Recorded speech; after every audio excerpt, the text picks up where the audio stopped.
Welcome, everyone, to Blood and Iron, Dead Man's Hand. Last we left off, our coterie mates had gone on some individual errands to kind of get an idea, or more of an idea, of the domain and the surrounding area and the kindred who dwell within it. Anna and Kane went to Kane's club, his fight club, for all intents and purposes, at an abandoned warehouse that had a sort of pit kind of dug into the floor. And Kane made a show of fighting a Nosferatu who is as strong as he is ugly. Gave Kane a bit of a run for his money. And, well, with the potential that there's injuries to be healed. Kane, why don't you give us an idea of just what you think of Fernando and what more he can possibly do for you? Well, it ended up being a good fight. When you get to the point that me and him were at, though, if we push it any further, we could end up losing it. And neither one of us were trying to play for keeps. We just wanted to have a little fun, blow off a little steam, scratch that itch. I think that, honestly, Fernando could be useful if we can get him on our side, but with the history of him and his friend, I don't know how trusting they'll be. They could be a good ally to have, though. With a history of failure behind them. Maybe we can frame it and give them a redemption arc. Everybody loves a comeback story. I suppose they do. Which brings us to Anna. You had a conversation with the lovely Colette, a foreigner to the city, the surrounding area of Dallas, much like yourself. A warrior, or at least a survivor. What are your thoughts and what do you think about her?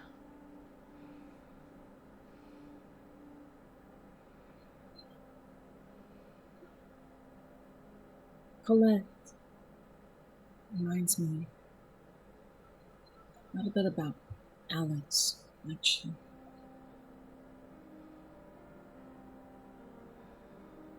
There's this feeling that they've seen and done things that I am not fully understanding. Different environments, different cultures, and not just saying that, but nature of their of being foreign. But the kind of Camarilla that they grew up with. Grew up.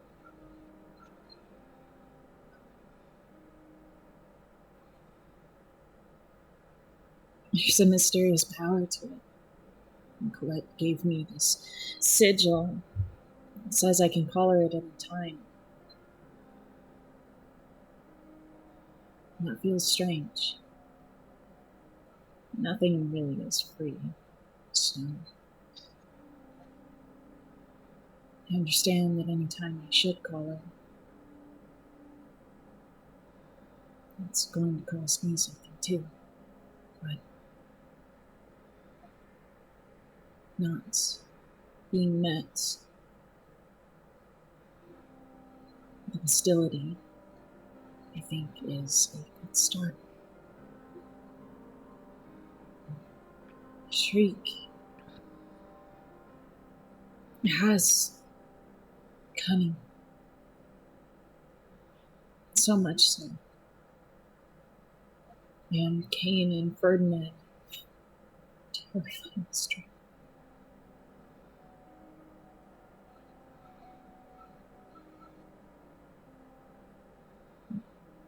By comparison,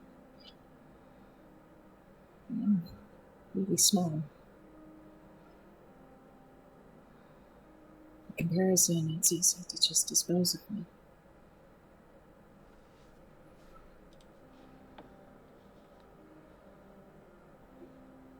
By comparison, there isn't a lot that I can do at all. So I'm trying to figure out where my place is in all of this and find that I think I have more in common with everyone that doesn't have a place.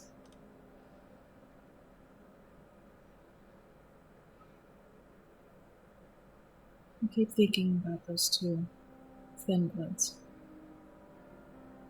Danny, Monty.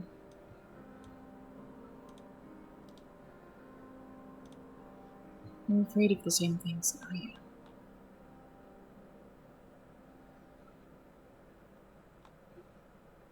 Honestly, that's easier to speak to.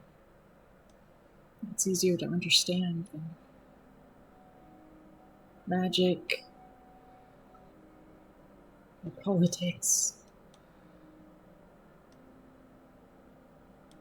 or superpowers.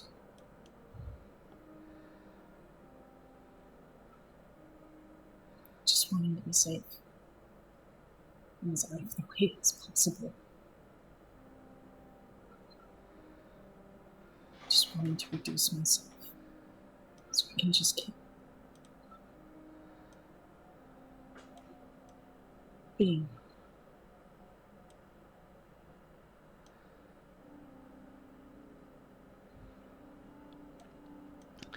Not make waves, not make ripples, not cause problems. That's your aim.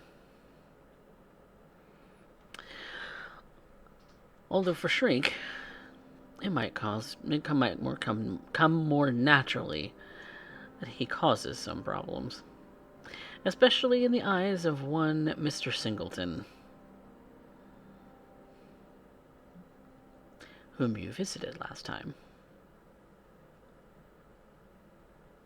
Look, it's not my fault that he ends up having a stick up his ass, and not in the fun way.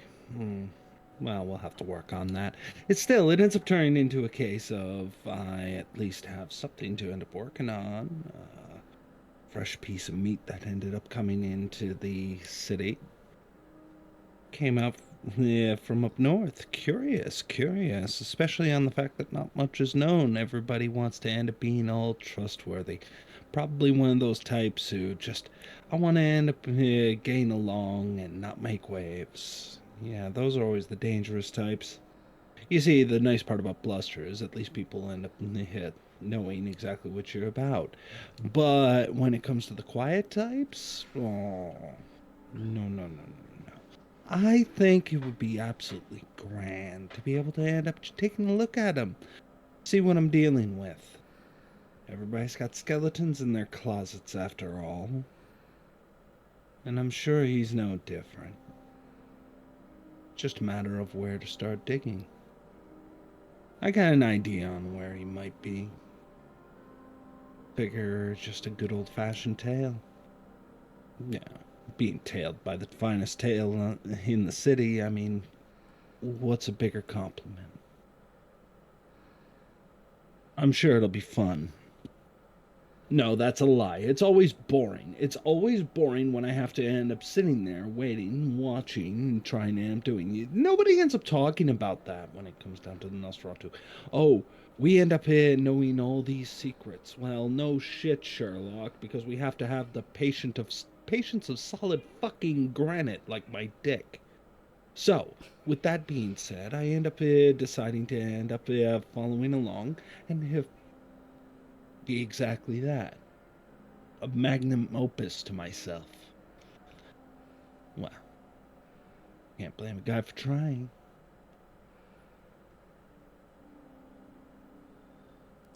Sometimes with an ego that big, some wonder if you are going to sink underneath all that granite that you own. Please, honey, I end up doing this all night, every night, and it's gotten me this far. Besides, everybody else who's just trying to end up being quiet and getting along, it's a bunch of fucking bullshit. I don't play to that kind of bullshit. I'm going to end up being up front, and it makes it nice and sweet when you're on the inside track. Can taste it right now. Well, let's see if our kindred are indeed hungrier this evening when they wake. So rouse checks. Shrink, you're looking out. It's a satisfying meal the last time that you did. Same for Kane. Sadly, Anna, you're a little hungrier than you were. Perhaps it took a lot out of you just being at that fight club. It took a lot more energy just to choke it all down and just pretend that you weren't scared. That Kane isn't a threat. Because that's what he is. He's a threat. You should go away. I hate this.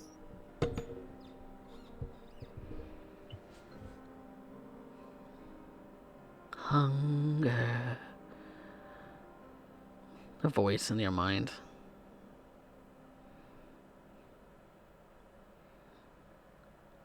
Hungry little Anna. Ignore it. Ignore it. I'm not hungry. I'm not hungry.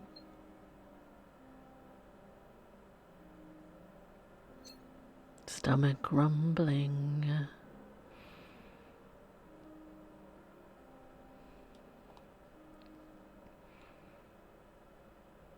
A stray thought from your own beasts. Hungry. Very hungry.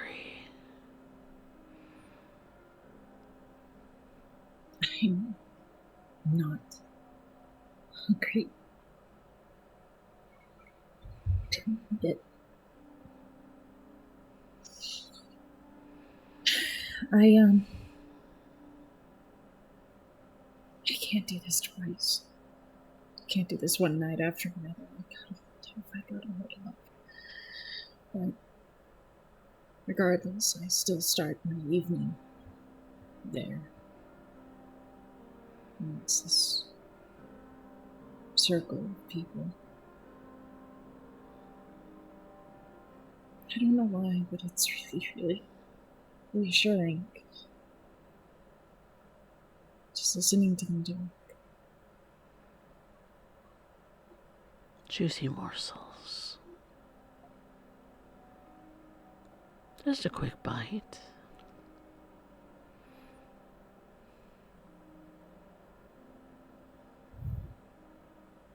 A snack. I am.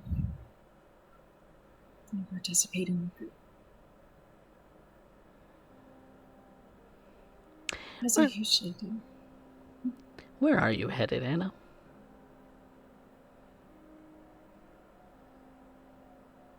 After the therapy circle, I decide to leave it early for me. Because every time you look at them, they look like popsicles. Shut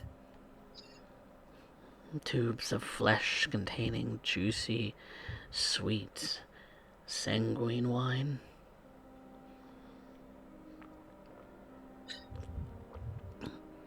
Ready to just burst. I try to distract myself. It's best. Just need a distraction. Just keep myself busy. Just stay busy. I make my way to the shop. I understand this is my responsibility.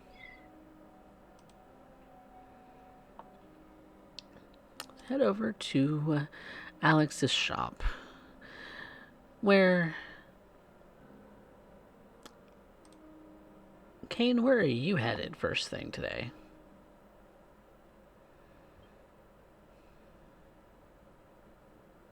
He would probably try to, do his normal wake up routine, but then probably try to touch base with the rest before going off and doing what he wants to do.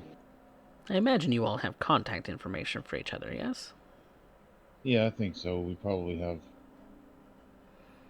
a group text, and he'll shoot off a text of, "Are we meeting up tonight, or doing our own thing?"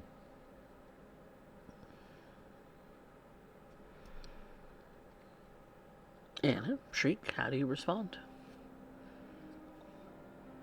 Oh, Kane, actually, you shooting off a text would actually cause a little bit of an issue, Mr. Oh no, Lasombra. wait, I'm with the Sombra. No, I don't do shit.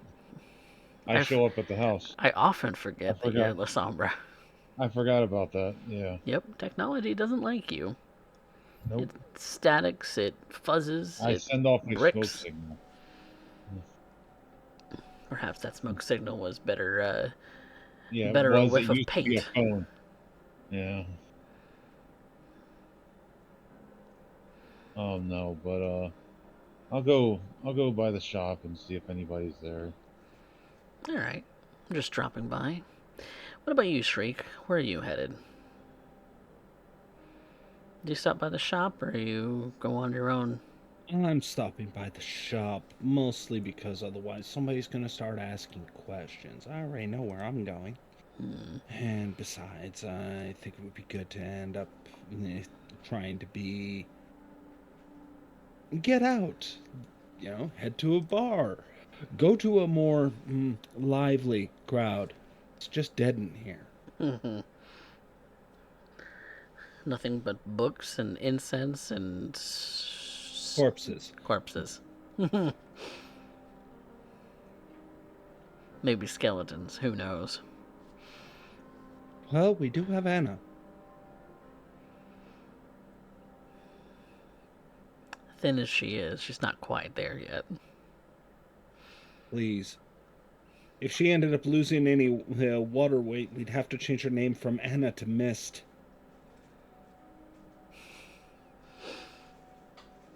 Well, after a bit of your morning routines, I say morning since it's a wake up routines, but really the sun has gone down, the daylight is gone, the night sky as dark and black as it looks.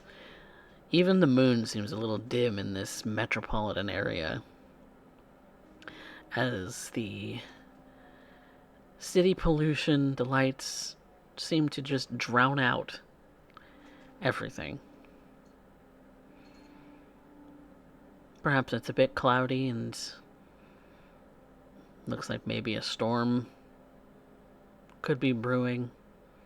Then again, storms only ever last for 5 to 10 minutes and then they're gone.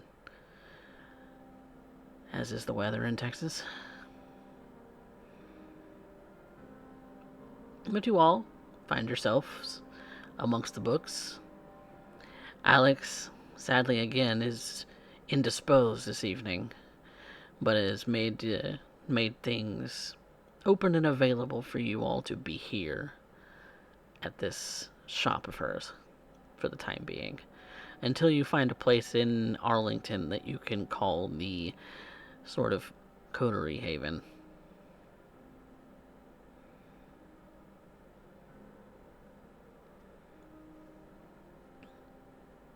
Upon arriving,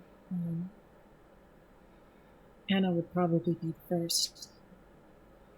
She goes around the shop and looks through the different materials and items and finds a book and some runes and something or other about magic. Pondering goes through her head as she pulls it from the shelf, flips through it.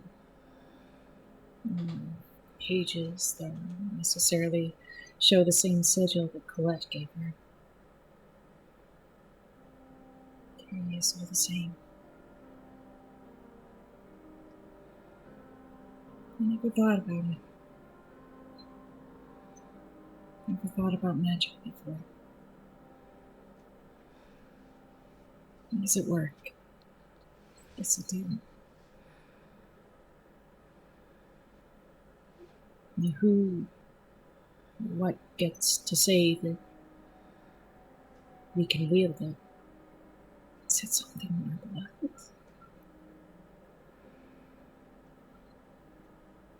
Are you kind of Shakes murmuring off. out loud? Maybe a little bit.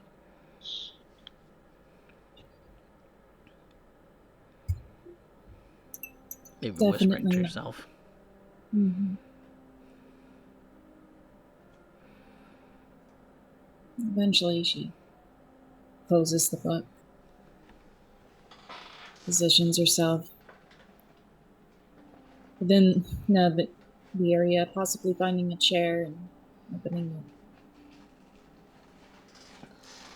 Sort of a visual on the rest of the shop, waiting for everyone else to show up. It's weird. The store feels weird on later hours. Even weirder after hours. Liminal space. Maybe that's just because I feel like maybe there's a predator ready to jump out at any time.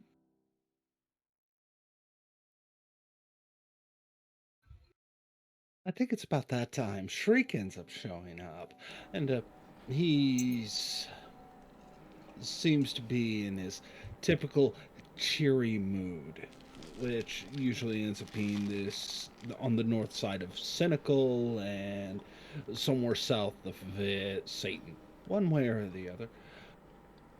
He ends up deciding to end up going about and sees Anna as he ends up entering the shop. I believe Anna was just putting away a book at that exact time. Would that be correct? Yes. My. You know, you would have made a fabulous librarian. Used to have the hots for mine.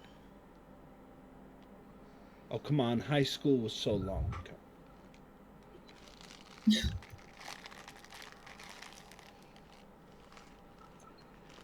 Good evening, Shriek. Good evening, my little skittish chihuahua.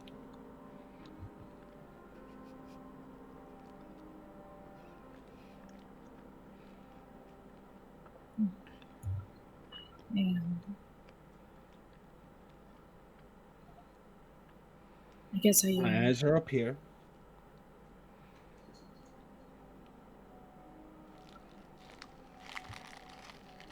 I'm not really sure what else to say at this point. Do I ask you what your plans are? But you're learning to know better. Well, I figured I'm just dead tired of all this primogen nonsense. And I think I just deserve a break. So I'm going to end up enjoying the nightlife as it is. Unlive it up, so to speak.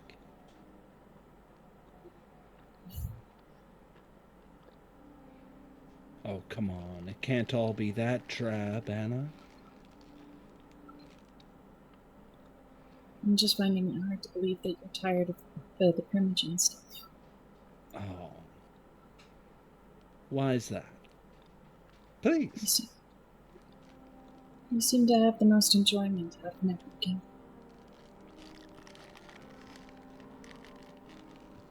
Stupid flies. Well, the big thing for me, mostly it doesn't stem from networking. See, what gets my head, it gets me going, what revs my engine, is when people kind of need to end up coming to me. Because I know people don't want to do that. It's kind of fun to end up watching them squirm as they know that this is going to be 18 levels of awkward. And it's going to be worse than pulling teeth, in which case I might as well grab a pair of pliers and tell them to make me an offer I can't refuse. Besides, it lets me remind myself exactly what this world's like. No false preconceptions to suddenly fall apart. No need to end up worrying about, oh, am I going to end up having this backfiring? It backfires because I let it backfire. Because I knew what was coming. Because everybody has their games. Everybody has a game that they're playing. Myself included. Hell, even you. Everybody's got a game. Sometimes you like the game, sometimes you don't. But it's all a game.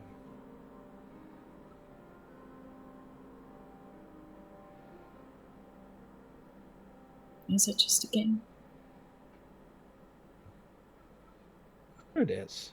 I mean, Russian roulette's just a game, but it's still just a game.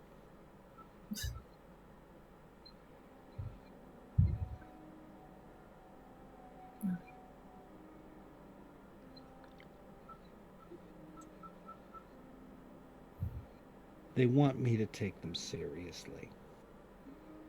And anybody who wants something that bad, I just don't feel any inclination to give it to them.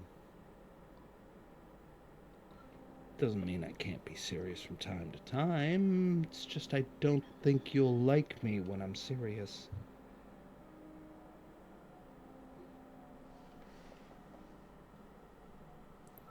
Fair enough. So what is the game you're playing tonight, little Anna? Have we evolved from checkers right now? Go, chess, bridge, or just crazy eights? He's the one who's crazy.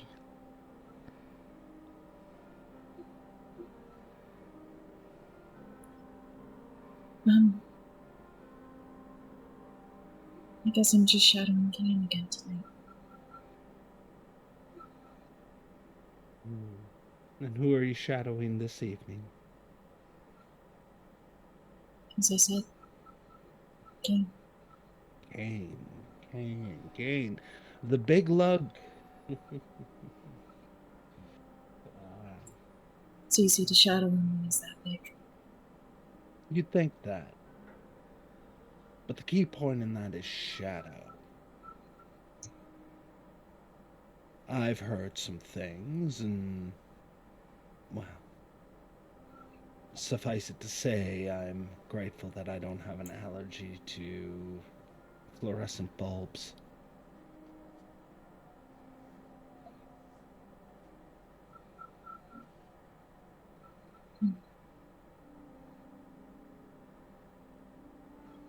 Yeah. What? I wouldn't know. You wouldn't know?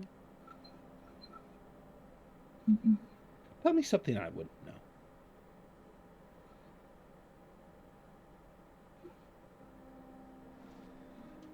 What's your birthday? What's your favorite color? What's your mom's maiden name? What sign were you born under? Was it a Tuesday or a Wednesday when you bit the big one? Give me something I wouldn't know.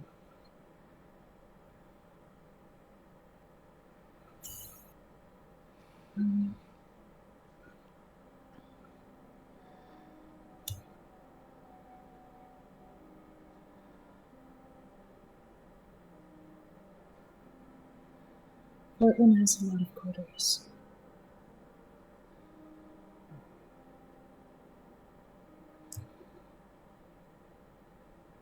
Okay. That's really all I got. It's most of what I remember from there. That's okay. We'll start small.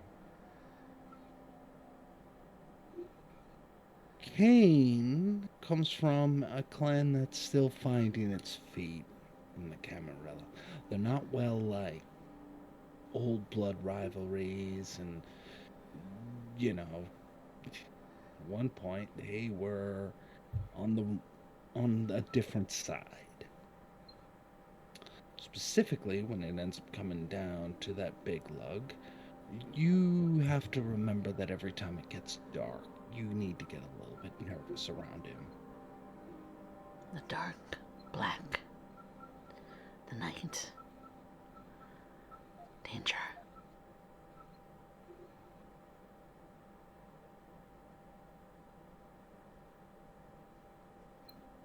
Pack a flashlight. You'll eventually need it. Is it magic? Magic. Oh, that fun stuff. I've seen a few things claimed. I haven't seen it personally, but I wouldn't doubt it given the fact that we ended up getting paired with a warlock. So, to expect that magic is a thing, I wouldn't be too surprised. After all, you're still wrapping your head around the idea that corpses walk, talk, and fuck. So, with that in mind, magic, well, yeah, I suppose it's around. I've heard that the warlocks know their fair share, though they're not the only ones. They're probably the ones most known for it. Well, I was once told that if the one gives you the side eye, there's a chance that they might just boil your blood inside your veins. And, well, that just doesn't end well for anybody. But that's rumor.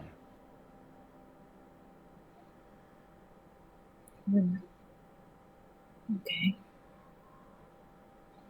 So maybe Alex can do that. Maybe Colette can do that. Tell me something I don't know.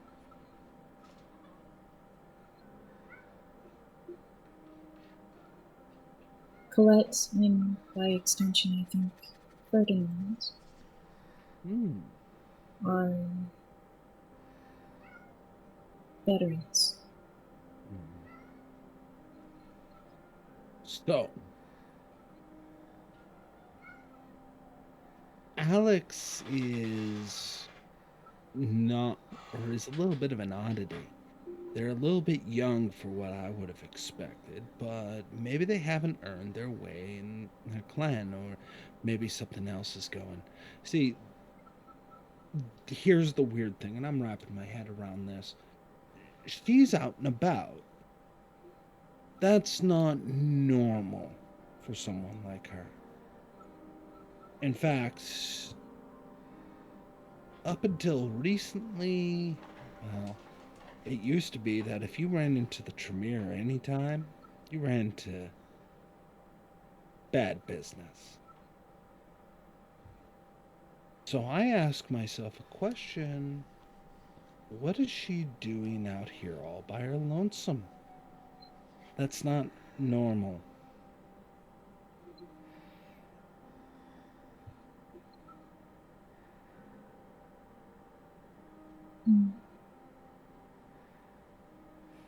Definitely. It also means that if she was let go for so long, well, how much does she really know? I can take a guess. But, again, just speculation. But a bit of speculation, I suppose, you, my wonderful little bag of bones, would be interested in. Besides, everybody's got something that they can do. All of your little gifts that come from the Vitae, isn't that just magic? I guess so. All right then, Ravenclaw.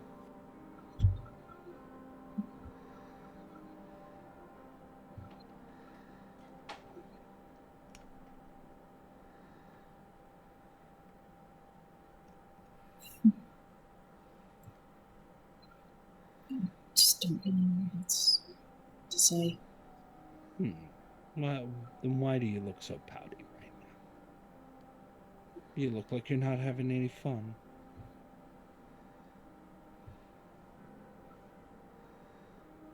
I don't like speculating about what people do or what they are.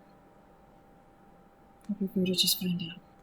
Well, that might be a big reason why you still have your looks.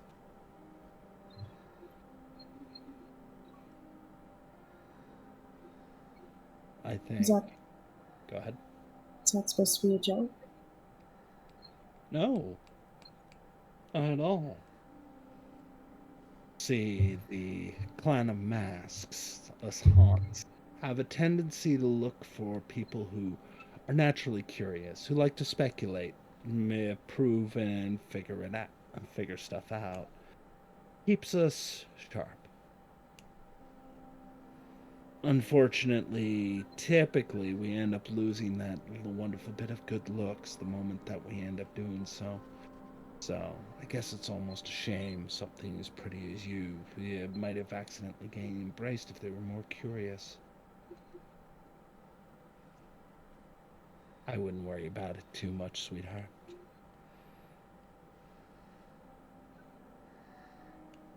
You're not like Ferdinand. You're not ugly like us. Ugly. Or terrifying.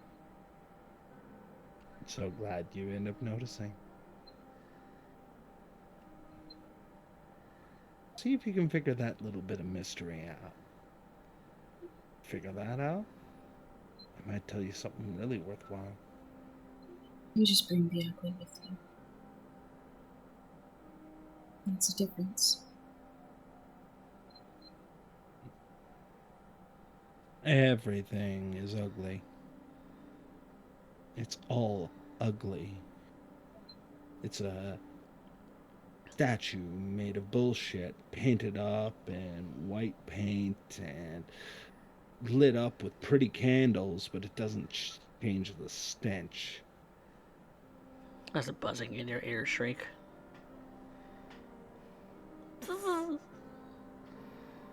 They are all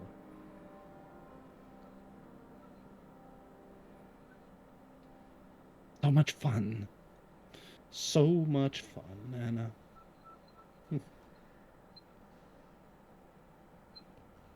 You don't have to worry your pretty little head over it. See, we can look after you.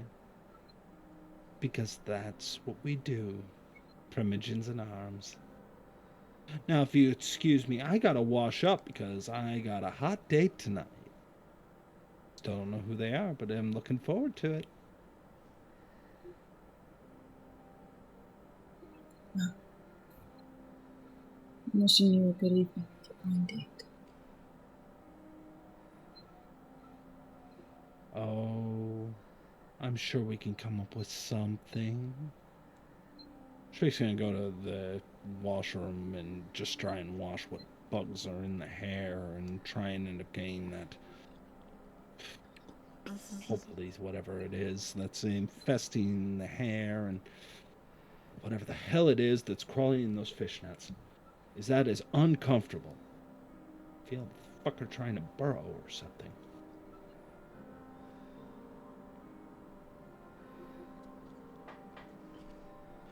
It never seems to end, shriek.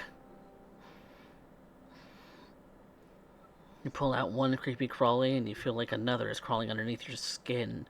Maybe it's those old phantom sort of feelings that you get about bugs. I used to hate bugs. Bugs were the worst. That creepy crawly feeling lingers long past the thing even remotely standing on you, and yet you can still feel it. Still feel it. Still hear them. The buzzing. The incessant buzzing. I hate it so much right now.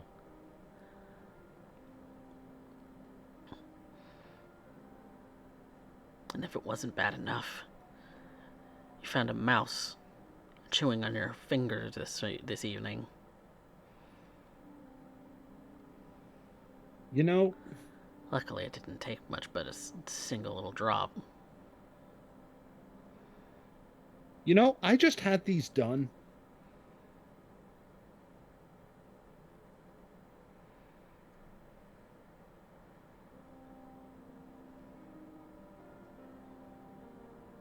You know that if you stay here any longer, though, Alex might get a little bit testy about the fact that you're dropping bugs onto the bathroom floor, and Well, plus possibly. side, there's a positive to the night. A positive. But I will end up making my way out. Mostly because if I'm going to be a little shit, like I like to be, I'd like to at least be doing it on purpose. Exactly. Kane, have you been standing here like a wallflower this entire time? Yes. Saying nothing.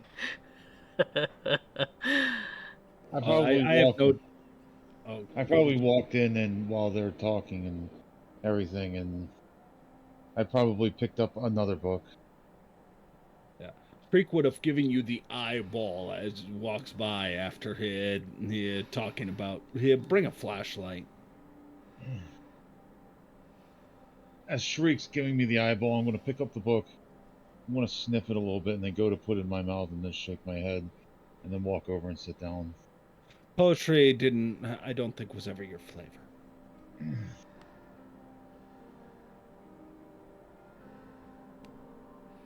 Those eyeballs are weird, Kane. Sort of black with a yellow pupil. The only thing odd about his appearance at all, really. Otherwise, he looks like a normal guy. Except for that ant crawling across his nose.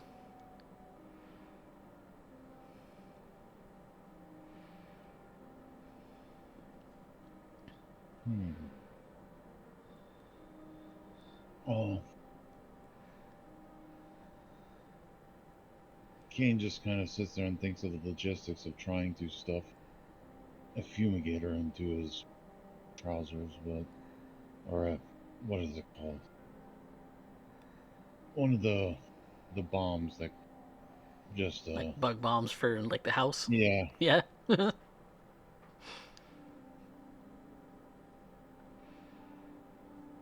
But that probably wouldn't do anything. Well, might offer some temporary relief. Who knows? Perhaps Shriek sets one off in his house every night to try and get some peaceful sleep. Only to be woken up by them the following evening. That's gotta be annoying. You swear you hear a buzzing of a fly go past you as he walks by out the door.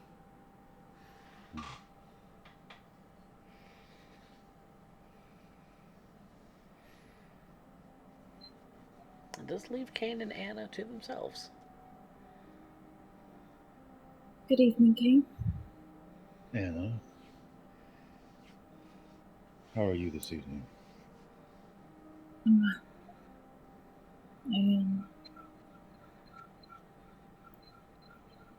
I had a bit of a favor if I could ask for.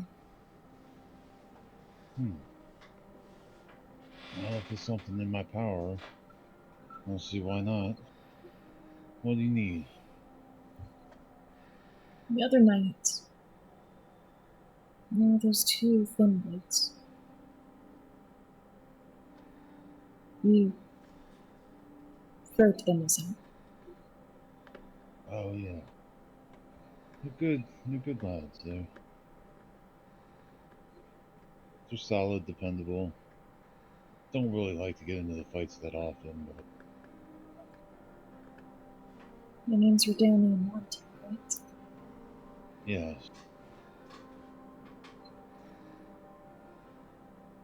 Would it be okay if you could help me speak to them again? I don't imagine that they're always at the warehouse, so is there anywhere else I could maybe meet with them? Yeah. I know of a place. I was thinking about checking out again.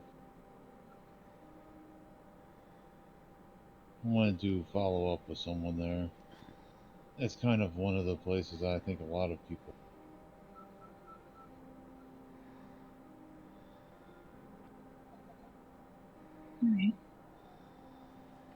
I appreciate it.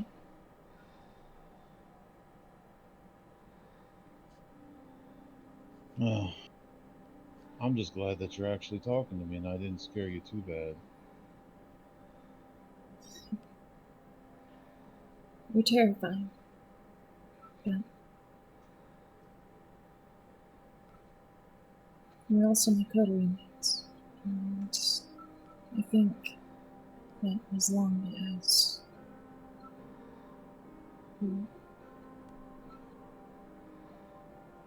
as we take care of each other, it'll be fine, right? Yeah.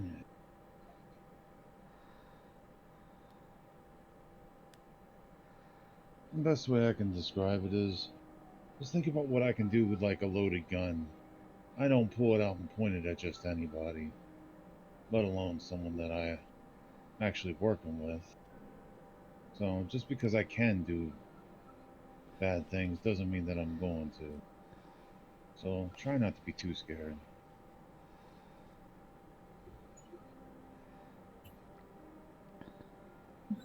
You can't really blame me for having caution where it's done. I guess not.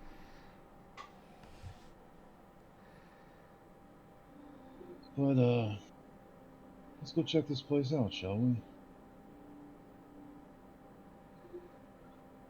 All right. Thanks. So, Kane, where are you headed? I'll take Anna to the bar that me and Alex previously went to. Aha. The one where you met Gerard. Yes.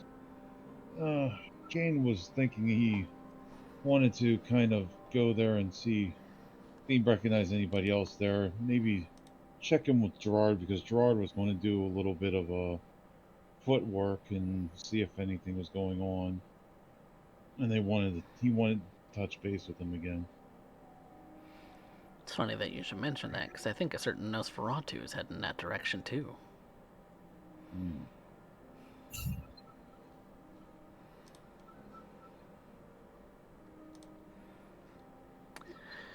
A bit of a lazy bar. The atmosphere is relaxed. Kane and Anna, as far as you understand, you're the only ones out of your coterie that are arriving here tonight.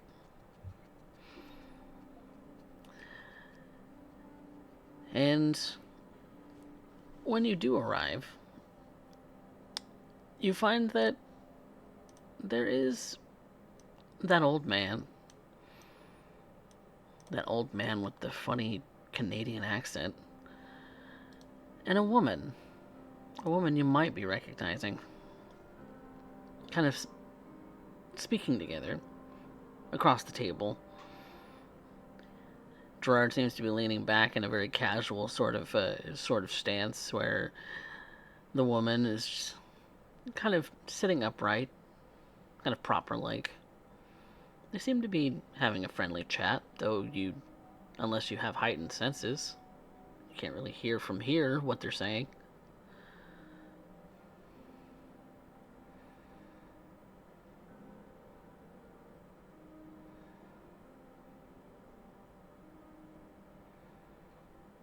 Coincidentally, I recognize him.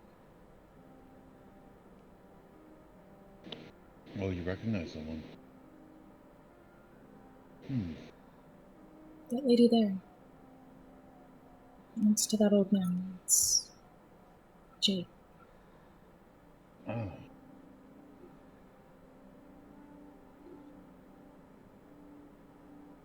She's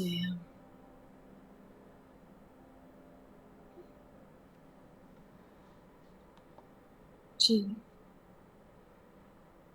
doesn't approach you. I think this is about it. What was that? Sorry. She and Jake don't really get along. Ah. Well. I know that's a broad statement. I'm sorry.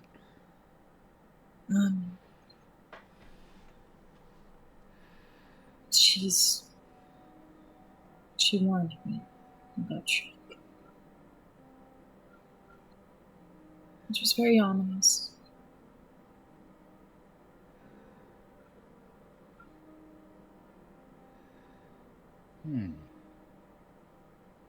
Well, that's interesting. I guess she also has a bit of a history. Marcella betrayed the city. And Anna is, for no, she's definitely whispering to Kane. I believe Freak at this point would probably be arriving a little bit later, given he doesn't end up sharing a ride with them. And will be using Unseen Passage. I figured as much. Go ahead and rouse for that for me. Hey. You can be in this place where you want, when you want. You do see that Anna and Kane are here. You do see that there is a very familiar woman speaking with an older man. I guess once you start gold digging, that just doesn't stop once you're dead. Didn't know he had that kind of cash on him. No, is she gonna feed on him? Or... And just as you're thinking that, she's getting up from her seat, kind of gives him a warm smile, and just turns toward the door to go and leave.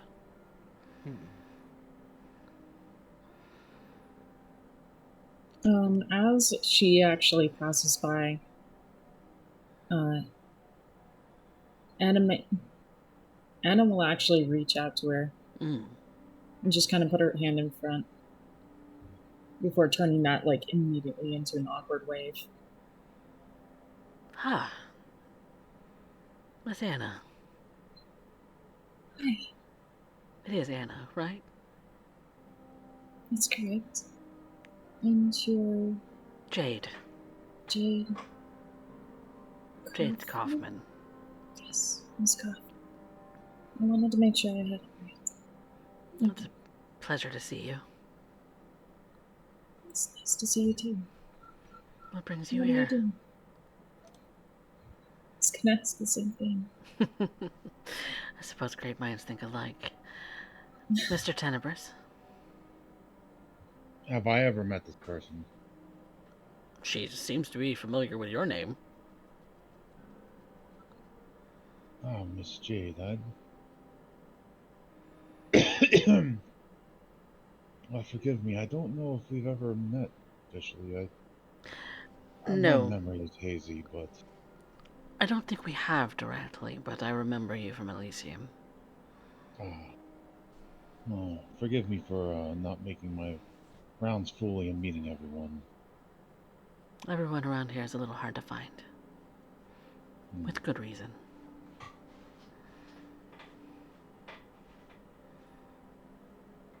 Unless you know where to look. That is the trick, I guess.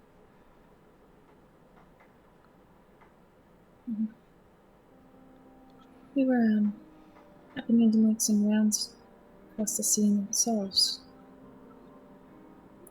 I think, if you don't mind, I think this would be a great opportunity to just chat for a moment, if you have the time. Sadly, I must go. I have some things to attend to, but a rain check. A rain check. Perhaps tomorrow night? That sounds perfect. I'm a little preoccupied tonight, I apologize. No. By all means, we did not mean to intrude. I was just going to try to talk to as many people as I can and see how everyone is doing. Well, a general health check on most people is probably going to turn up somewhat fine. As we already have people mostly who check in on others already. around here. It's very interconnected. Well, when there are enough of you who are dejected by even those who say they love you, well, it turns into a bit of camaraderie. Chosen family.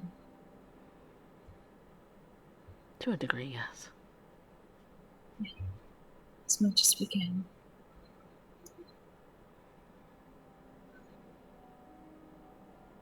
I don't want to keep you. Yes. Not too late at least. You have a good night. Always one last coffee. May whatever you get into tonight be fruitful and not a pain in the ass. They'll just kind of chuckle. You may have just jinxed me. Well.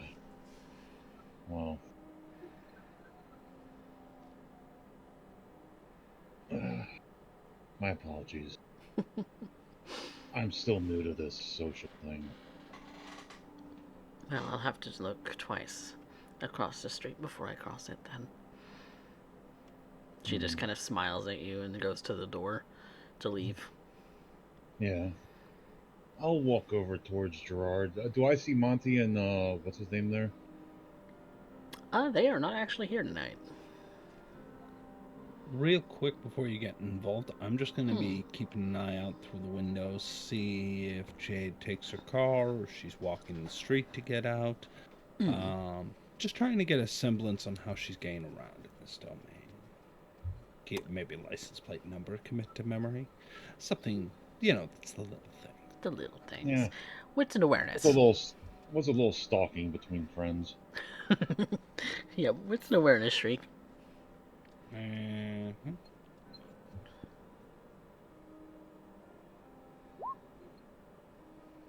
It's a 2. Doesn't look like she's parked too far away. You see that it's kind of looks like a run-of-the-mill sedan. Like nothing fancy. Just functional. Good and incognito. Yeah. Alright. It's a little far away to see the plates from here, though. But you see that it is white. You see that it is a 4-door. You see that it's a bit of a boxy shape. If I activated heightened senses, would I be able to get a glimpse of it? Of the license plate? I would have you roll it again if you're going to do heightened senses. I'll hold off. I know my dice.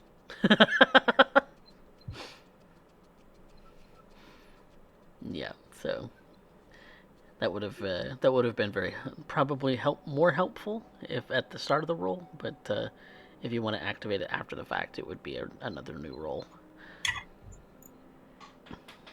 All right. Biggest concern was the fact we're in a bar, so loud noises. Yeah. Yep.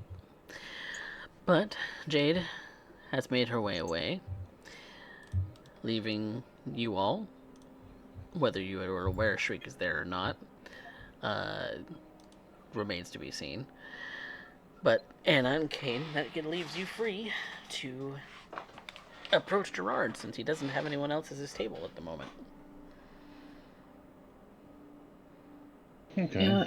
Anna just watches Kane approach Gerard, and as soon as she sees him strike up conversation, she's just gonna kind of slink behind him, essentially. Still very meek about the whole situation, and ultimately trying to suss out who is this guy. There's a lot of sussing out to be had. I'll just walk up. Good evening. A couple of nights in a row. Jeez. Starting to feel maybe that I'm special or something. We were coming for cross purposes, but I figured since I saw you, might be good to strike up a conversation. And if you're of a mind, maybe get that game of pool in. All right. He gets up from the table to go and rack up a, a game of pool.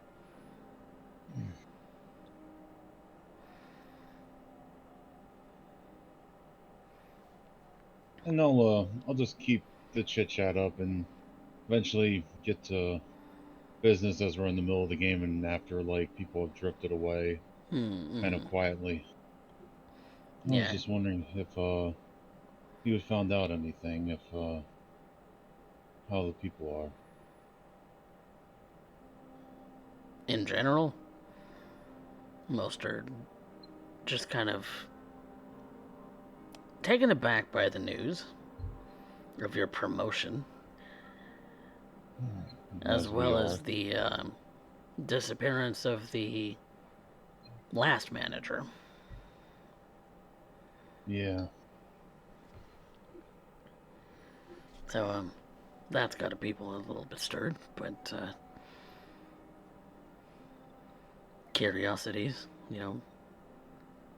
curious individuals are going to get more curious, and so they're just doing their own thing. Figure if anything important comes up, they're going to come to me about it.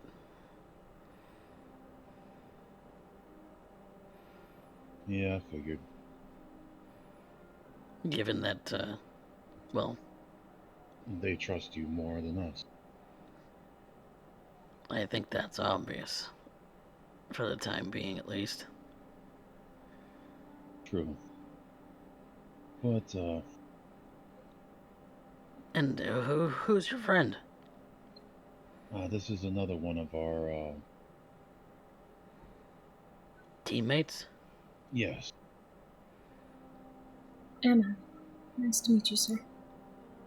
You know, they like to do the whole management team thing for some reason. I don't know. And you don't But have to call me sir, just because he kind of flicks his fingers through his white hair and kind of traces a wrinkle, just because I'm old.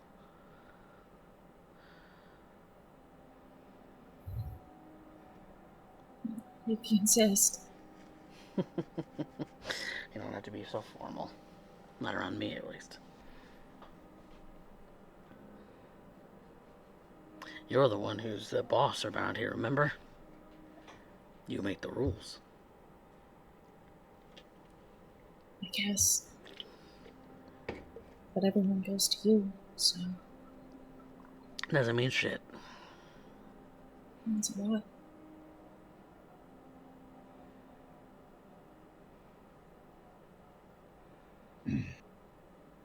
Well, that all being said, I'm guessing that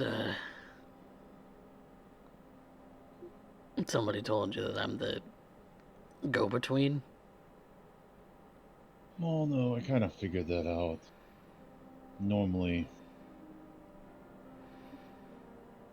Or, people band together and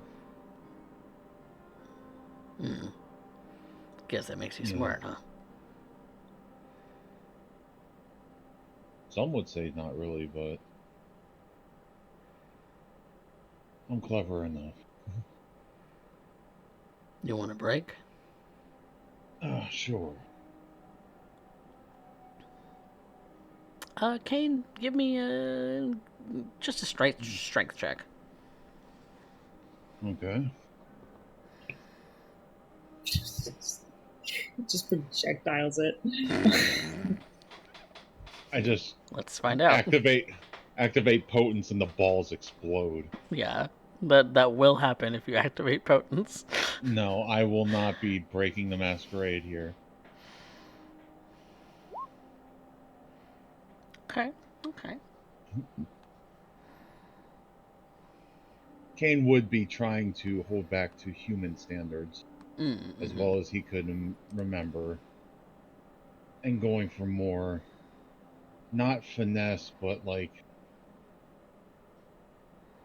He would just be trying to do the mechanics smoothly. Mm-hmm.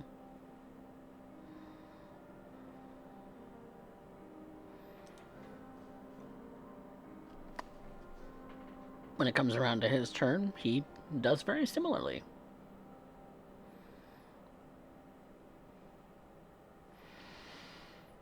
So, I'm just here to kind of get the word that I have to spill. Or are you here for a different reason? Well, we were looking for Monty and what's the other guy's name? Danny. Danny. Okay. And we were looking for Danny and Monty. Anna wanted to meet them, but They might be around later.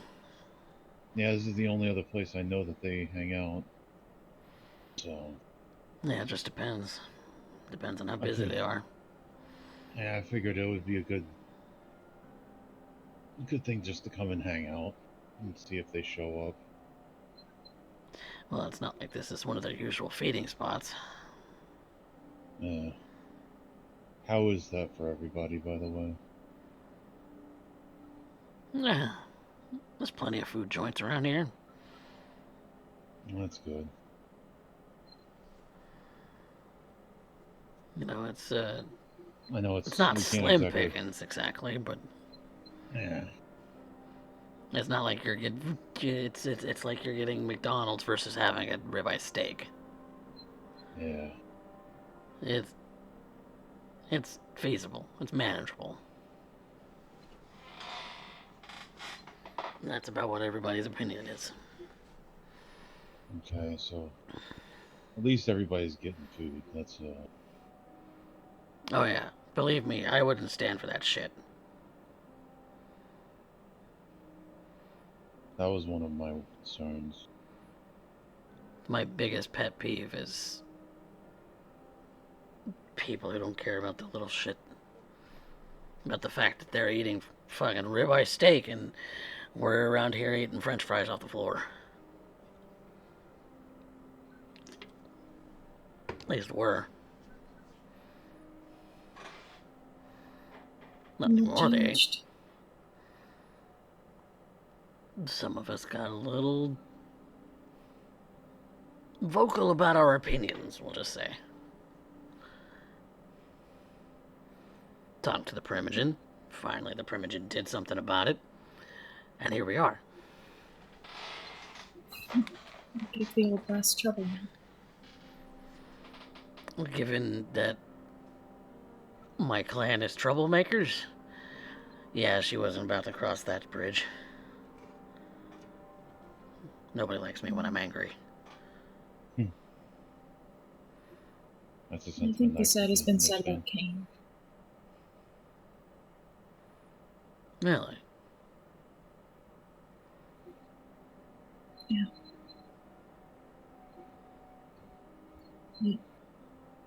To my understanding, he's got a couple outlets. Have you seen his warehouse? I haven't been directly. I'm not exactly the type to go looking for a fight. Do you like watching him? No. Hate him. Like I said, it's not for everyone. For those that have that itch, though, or they have a grudge they want to settle, I try to keep things civil and as best they can. And you're lucky nobody's flown off. Nobody's dumb enough to fly off the handle at your damn warehouse. Yeah. Because you know, you and I both know, that you let loose, there isn't going to be a damn thing anybody can do about it because all the lights are going to go out. And you're just going to beat the shit out of somebody. Yep. I am aware of who you are.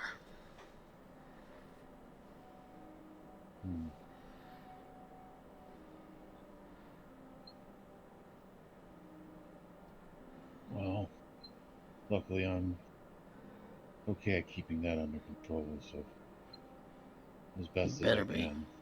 Because I don't want to have to be called to come and wrangle your ass in.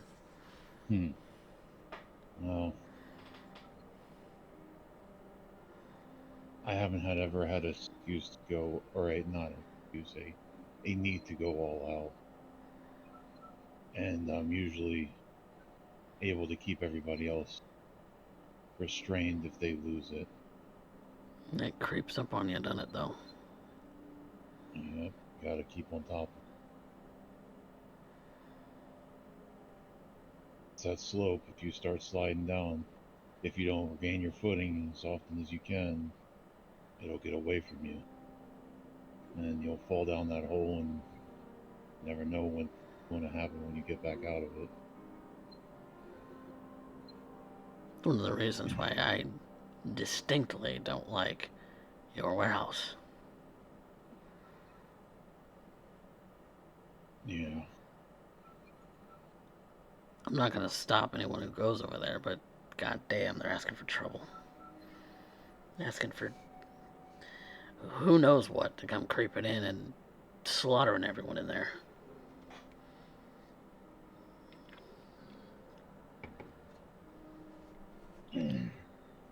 But if I didn't do it, someone else would. And I wouldn't trust that to just anybody.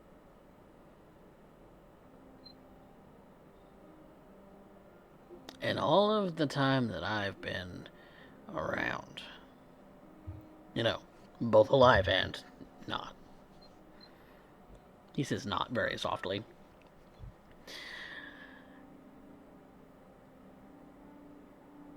Ain't nobody start a fight club unless they wanted to fight.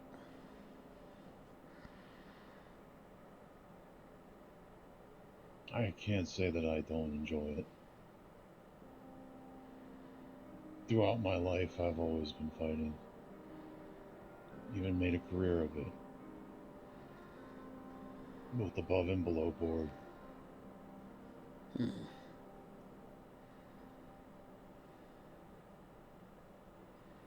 Every once in a while you get that itch. Plus you gotta keep your skills up. The quote-unquote healthy outlet, right? He says as he smacks another ball. Lands a couple in the pockets. Oh, as healthy as you can get, I guess. But lets you stretch those muscles and flex a little bit. Not like that's needed anymore. You and I both know that. You must be very young if you think your stretching is doing anything for your physique, buddy. No, but I like to keep on top of things, know what I'm capable of, and like I said, I hadn't done it in a while, and just last night I remembered how rusty I've been getting, so Oh, that's gotta where that keep on black top eye of it. come from. Yeah, me and a friend had a little discussion, and it was fun. But like always, we stopped before it got too serious. Playing with fire. Playing with fire. That's what that is.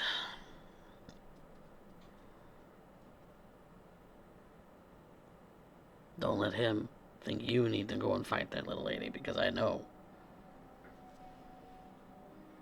No, she, I don't know if that's quite her scene. No, you probably like more of a chill scene like this one. Rack up a game of pool. Settle your disputes over a game. I don't really like any song.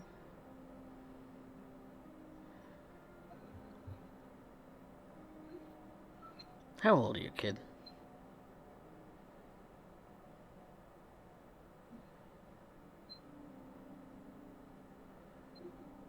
In total. 25. Whew. Still a young lady. Still a young baby.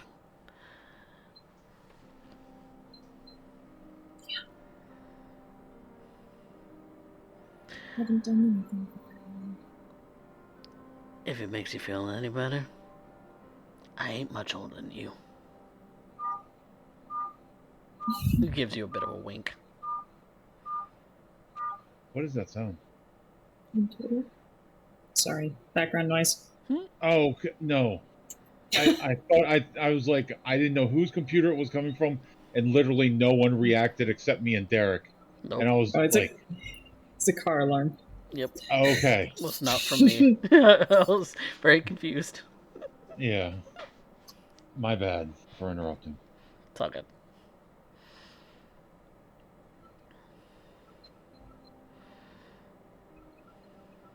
Well, it is your go, Mr. Kane. Thank you, sir. And he'll give a little sly kind of grin, and he'll go and try to pocket his next shot. Are you showing off a little bit? I'm certainly playing to win, but I'm not trying to do anything fancy. Okay. Well, if you're not going Like to be fancy. maybe if it got down to the 8 ball, I might try to go a couple rails or something, and have some fun with it. But I'm not trying to do super long combination shots.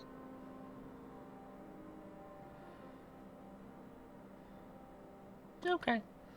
You're able to get a couple.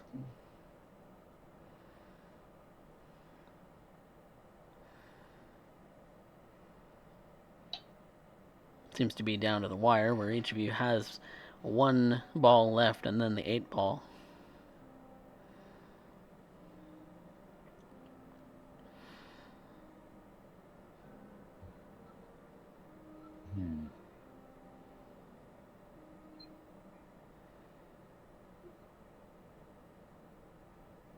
Well, one thing's for sure, I'm kind of glad that people got you. You seem dependable. That's a word for it, I guess. Well, not everybody gives a shit. No.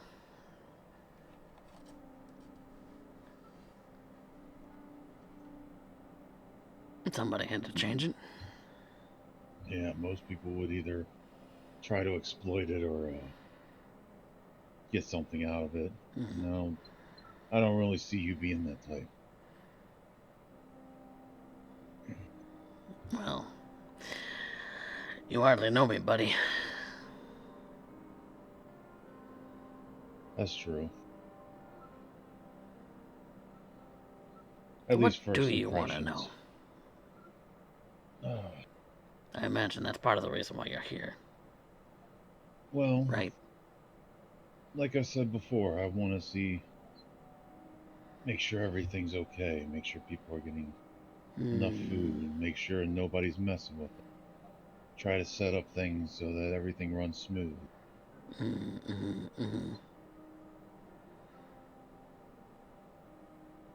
everybody's happy and no one's fucking with each other, everybody can get through the day to day without any problem.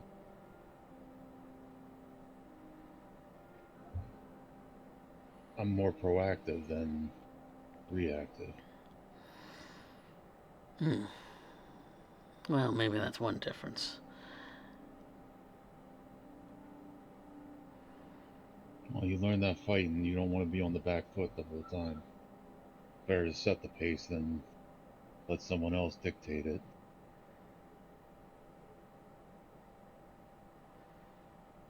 But you don't want to go all willy-nilly and gas yourself out in the first round and you ain't got any rounds left.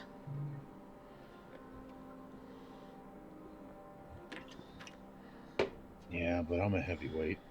We never really go we never go full rounds anyways. A little too much muscle behind the haymaker, right? Yeah.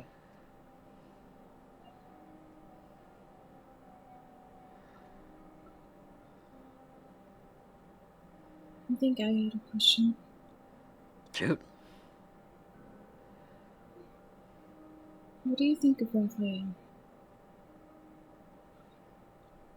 What, I think of what? Raphael.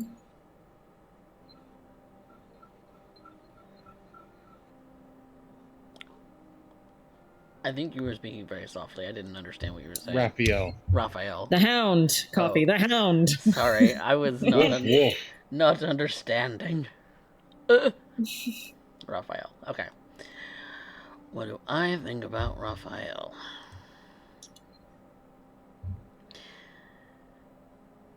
He is a man dedicated to his job.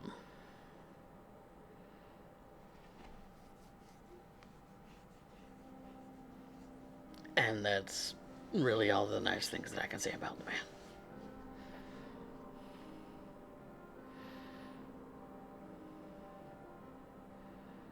I'm getting the impression consensus is not a lot of people like him.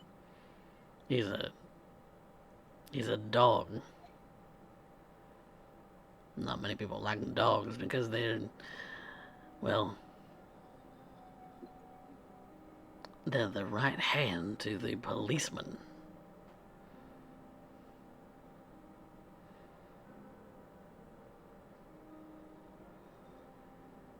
And I don't exactly see eye to eye with him most of the time, but that's not beef that is immediately relevant. He doesn't like me, and therefore I stay away from him.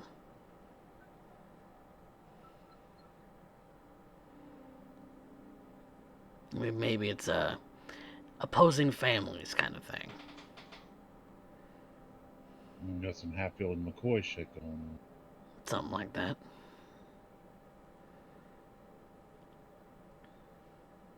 I see. That isn't true of all of his kind, but that is true of most. They simply don't like that I'm sometimes a rabble-rouser.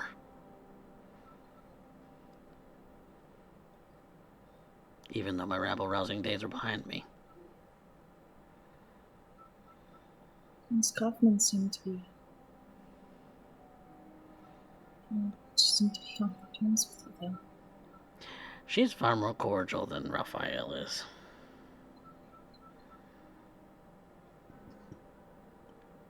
She, at the very least, can have a kind conversation. I think... Now... Pardon my language if this is something I really shouldn't be saying to my primogen, but... Raphael got a big swinging dick and he ain't afraid to show it.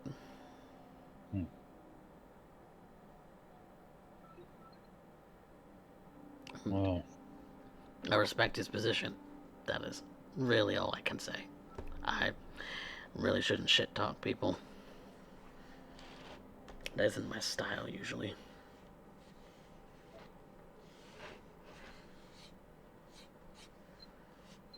I've dealt with some crazies in my life, and I really like to try and see the best in people. It's appreciated. I guess I was told that.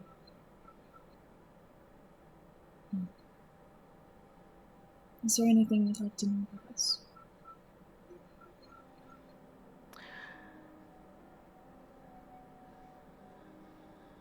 Oh, I'll make a comment, though. Big fella reminds me of a guy I used to go way back with.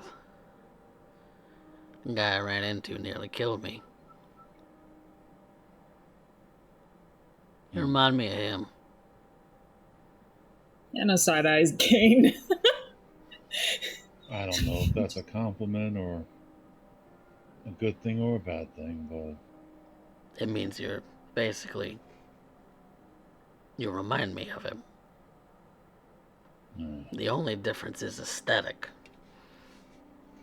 You're more of a jean jacket and blue jeans kind of guy, where he's a black shirt and a black suit, a black top hat, on top of an already dark complexion.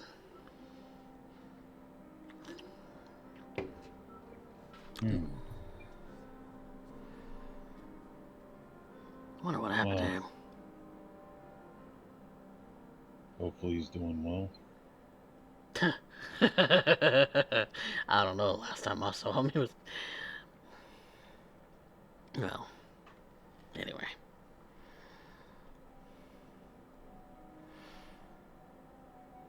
Well, I can't speak for everybody. That's quote unquote part of our management team, but I'd rather hear everybody's unfettered thoughts than pomp and circumstance. Well, get used to it, because the Gamma is all about pomp and circumstance, buddy. Well, there's a time and place for that. That even I'm learning, and I'm kind of new at. But I'd rather know exactly what's going on than have people standing on airs and spewing honeyed words while spitting vitriol when they can. You ain't gonna survive long.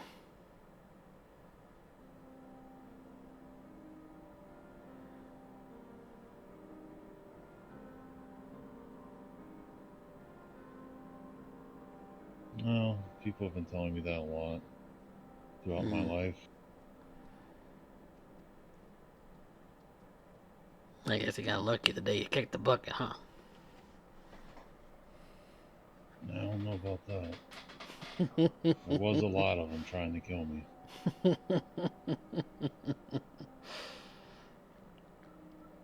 And he makes his last shot, and it bounces his last ball into a pocket, but he's not able to successfully get the 8 ball to sink just yet. Are you trying for it? Going for your ball and the 8 ball at the same time? Yeah, if I could do a combination, maybe I'll end it with a flourish. Okay. Make me a strength and performance. Could I argue for a Dex Athletics?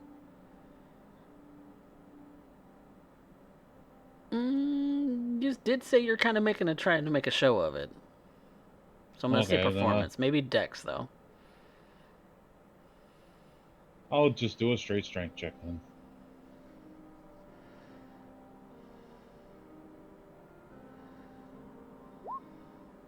One dice. No. You get your one in, but you're not able to sink the 8 ball at the same time. So this is going to be an opposed roll. Okay. Because it's going to be, it will be alternating turns, but it is going to be just a contest of who can do so first. So it's going to be, yeah, it's going to be an opposed roll. It's going to be a strength performance, but he doesn't have performance either, so it's just strength. Okay, so do another strength check. Yep.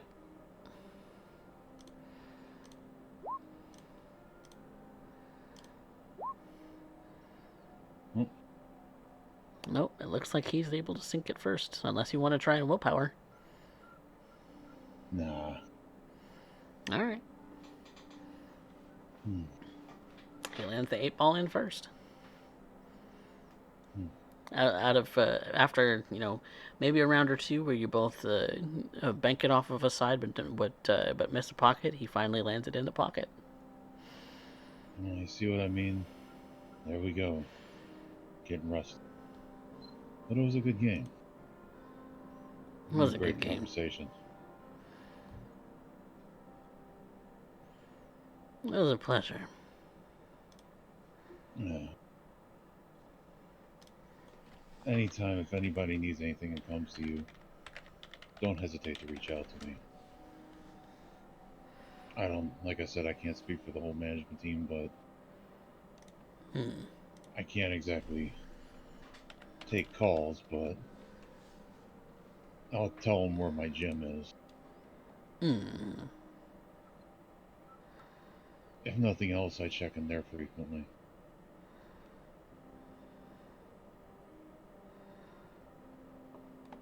All right.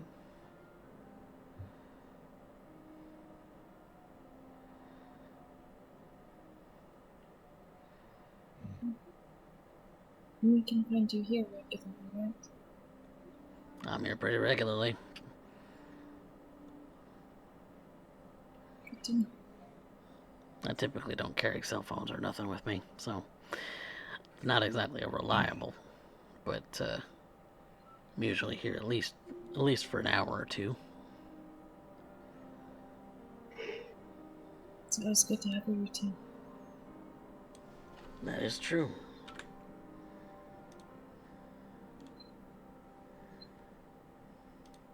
It's nice to meet you, Gerard. It's a pleasure to meet you as well.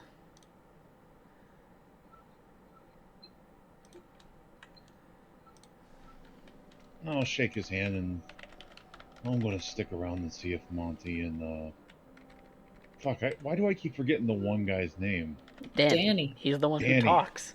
Yeah. Well, I remember fucking Silent Bob, but I can't remember Jay's name. Danny. See if Danny and Monty show up, All right. and I'll go sit in the back in a booth and just kind of watch.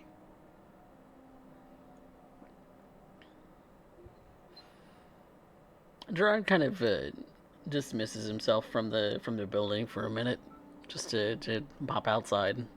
Shriek, what are you doing? Oh, I'm following. Following. Want to end up gaining an idea who I'm dealing with, and unbeknownst to me, my coterie members were going to end up giving me a fair amount of information that I just wouldn't have gotten beforehand, and now I get to end up acting big and dumb. I keep this up, and Kane will be out of a job.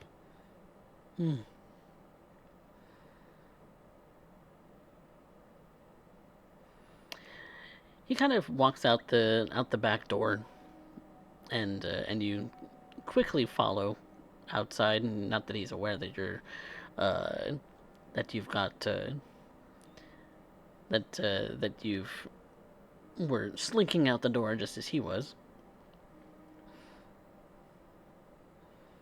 He just kind of stretches for a moment, just to kind of look up at the sky.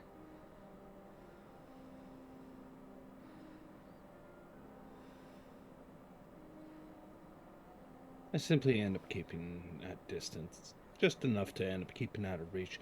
For all I know, he sees me. He hasn't shown any indication that he does, but wouldn't be the first time I've been called out in an awkward way. But I do observe him. And now that we're outside, I am using heightened senses. He seems to be waiting. If I'm understanding this, he could stretch inside. Why is he stretching outside? Maybe to feed?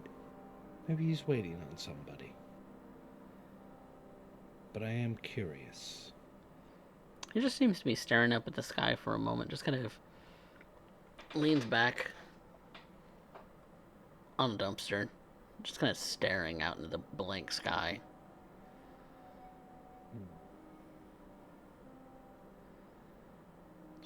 My biggest worry is the moment I take my eyes off him, he's going to do the whole Batman shtick. But that'll let me know he sees me, so I'll take a quick glance at what he's looking at, then quickly have my eyes revert back to him, because I can't afford to lose him at this point. He seems to make no reaction to you. Is there anything that I might have... Well, no, I'll keep a glimpse out. And since I'm not in the club right now, I don't mind now using heightened senses. Okay. So make a... if you're trying to read into him a little bit, maybe a wit's insight.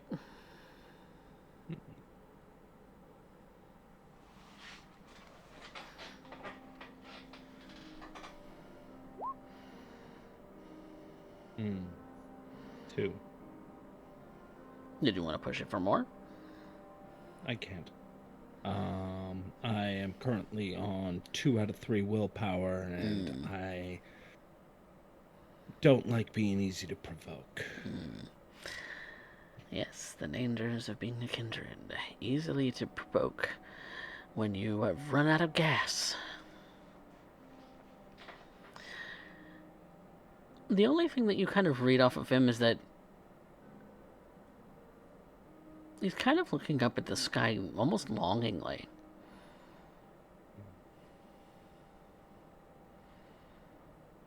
Like there's something he wishes. As if the sky is going to answer him or something.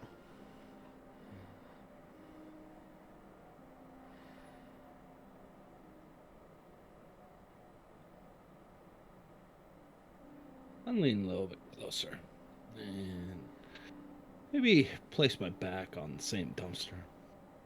I don't speak up too much. I just kind of speak softly.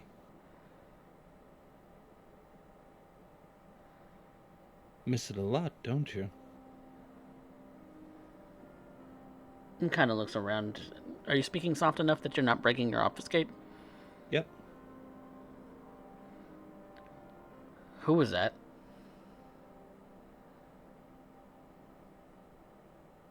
Distant memory. Or maybe your conscience. You still have one of those, surprisingly.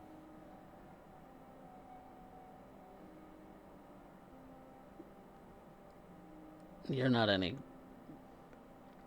You're not my conscience? Who are you?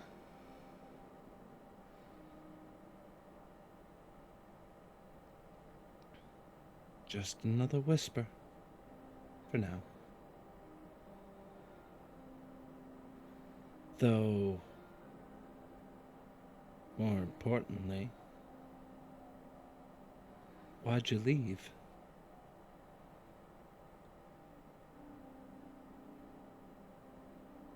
I don't have any idea what you're talking about. Gerard, let's not play dumb.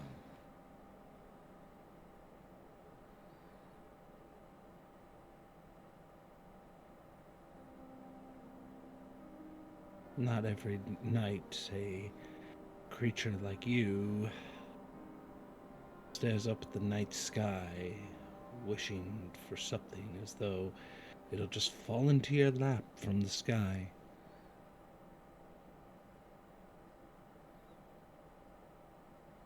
Haunt.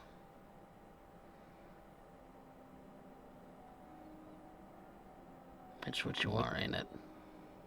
Now what gives you that idea? Because I can't see you. You can see that his eyes have gone black. Now that's a neat trick.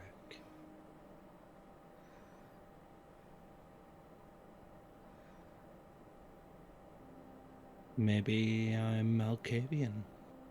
Maybe I'm just a ghost that haunts the bar and you're currently leaning on my grave.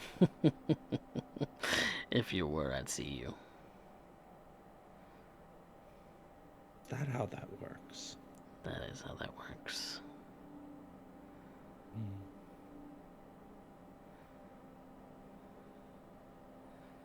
I don't like going out too frequently. Public eye was never my shtick. But Figures. you had a beef with Singleton. More accurately, he has a beef with me. Yeah, you kind of came out of nowhere. Distrust is really hard to shake once it starts.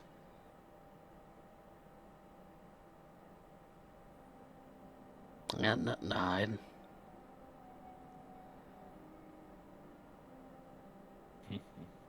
What'd he tell you? I pop out of nowhere? If he ended up telling me anything, we wouldn't be having this conversation, now would we? Hmm.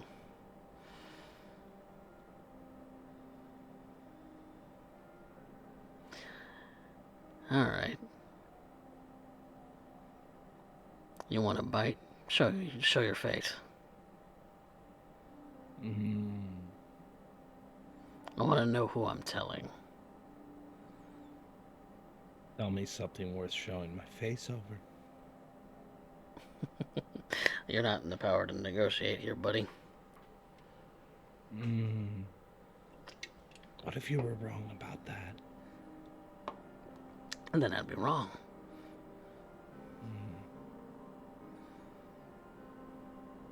Prove me wrong.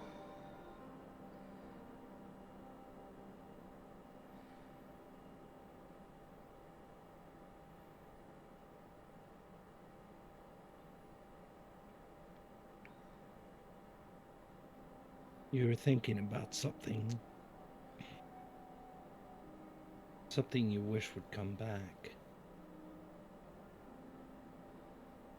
So why'd you leave?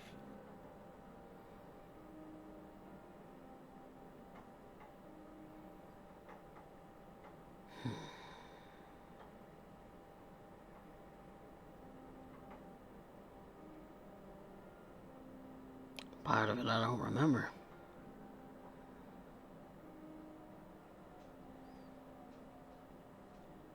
Part of it is a feeling. Feeling like there was something I had to do. Then everything went black. And here I am. Just showed up in this city? I know, crazy, right? I'd say so. It's the truth. Do I get any impression that he might be lying to me? Or omitting particular details that might be poignant? Do you want to go off of your current insight, or do you want to roll again? I'll roll again. Okay. See if you can do any better. The exact same. Same.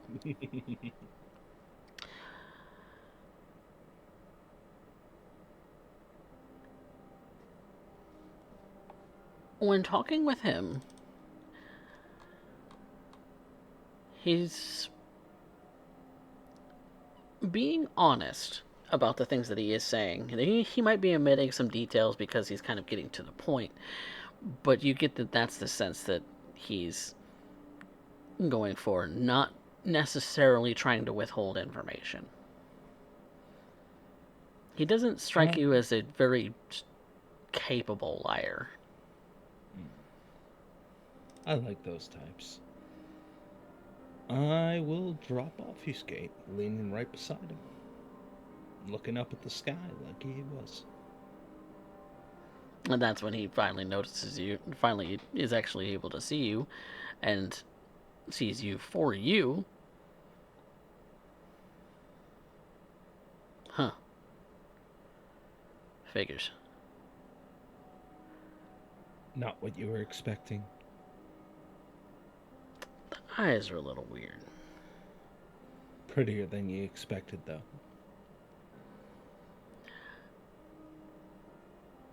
It's a toss-up between Malkavian and Nosferatu, so haven't pinned it yet.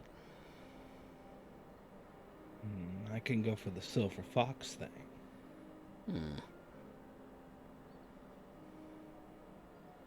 I'm Gerard. Who are you? Buried that name a long time ago. It's kinda gone and dusted. These nights, they call me Shriek. I think I've heard that name. You should. You were talking to two very dear friends of mine. The big lug and the skittish chihuahua. I wouldn't say she's a skittish chihuahua. She's not energetic and hyped up like that. Good observation. Shy, maybe, but skittish, anxiety-ridden, nah. Maybe. Well, not like a chihuahua where they're shaking like they got nothing left to live for.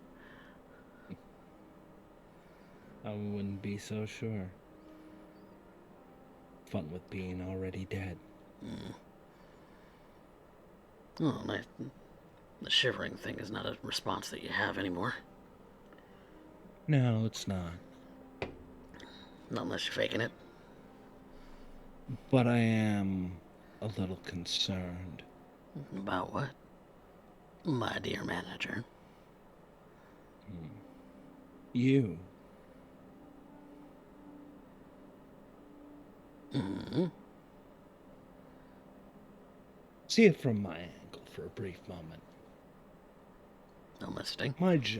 My job is to keep an eye on things and try and end up making sure that this place doesn't go to hell in the handbasket for the prince. Trying to end up organizing what's left of the unruly. Mm-hmm. And then I find out that there's this gorgeous gray fox coming in who doesn't end up telling us where he came from, doesn't know where he's going, and suddenly just, here you go, come on in. And given the conversation, I'm guessing your clan isn't exactly what I would end up calling on friendly terms, all things considered, with Singleton. But strangely enough, you're able to end up talking to Miss Kaufman. Because I can be civil when I want to be. You notice how none of this makes sense, right? Yeah, I know. I'm weird. Weird doesn't even begin to cover it. Look. Last thing I remember, I was in Edmonton. Next thing I know, I'm here. What happened? I don't have a clue. Hey, no need to get riled up. I'm not getting riled up. You have never seen me riled up. You don't want to. I get it. Big, dangerous. I believe you. Good. I hate having to explain things twice. Well, don't worry about that with me too frequently. No, the reason we're talking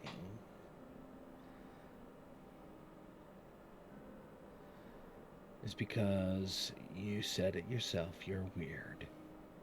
I'm weird.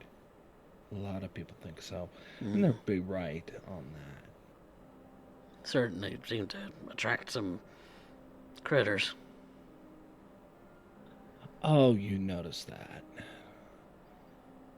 Don't worry about them. They're mostly harmless. I didn't say I was bothered by it. Give it a minute.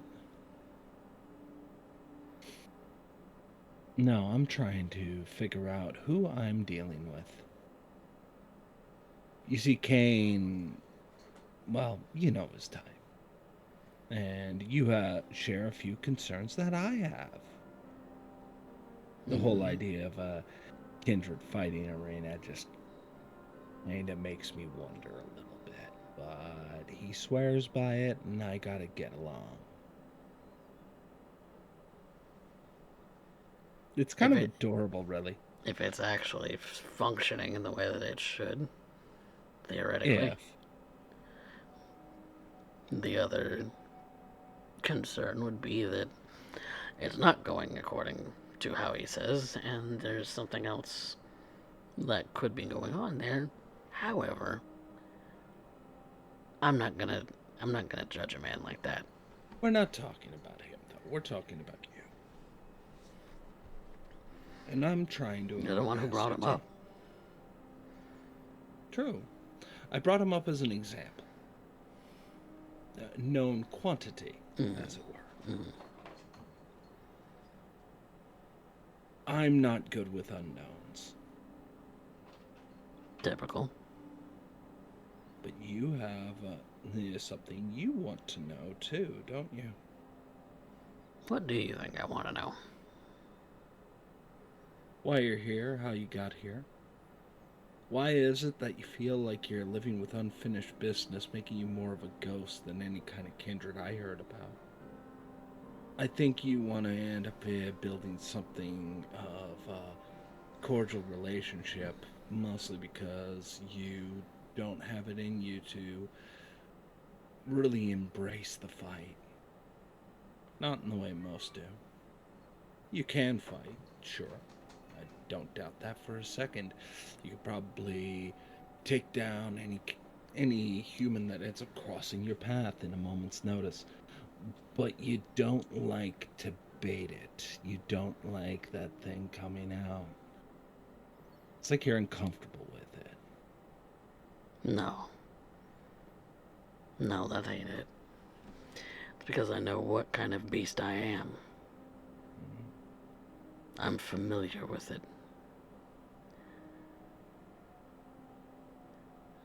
And just because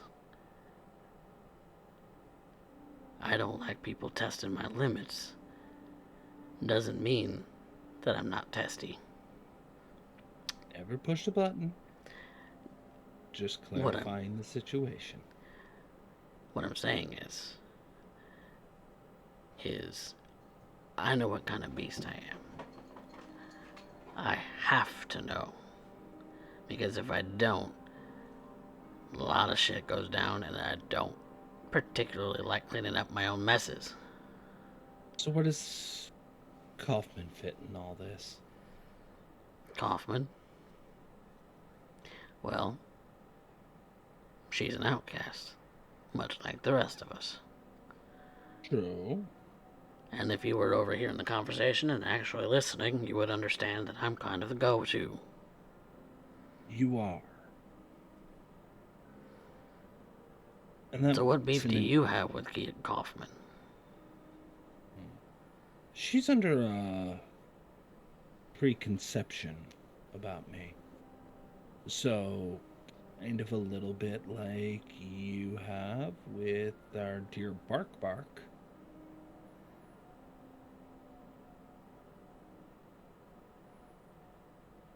Mm-hmm. But that's between me and her, and I'm not here to air out dirty laundry. Neither am I. It becomes my concern, though, when I'm suddenly put in a role where I have to take care of this domain, keep it all nice and pristine for whoever's moving in. So, being the young go-getter that I am, I decided that I was going to end up taking a look. I was looking for problem spots. Guess whose name came first on the docket? Of course it did. Mm-hmm. He's a Ventrue. I'm a Bruja. You're also an unknown, though. I admit that would be concerning, given if I were to his position, and your position. I am not a danger to anyone. Until your buttons are pressed. Well, don't push my buttons. I'm not worried about me pushing your buttons. I'm worried about somebody else doing that. You're very much a get-along kind of guy. I know my limits. I should. Why? I've been at this for longer than you have. So you have heard of me. Your name came up as part of the whole replacing the Primogen thing. Word gets around pretty quickly around these streets.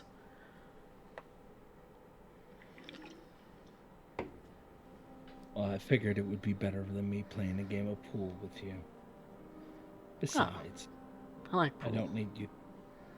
Because I don't need you throwing the game in order to end up being the kind host like you did with Kane.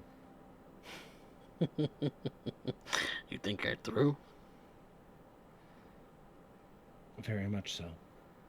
You put up a good game. I didn't You have did. to throw. Mm-hmm. If that's what you're telling me. I'm not a good liar. I'm sure you figured that out by now. But I also know he's... Well, very much into the fighting, taking away the excuse for him to start getting angry in your bar because, well, he doesn't quite know how to handle his pool cue. I'd be more concerned with him if I were you. I am. Good. But Because La Sombra is not a lazabout. I've dealt with a couple in my life. You remember that time? So your memory's not all shot. No, not all of it. I remember before and I remember after, but in between, the event that brought me here, I guess, I don't remember shit. It's like a black spot in my memory. I can forgive a lot of things. Gaps in their memory, lack of knowledge or foresight. I can forgive the trying to be quaint. Just know, and I want you to know this from my heart of hearts, I will never forgive you for Justin Bieber. Why do you think that?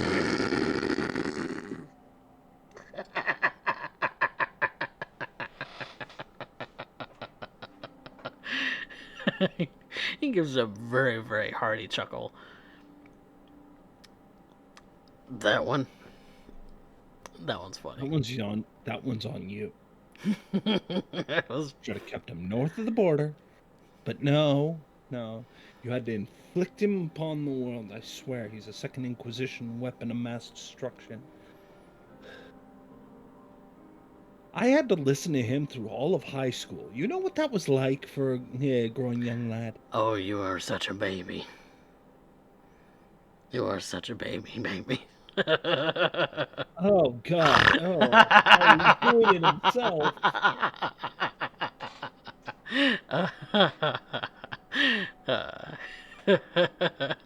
Oh, that's funny. I can be a good time when I want to be. I'll give you that.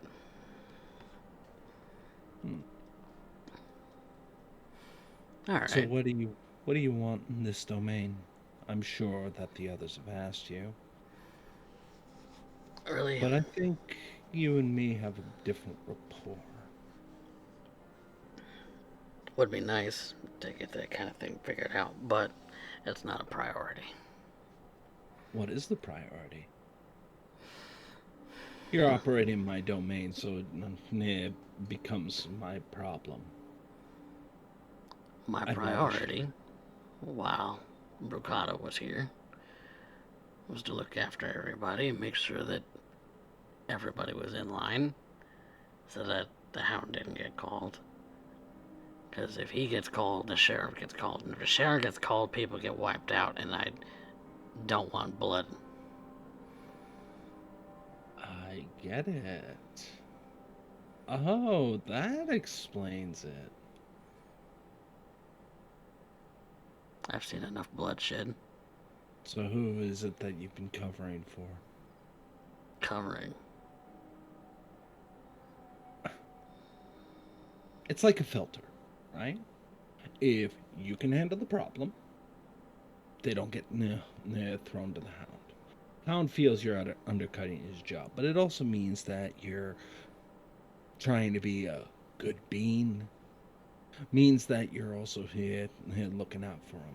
Also means you're probably covering up a few of their own little hiccups. I don't mind, things are quiet. I just want to know who's doing the hiccups that I got to keep an eye out for. But that means that they don't get fed to the hound. Hound here feels like he's being cut out of the loop, and so doesn't trust you, because you're here the one being the safety net for them all. Old Primogen must have had a real soft spot for them all. Actually, she's a real bitch. She let you keep running. Yeah, on a tight leash. Like she did everything. True. But look at it. Look at the big picture. You got a tight leash, but you get everybody else some slack. You get to be the hero of the day. The one everybody comes to. And for her, that would work. Because now she doesn't have to hear it. But maybe I'm just young and stupid enough to actually want to hear it. Call it naive. Well, if you think I'm covering for somebody, I imagine you have the skills to figure it out. Yeah, but when I do, then I gotta come back to you. And then we can't make Justin Bieber jokes.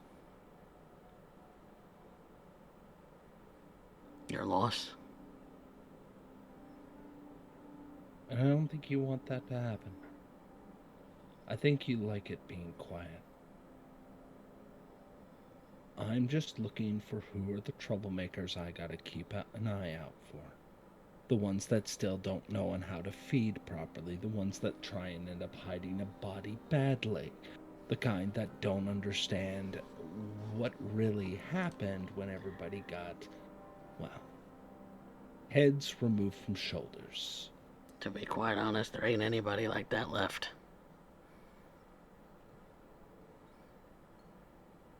Nobody.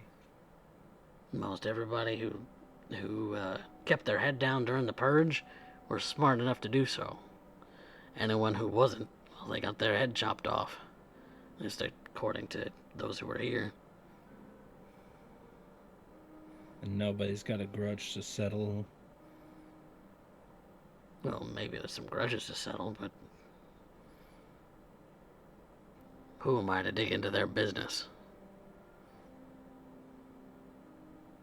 Nobody. You're nobody to dig into their business.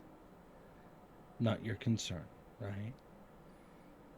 As long as everybody's fed and everybody's quiet and everybody's playing nice, that's all I care about. That's all Singleton cares about. That's all Brucato cared about.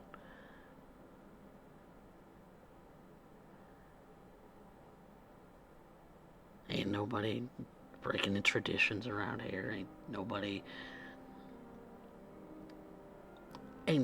trying to bring up some kind of, I don't know, ideas, wild ideas in their head. Well, aside from those who went to San Antonio. They got a wild hair up their butt, according to Madame. But yeah. But what? Well, they came back, and here we are. Tail between their legs and everything.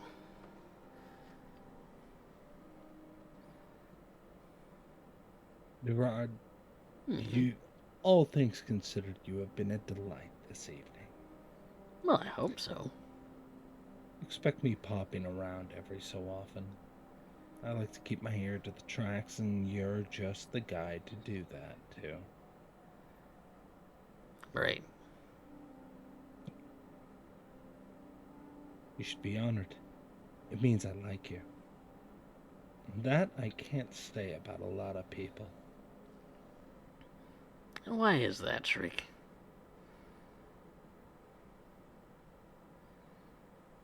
I mean, good-looking guy like you.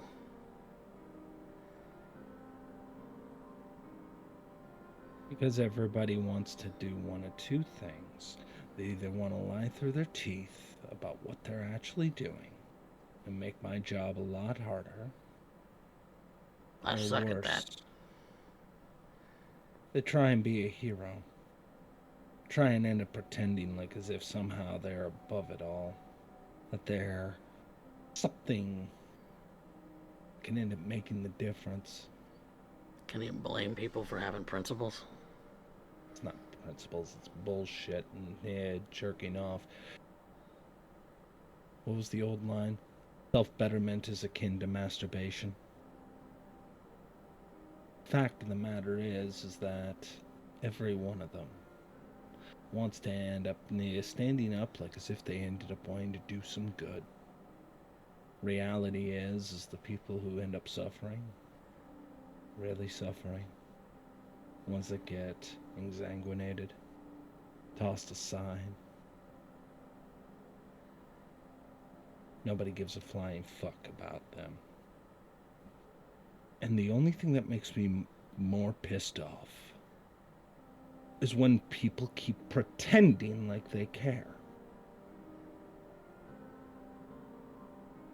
Is not one of them would actually lift a finger. But oh, will they shout it. Wonder when that cynicism came in. Before or after you died. When you see the things I've seen. I've seen worse. Look forward to trading notes with you, big guy. But I think your beer's getting warm. Can't have that, can we? I'll see you soon, Gerard. I'll see you very soon. Try to lighten up.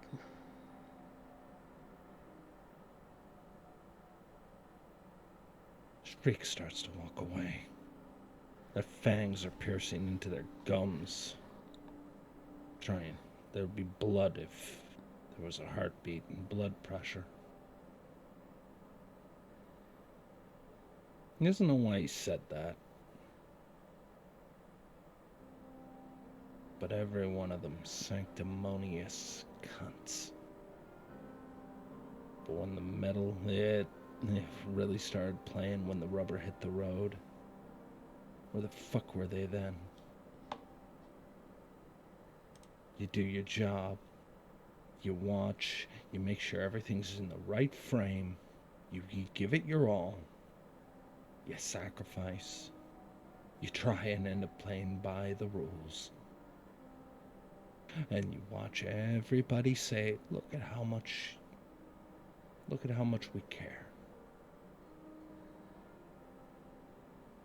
And then as you're bleeding out, the whole crowd turns away and finds somebody else to say, look how much we care. This town needs an enema. I think that is a perfect spot for us to take a break. And when we come back, well, possibly more of these coterie mates figuring out more about the people in their domain. Good and bad. So we'll be right back, everybody.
Welcome back, everyone, to Blood and Iron, Dead Man's Hand.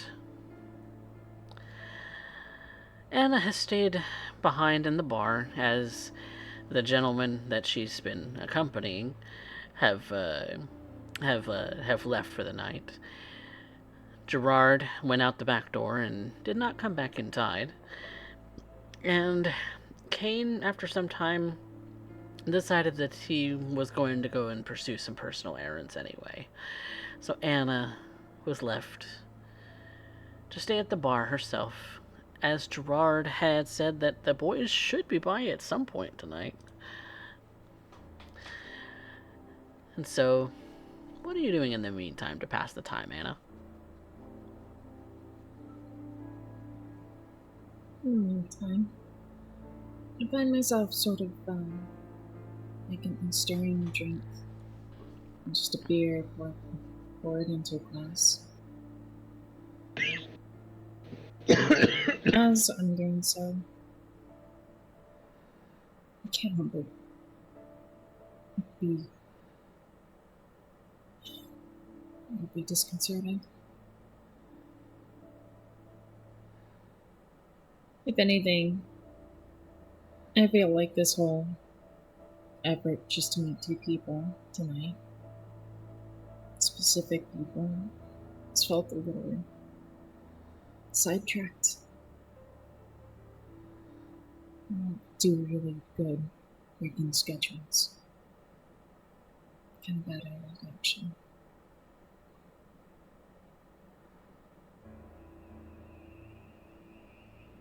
Still, if there are no certainties, then the better certainty would be to go to the generator. And for tonight, I can make use of the fact that maybe I can find some spend some time with. Just as you're kind of having those thoughts, kind of wondering how long you should wait around, if you should go back to the gym, or go back to the fight club, or go wandering around the streets on your own. There's a just as things are starting to close, and the bartender has has all but wiped down nearly all of the tables. You and maybe another patron, or all that's really left here, as it's turning to a little past midnight, and this particular bar doesn't keep very late hours. You see kind of a group of 4 individuals start walking in. 2 of which you recognize to be Danny and Monty. The other 2 you don't recognize, though. They are new faces to you.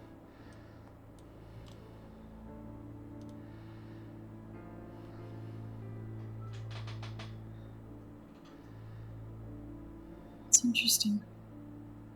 Yep. As I walk in,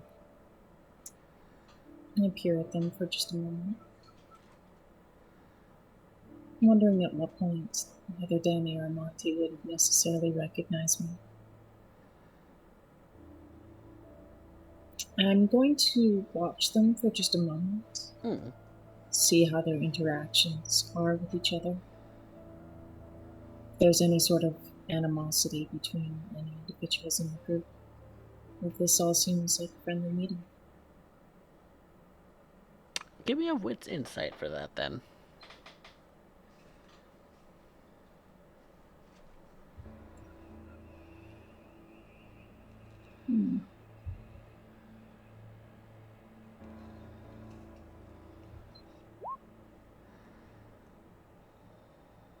That's a 2.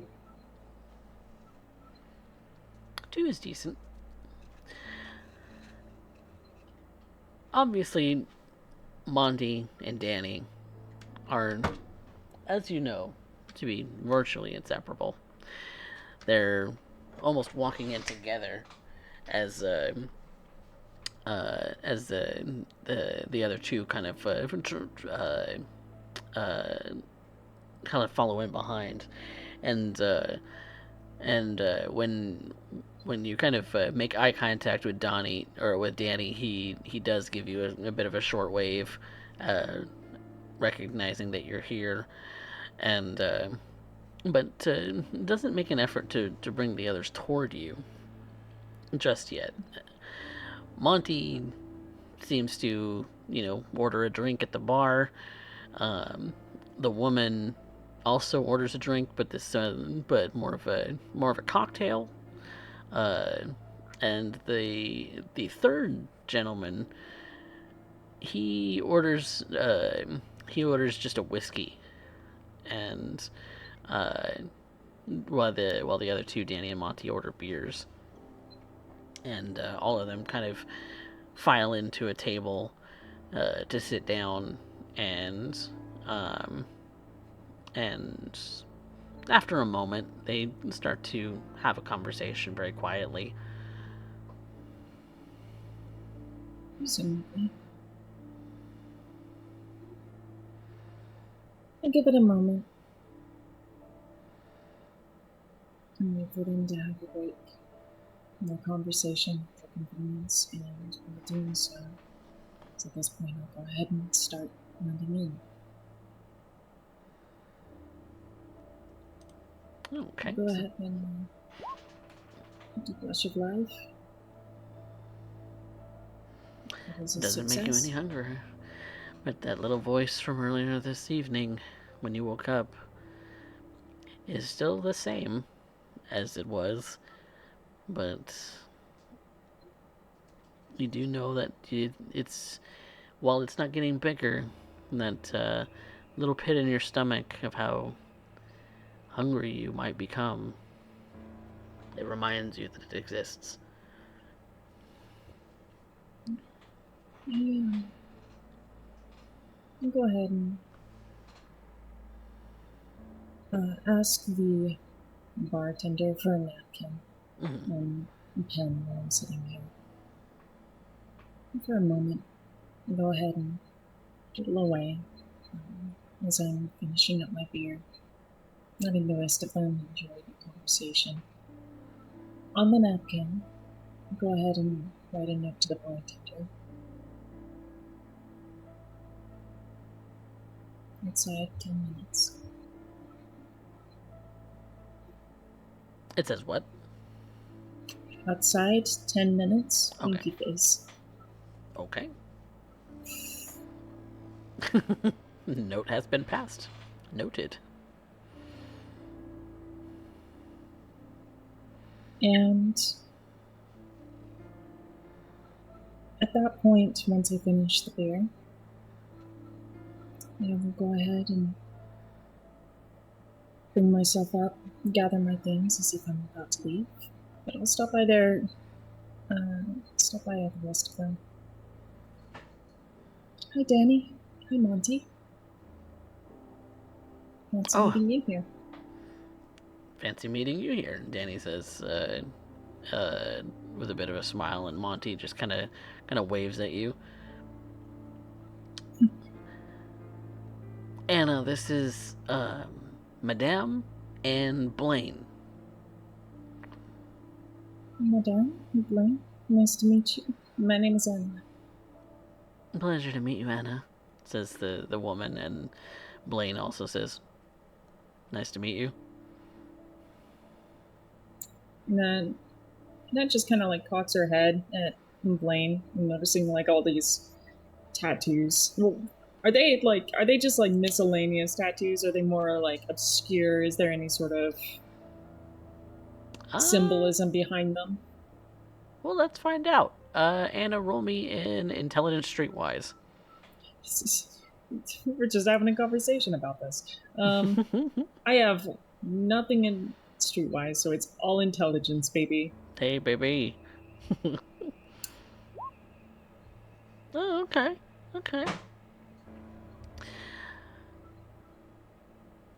None of them scream to you as overtly kindred, but also not overtly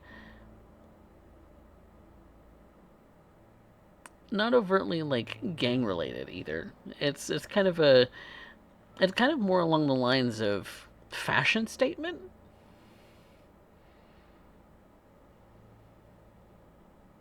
And I'll just point to a few of them. I like your tattoos. Oh, thanks. Yeah, you got them in town? I know a guy. Yeah, That's pretty good. I know a My guy favorite shop. who owns a shop. So yeah, he's a personal friend of mine. That's cool. Yeah, I'd love to get tattoos, but I'm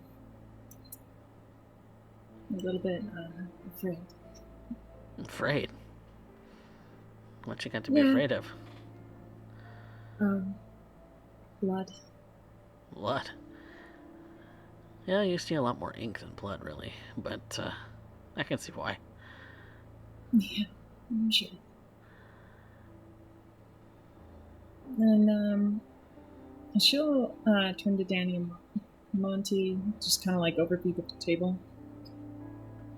So what you all out here up to tonight? Night on the town? And just You all together? yeah, just kind of out having a drink.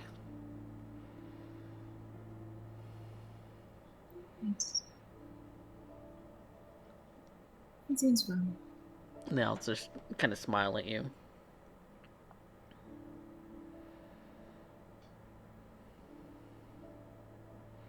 What did you think of the show last night?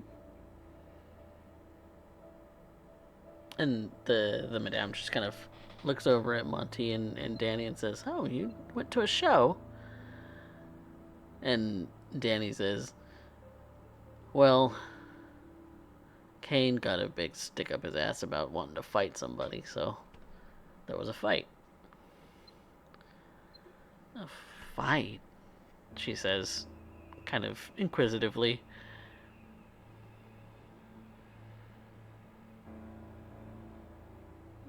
Yeah. Big guys like to show off their muscles. That they do. That they do.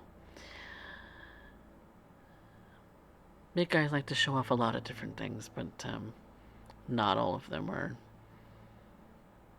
as big and tough underneath.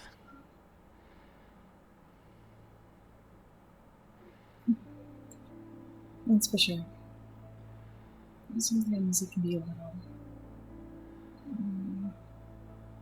What's the word? Weak-minded, but I won't necessarily say dumb. That's not quite the word either. Just not always in control. Some like to have that control taken away, don't they? She notices the collar on your neck. Because Anna does wear a collar, doesn't she? Mm-hmm.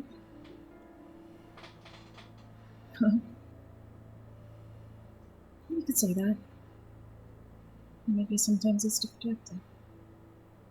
A little control sometimes. Well, to each their own. To each their own, indeed. You know what about that?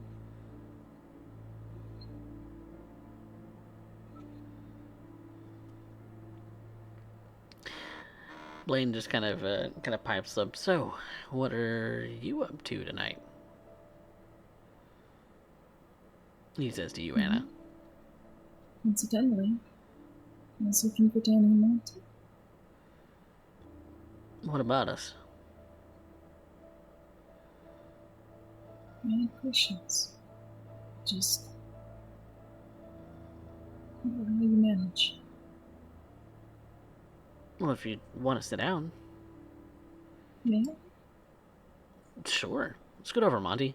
And Monty scoots over and kind of squishes the madame further into the seat. Emma will. She just kind of adjusts to make room for you. Thanks. I appreciate it.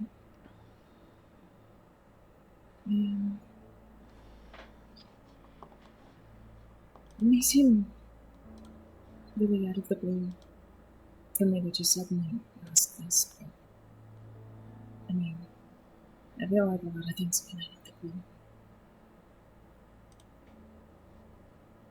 So I'll start. And I thought maybe we could just go ahead and play around with this game in a couple rounds. 20 questions? Mm-hmm. Okay. You share something, I share something. I can go ahead and start. Okay. I'm new to this. All of it. No more than maybe 2 or 3 years. Wow. That's yeah, that's pretty young. Not exactly chalked up with any sort of veterancy for this manager thing. Is that what we're calling it? Okay. Well, I myself have been at this sort of thing for, how's it, 10 years now? Not longer than I am. Well, if there's any kind of insight that I can glean upon you, it will be slightly self-taught, I suppose. I don't exactly know who the parent is. Gotcha.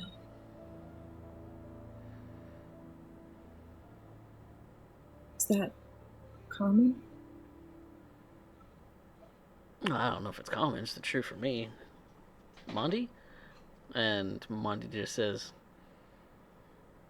he left.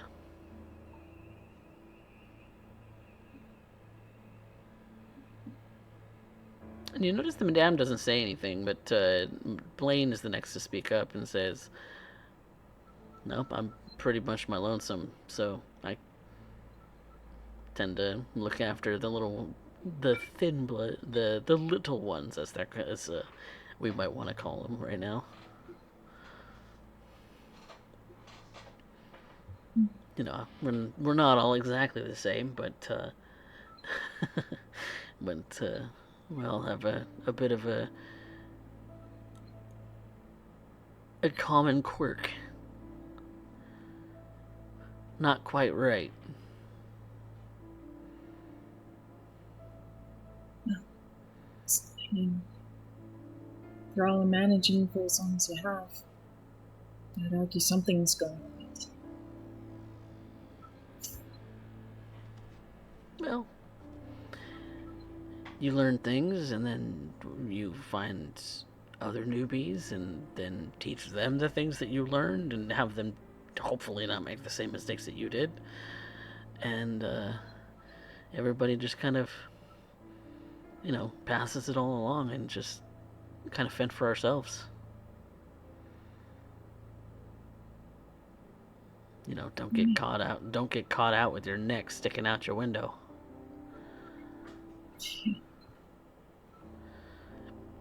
That's understandable.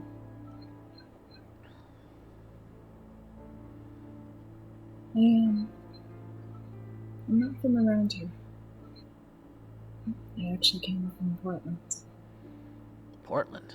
That's a ways away. Yeah. That's a long ways away. That's across the country. Maybe it's a good thing to some extent that none of you really had,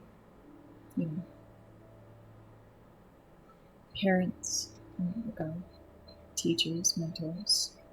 Because if you did, they'd probably drag you across the states too. Nearly impossible to get settled. It's funny you should say that, the madame says. Because sometimes you're dragged across the country because your sire's gone. Your father is gone.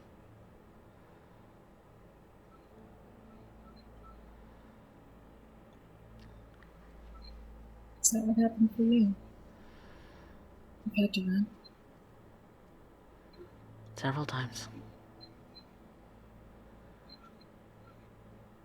I'm sorry. Don't be. It's not your fault.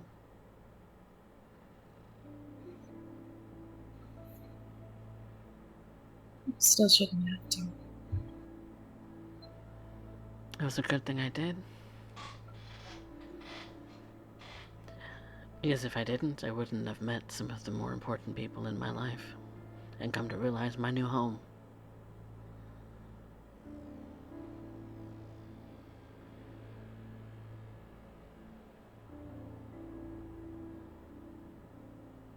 I would rather be here than there.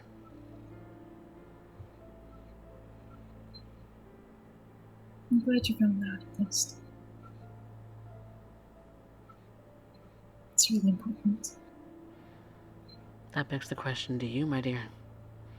Would you rather be there than here?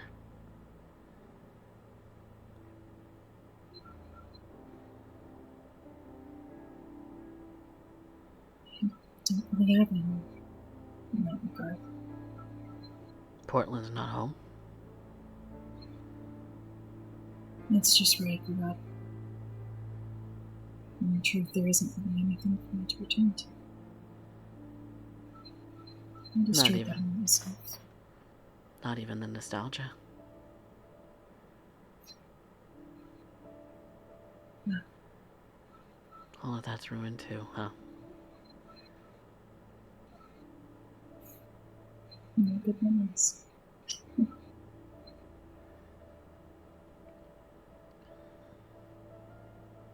But it's a little bit too depressing.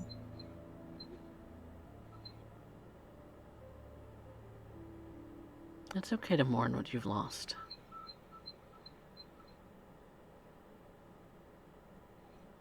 And be dissatisfied with what you've gained if that's truly how you feel.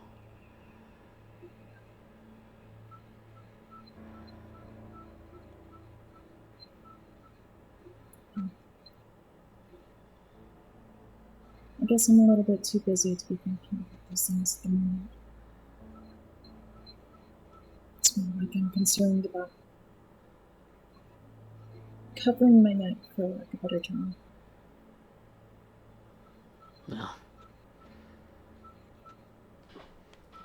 Getting to know people, as far as anybody else is concerned, the word on the street, Blaine says, is that you and the rest of Dead Man's Hand have been kind of just patrolling the streets, kind of getting an idea of what the place looks like.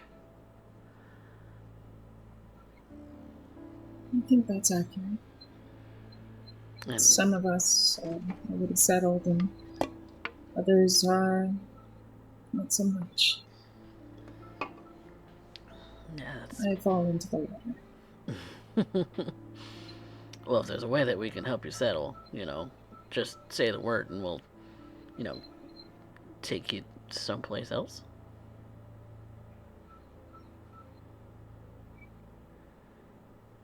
It's awfully generous. I mean, if you like the bar, it's going to be closing up here pretty soon, so. I suppose you're right. I should probably take this conversation out. But we can continue it. We're not everybody cool just to hang out for a little longer. You can get nods across the table. I'm fine with that. I do have to collect something first, though. If you don't mind. All right.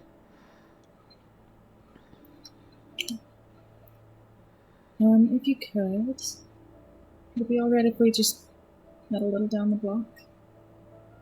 Yeah. Yeah, we can meet at the parking lot across the street. That's where my car's parked. Amazing. Thanks. I'll go ahead and meet you there. You get nods from across the table, and they all kind of shuffle out of the uh, the booth and kind of down their drinks, and then go out the door. Anna will go ahead and wait for them to leave before heading out to the... Is there a separate door at this bar? There's the back door and the front door. Back door. Just gonna meet bartender at the back. All right. Assuming he decided to go along with the note. Make me a quick charisma persuasion. Actually, manipulation persuasion. Because you're intending to feed on this individual, aren't you? Or at least get Maybe. a little handsy. Maybe. Maybe. That's gonna be 3. Now, is this intended to be a feeding roll, or is it not? Not quite, actually. Okay. What are you intending to do? I mean, you have him back there. My intention is I'm wanting to establish a bribe with this guy to see if he can start doing me a favor and looking out for individuals who come in and out. Okay. What kind of incentive are you offering?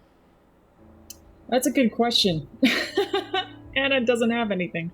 In order for him to kind of keep that kind of copious notes, he needs some kind of incentive. Because that's hundreds of people a day.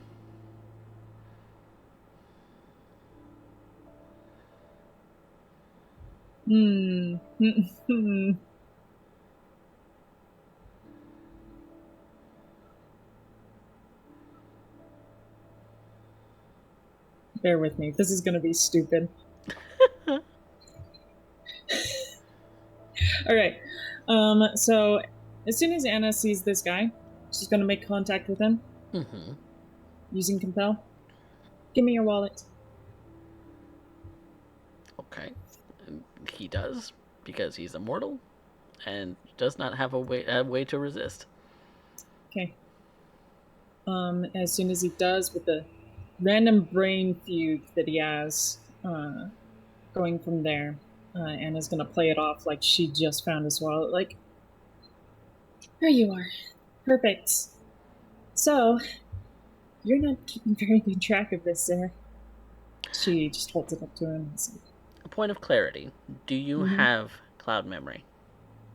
I don't. Does compel not have a clouding effect? No. They are fully aware that they are doing what they're doing. Wild. Okay, never mind. That's a dumb idea. They don't know why they do it, but they're fully aware that they do it.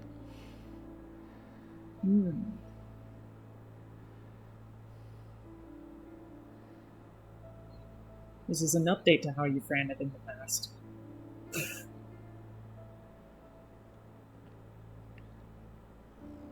They kind of switch off in that there's the automated way that they go about sort of reacting to how the command that you do, but as soon as the command is over, they're fully aware again.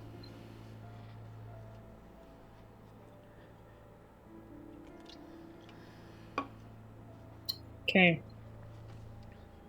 Noted. Update. Can I retcon and change this into a feeding scene instead? Sure, absolutely. Is your feeding roll a manipulation persuasion, or is it charisma subterfuge? It is manipulation persuasion. Okay. Then for a feeding roll to be successful, you need one more success. We'll go ahead and willpower that. I think I have 3 dice, so I can go ahead and succeed. Yes, you do. Reroll? Yes, cool. Sending it. All right, that's 4. And you gain his consent. You successfully are able to feed upon him. How much are you going to take? 1 or all? As you are at 2. Take 1. We will take 1 dot. Okay. And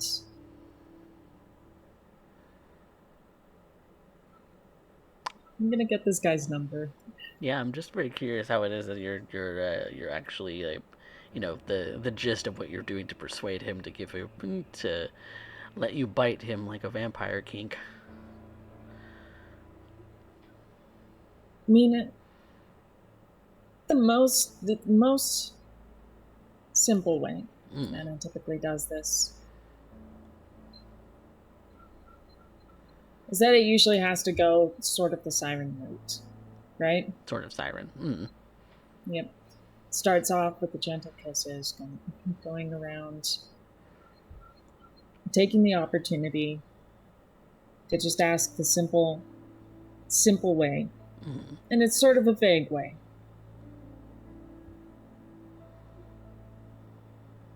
Just with a smirk and a smile.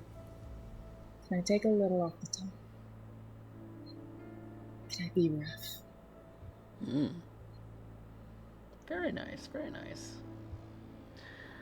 Well, you are able to successfully do so, and so you have not violated consent, and you have the delightful single dots of the blood to satiate that little voice in the back of your mind that was reminding you to take a snack. And thus a snack you have had. Okay.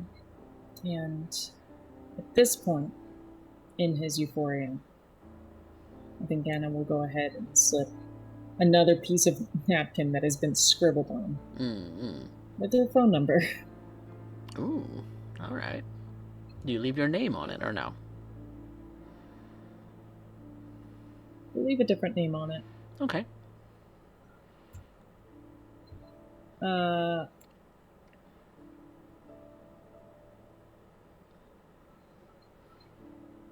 yes, like a code name would be used. Yeah, we'll come back to that. Different alias, another time. Perfectly fine. We can come up with a code name should you decide to use that code name more than once. Yeah. This has been very back and forth, but I'm realizing, unfortunately, that I do not have the resources I need to try and create a 1-dot contact. Contact or retainer. Yeah, you're kind of a little bit strapped for cash in that sort of way. But yeah, that's rough. But there's the potential he'll call you. So we'll have to see. All right. So going back to that parking lot where the other 4 had their cars parked, you meet up with them to. Is your car also parked nearby, or do you even have one? That's the funny part. I don't think she's had a car. She rode with Kane here, I guess. Yeah, that she has. I imagine she's been getting to the shop just fine. Either using a vehicle, like using her own vehicle, or a vehicle that maybe her sire, Dr. Vale, provided her. But when I say she ain't got any resources, she is 0 dots in the resources. Which means she's barely scraping by on anything. She does not have anything of substance. Fresh, baby. turning with the rest of the group, and I will go ahead and pick up conversation. So, thank you so much for waiting for me. Just had to talk to the bartender about something. That's fine. Finish up the time. Well, as Gerard kind of comes around this place pretty frequently, so don't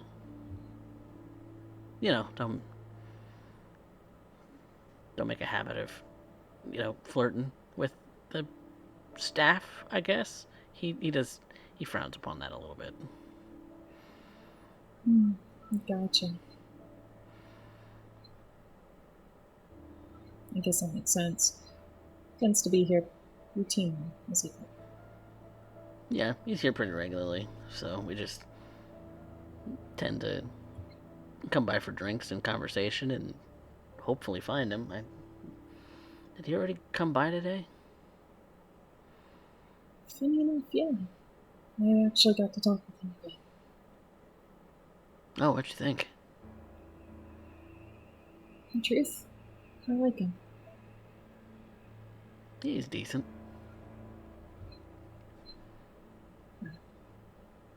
Nice fellow. I like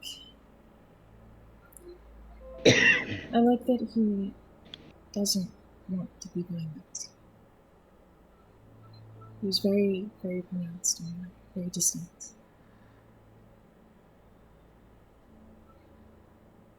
My internet may have dropped again. No. No, don't tell me that. Can you guys still hear me, though? I can hear you now. Okay. Are we... I can hear you. Are we back? Are we back? Just aggressively adjust my microphone here. Yeah.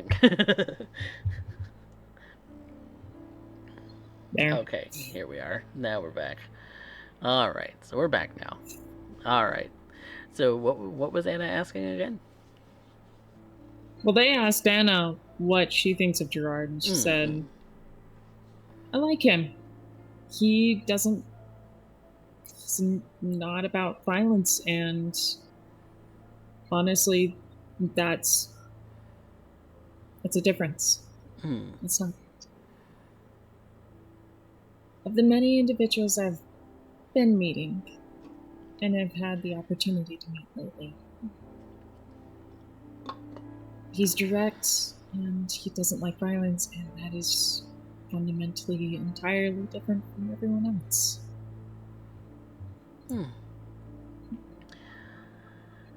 I could say that he doesn't like to be that way.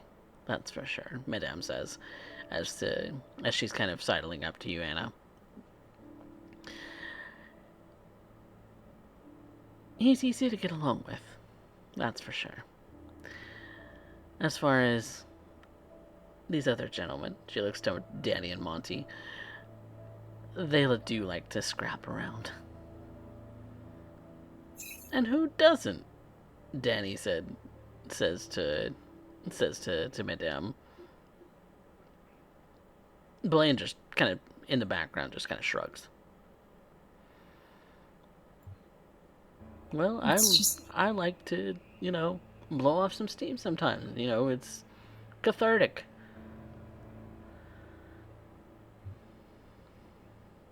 That's what they say.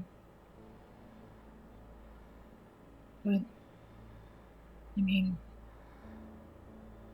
in case with Cain and Ferdinand the other night.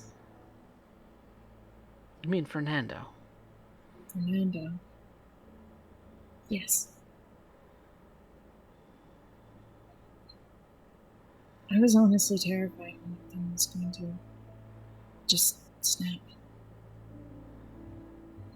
Next thing you know, you have a raging monster, stronger than 12 men.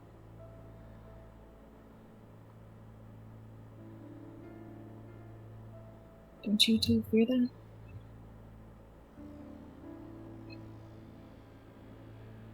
I don't get like that, Danny says. Monty just shakes his head and shrugs no.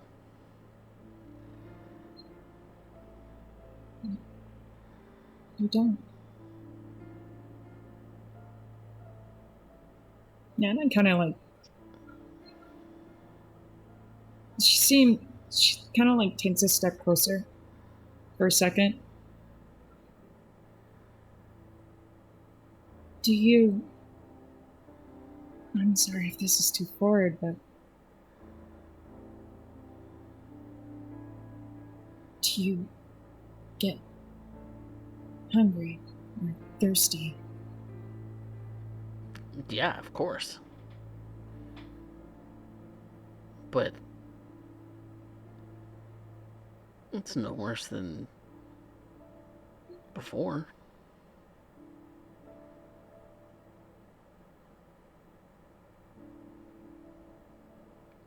Why? Is it for you? You do.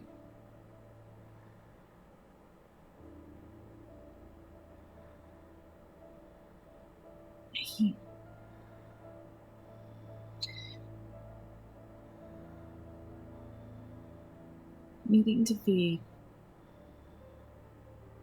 is honestly the worst thing to me.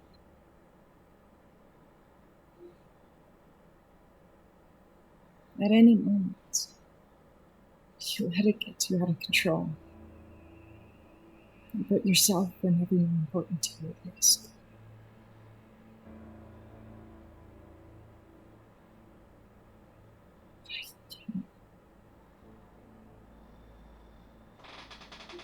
I honestly just.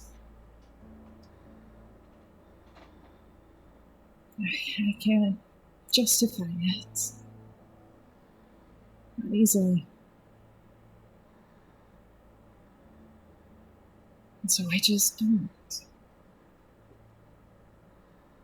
You don't. You don't have issues with that. You don't feel it take over at all. They both kind of look at each other and just kind of, in a bit of a questioning look, kind of shake their head like, no? What? Huh? No? But you notice that Madame and Blaine don't say anything in regard to that.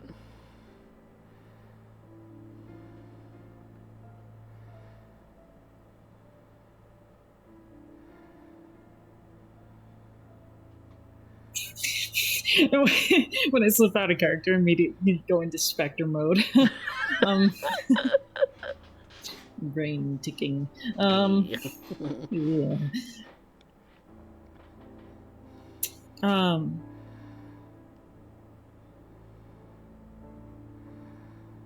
And that's gonna prod a bit more. She kind of gives this questioning look at Madame and Blaine. And then back to Danny and Monty. Do you two not feed? No, we feed. We have to, like everybody else. You can't go hungry, but because if you go hungry for long enough, you just don't wake up.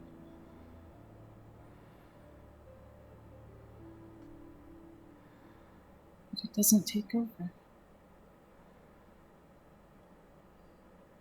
Where you have such bad hunger pains that you're just like, I need to eat something. No. It's definitely not it. I mean, I've never had my stomach take control of me before.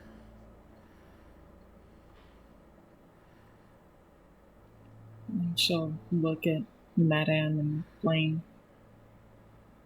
You two neither. She'll just shake her head no, like she's fully aware of what you're asking, and like she knows maybe a bit more than Danny and Monty do. But you see that Blaine kind of just chuckles and says, "No, I'm very familiar with that."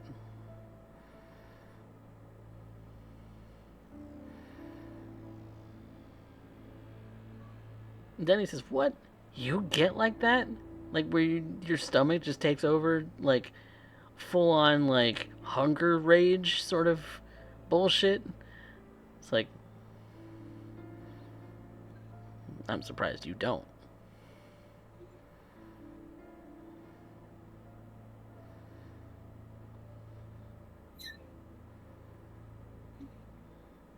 This is a weird conversation to be having on the road, on the in the parking lot. Danny Oh, says, yes. "Sorry, I just wow. We must be way too new to this and to be of any use to you."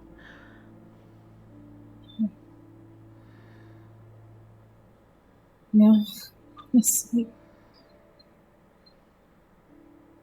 I think I would trade.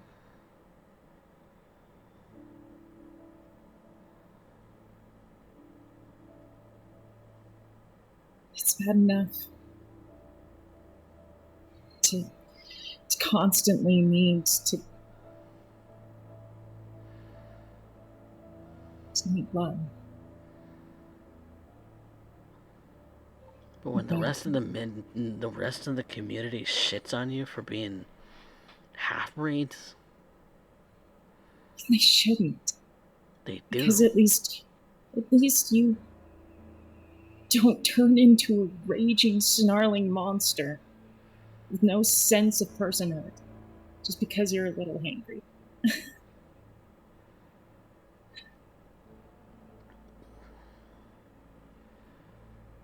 No, you have no idea how many people we've lost just because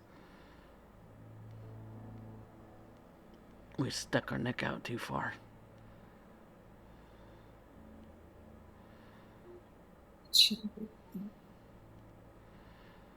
But it is like that, sweetheart. And there's nothing you can do to change it. I'm happy. Nice to hear.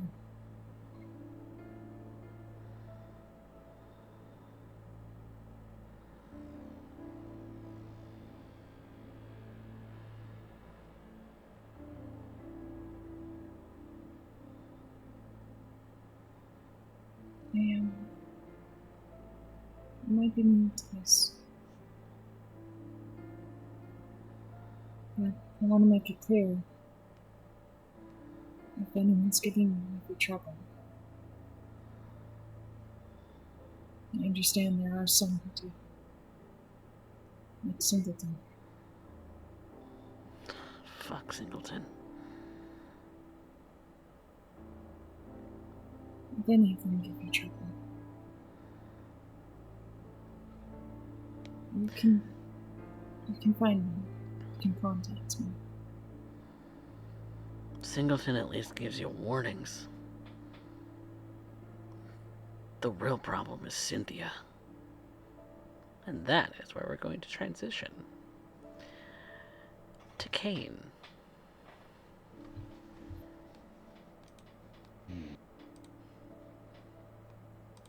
Kane, my friend, you have headed back to the gym. Yes. The actual gym, not the sort of warehouse that's been turned into a fight club. No, we're talking about an actual gym. Where you've got a few boxers kind of finishing up with their rounds with the bags. Things are starting to sort of wind down, and Chatterbox and Teddy are both kind of going through the motions of making sure that everything's sort of organized and cleaned up before locking up. And when Chatterbox realizes that you've walked in the door just before they're about to lock everything up, he just kind of gives you a acknowledging nod I'll walk up to the two of them.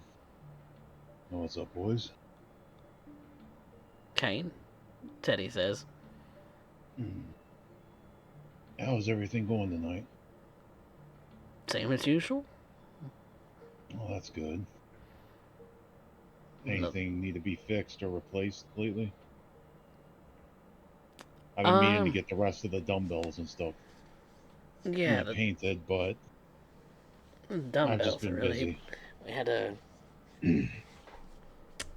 Uh, we had uh, we had a punching bag come down off its chain, but I think we managed to get it back up, right, Chatterbox?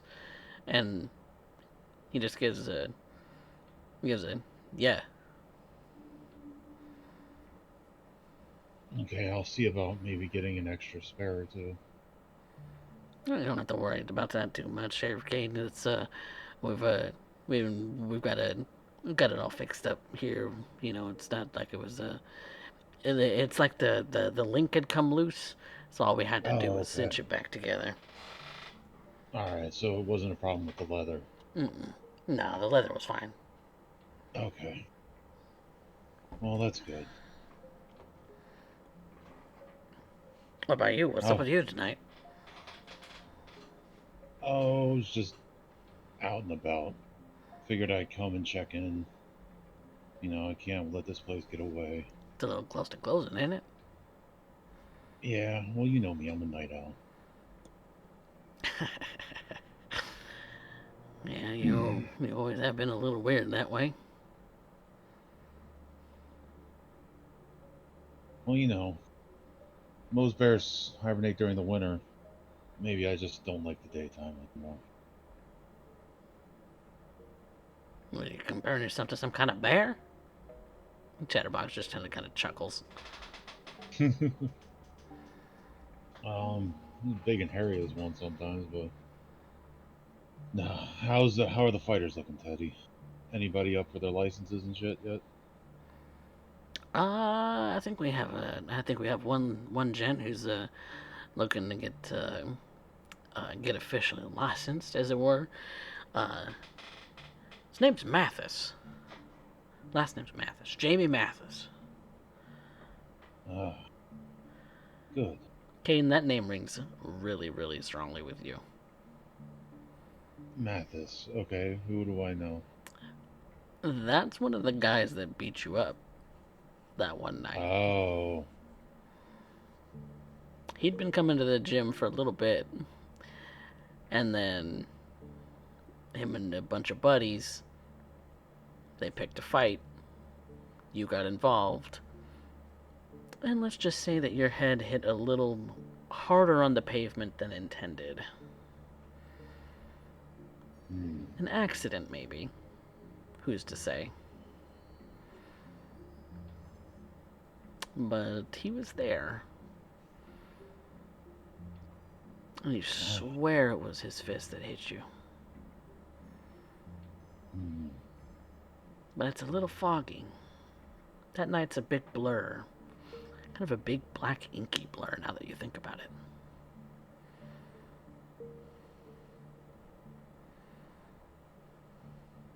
How long's he been coming here? Again, it's hard to keep track. It's been a few months. It's you know he's been working very diligently. He's been working on his forms.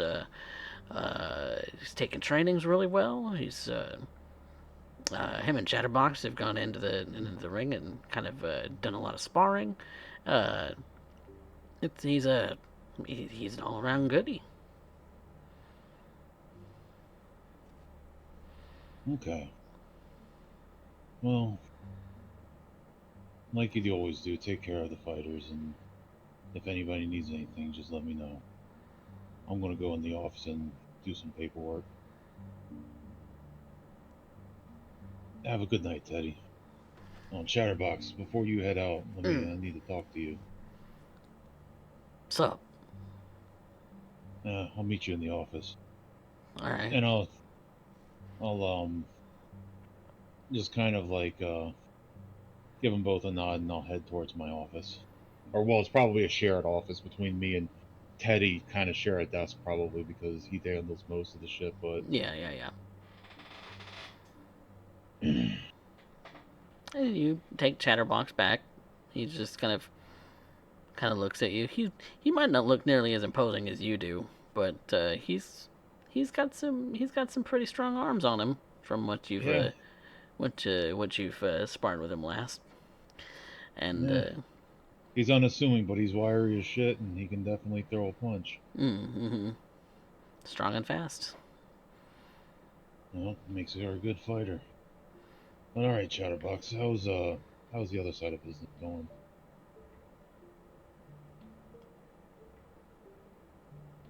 Oh wait, other He side. also he's basically my protege that helps run the underground shit too. Oh, okay. I'm kind of like Yeah, basically teaching. yeah. That's well, I mean, yeah. I mean, we've As well almost as it had it. can be. Yeah, almost had to run it with a cop the other night.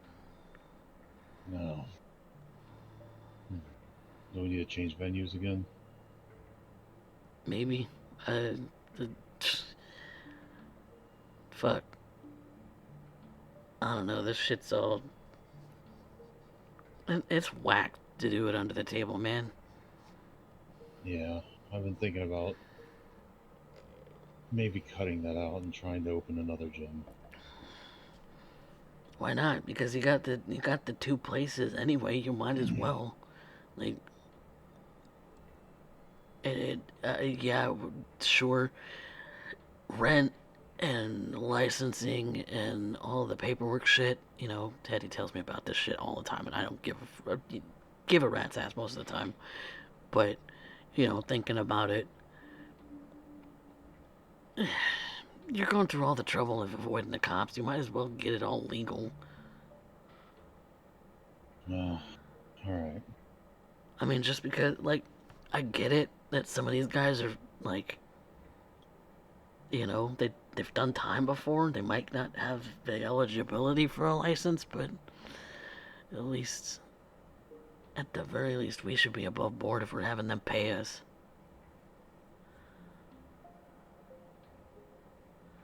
Yeah, maybe we can start some kind of new circuit. If we an above board one for them. I mean, amateur attorneys would be just like no Yeah, big they. deal, right? Yeah, we might have to get some licenses for us, but to hold the event. But that might be the best way to go. I've been thinking about that for a while. They're not as. It's getting to be too much trouble than it's worth. Hey, you said it, not me. Hmm. Oh, all right. What about you, bro? How you doing? Oh, things have been interesting, but Interesting. yeah, they got me looking over a new area. Some kind of bullshit where I'm in charge. How are you managing that and managing this and managing the underground and whatever else the fuck you do during the day? You got a fucking Oh day no, job, right? no, this guy's my goal. He knows everything. Oh, okay. Yeah, sorry. Oh, First okay. time interacting. Yeah, he's actually my ghoul. Oh, So okay, he okay. knows Then you he's a gotta. one dot ghoul, and I'm working towards upping that. But Mm, then you sleeping during the day. I mean, how in the fuck? it's burning the candles at both ends. That's why I'm trying to get things. I'm thinking about simplifying things. If I can make things above board, Teddy can deal with most of the professional fighters. Maybe get you to do some of the day to day stuff. You Man, guys can. if you're gonna add more responsibilities to my sheet, man, you gotta you gotta up my pay. Oh, with the new location comes more influx in income. You guys are both getting a pay bump. It's going to be more work, but we're going to be turning out more fighters. So it's going to be above board. I want us all to I want us all to benefit from this, not just the three of us running this shit, but I want to see our fighters actually get good purses and good tournaments. Everybody deserves a chance, man. And when you say pay bump, does that mean the good too? What is he asking for? The good, Oh since you said he's a yeah, ghoul. yeah. If you need it, like I said, you know me. I take care of my people. And if you got some to spare. And I'll go ahead and I'll get up and I'll walk over and I will bite my wrist and give him a rouse worth of blood. All right. If as long as Teddy and everybody else is gone. Oh yeah, there's nobody else in this room besides you. Besides you two. Okay. All And right. I'll work on bonding him further. Make a rouse check for me.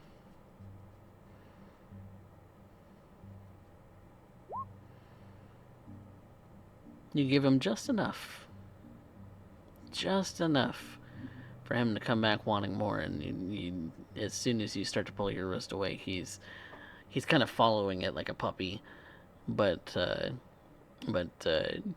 you can tell that he's basically just looked like he just had a hit of the best kind of drugs that money can buy. Now remember, all things in moderation, even this. Too much of a good thing will fuck you up. Nah, man. And he goes and like wipes some of the what's left on his lip and kind of licks the remainder of it off. He's like, nah, man. We're cool. We're cool.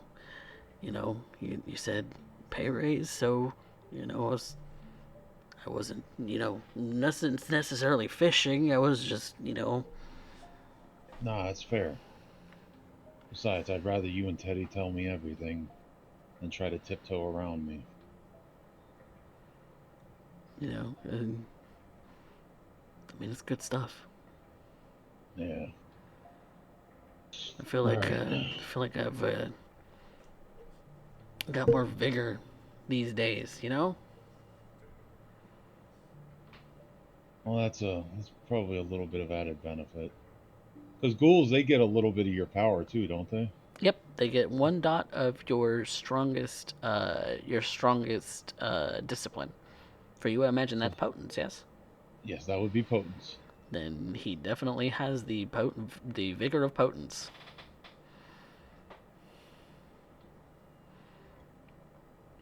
But yeah, you'll notice you'll be a little bit stronger, a little springy. Oh yeah, yeah, yeah. I like it. I like it. I like it a lot. Just remember to keep that under control, though. No, we're cool. We're cool. We're cool. Yeah. All right. Well. Strong and silent type. Out there. Yeah. I don't say shit. That's one of the best things I've always liked about you. You only talk when you need to. There's not a lot of bullshit coming out of your mouth. Nah, it's like you've done a lot for me, man.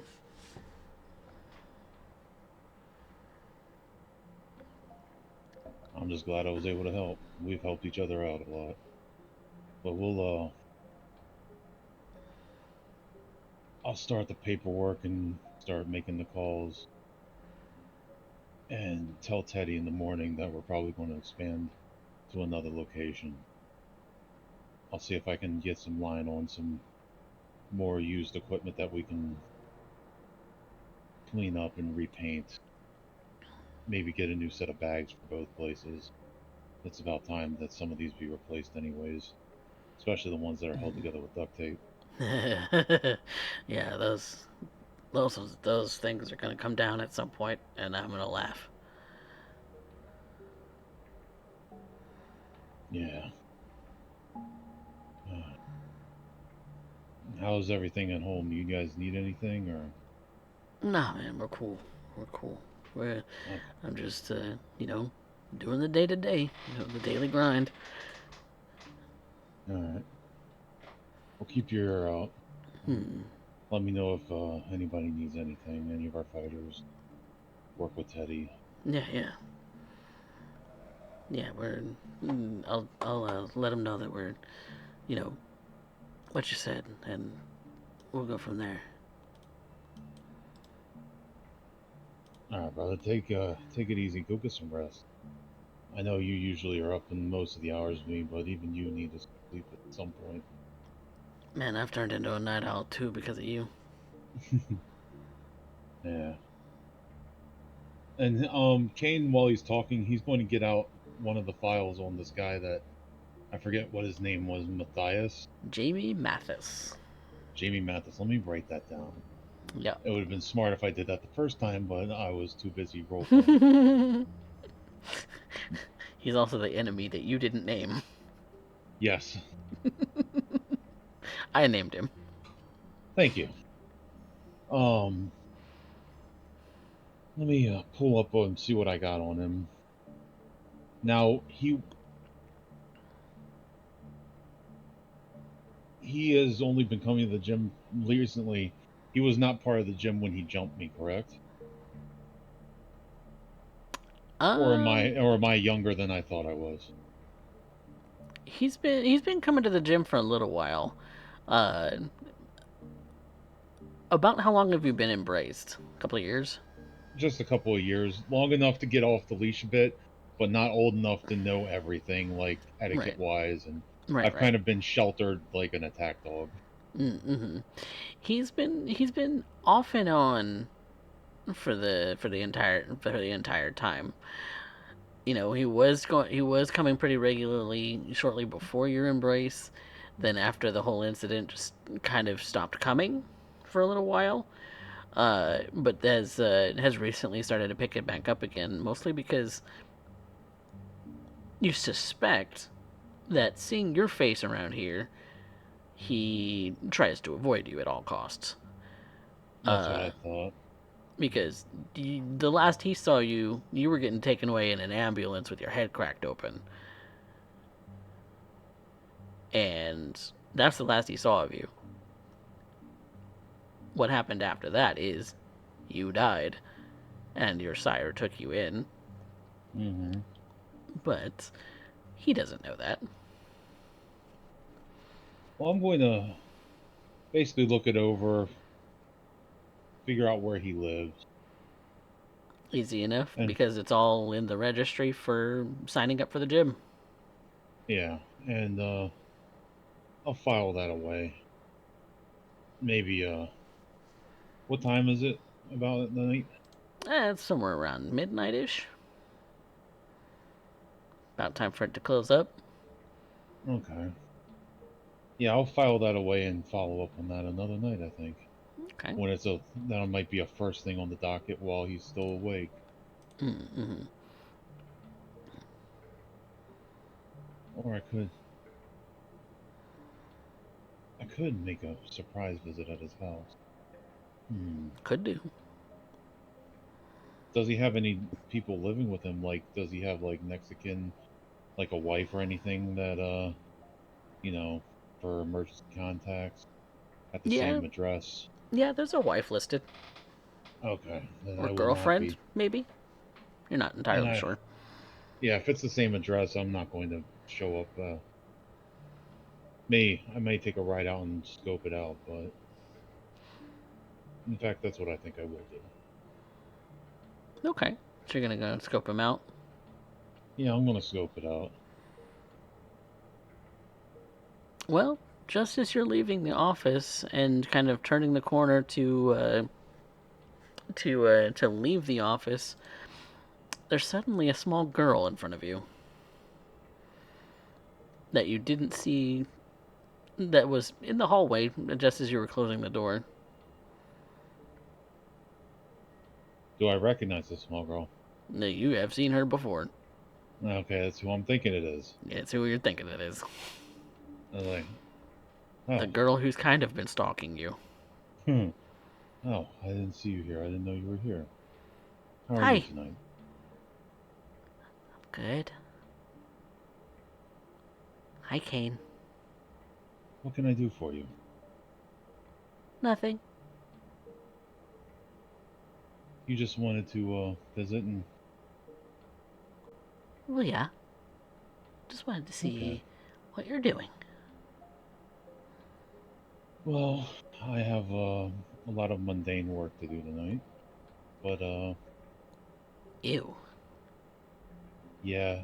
Well, when you run a business, you got to do a lot of boring things to make things work. Same. Gross. Yeah. I have an idea. Let's go have some fun. Okay. What do you do for fun?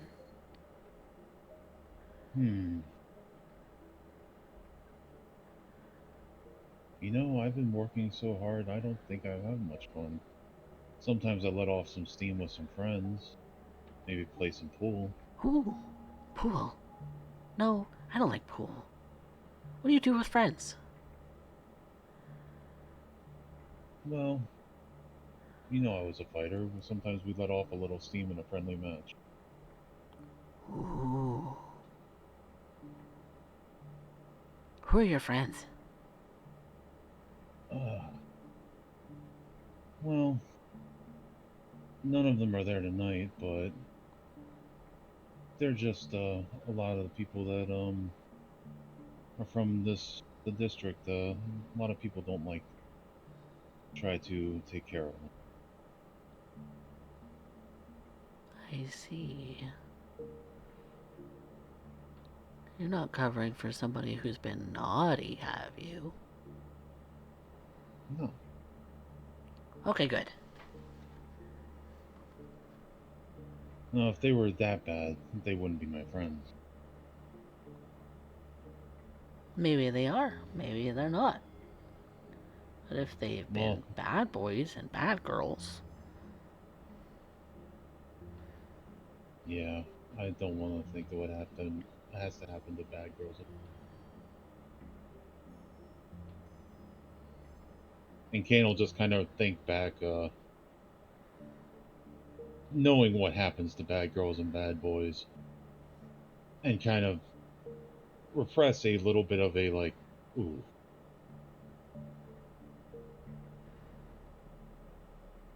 and she is But I, she grabs your hand and starts leading you towards the door, and you recognize that this girl's hand is ice cold.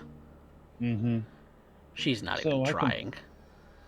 I can put off my mundane work for another night. What would you like to do tonight? We don't get to hang out. Um, hmm.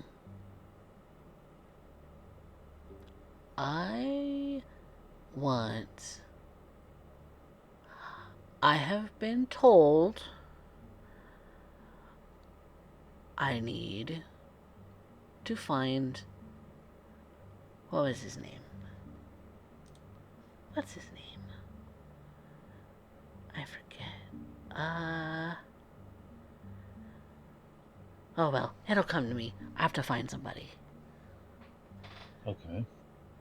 Do you know a place to start looking? And we'll kind of walk with her towards the van, unless she wants to run or something. They are reclaimed. So Arlington. Okay. They've actually made me watch over that area lately. I heard. Yeah. Oh my god. And I'll walk up to the van and open the door for her. She gets into the seat and starts buckling up. And I'll get in and I'll put my seatbelt on because I'm not going to break the rules in front of this little girl. I don't care if they're human rules or not.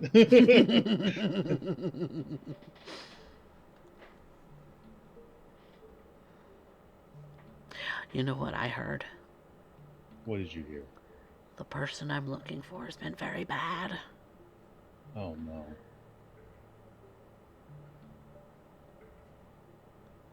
Why can't I remember their name? Do you know what they look like? Maybe I've met them.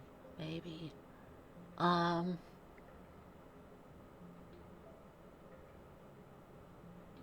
It's a girl. Yeah, a girl. She's got long hair.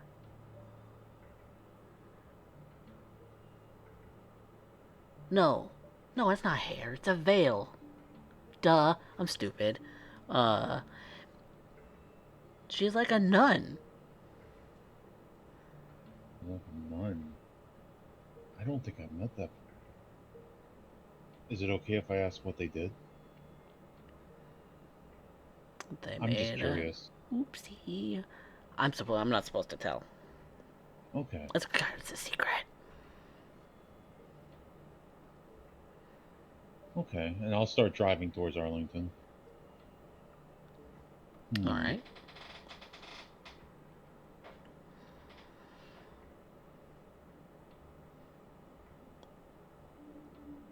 And she goes very still and very quiet during the car ride.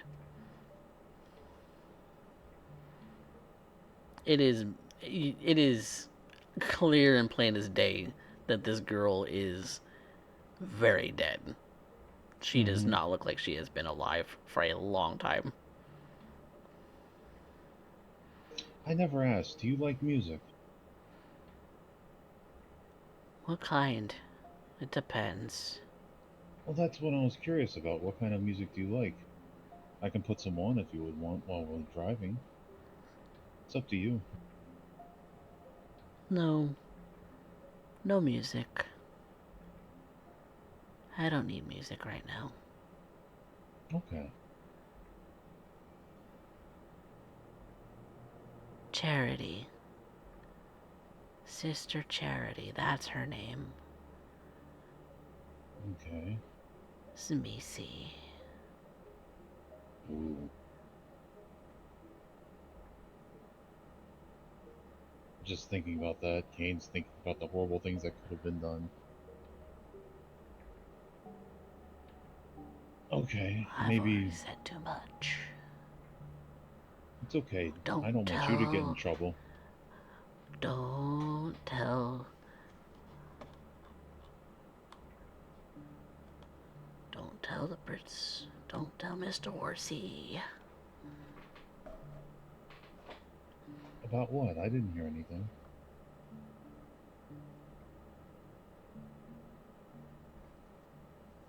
So maybe we check out some of the churches? Or do you know a place that we could go to look?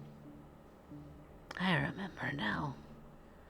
I just need you to drive me to a specific place. And she gives you an address. I can do this. I'm too short to drive. I hate being so short. Why'd I have to be so short? That's gotta be aggravating.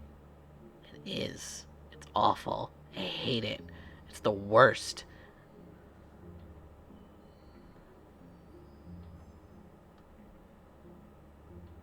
Hmm.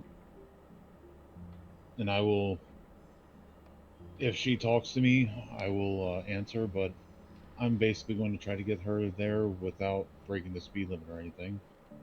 And just get her where she needs to go. Give me some thoughts as to what's going on in Kane's head right now about this little girl. Kane,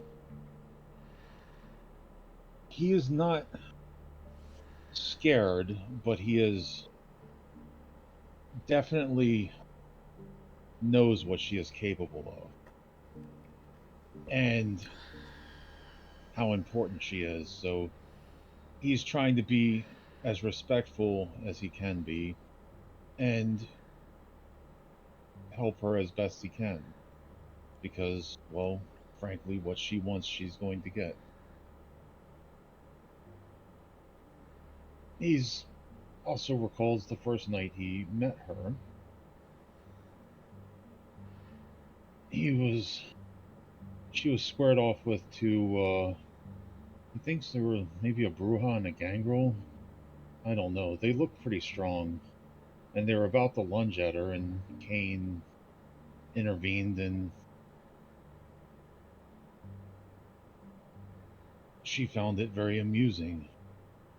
And then Kane realized that if anybody needed help, it was definitely not her. And, well, it's safe to say what happened to them is not safe for Twitch terms of service, that I cannot go any further. Let's just say they were eviscerated. Brutally.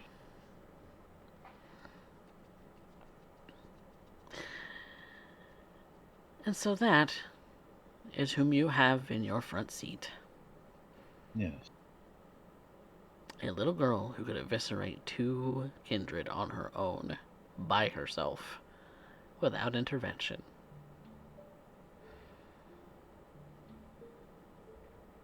Now, did you change her name? Nope, her name is, well, yes, her name is Cynthia. Cynthia? Yep. Simply Okay. Cynthia. Okay.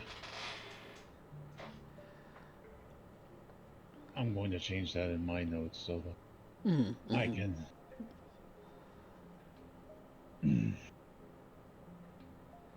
Cynthia, from what you understand, is a Bruja. Ah, very nice. Okay.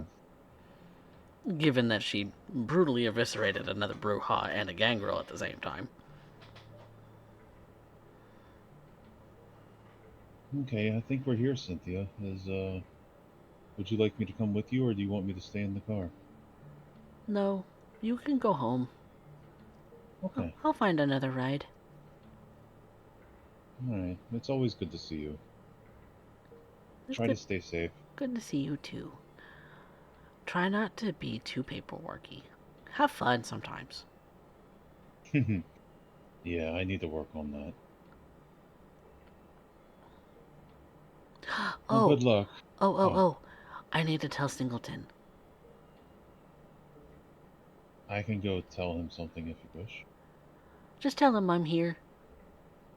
He'll know. Okay. Okay.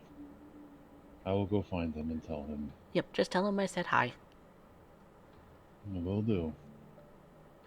Okay, I'll see you later, Kane. I love you, bye. Have a good night. And she hops out of the car and kind of trundles off down an alleyway. Kane will breathe a big sigh of relief. Okay. Would I know where to find Singleton? At the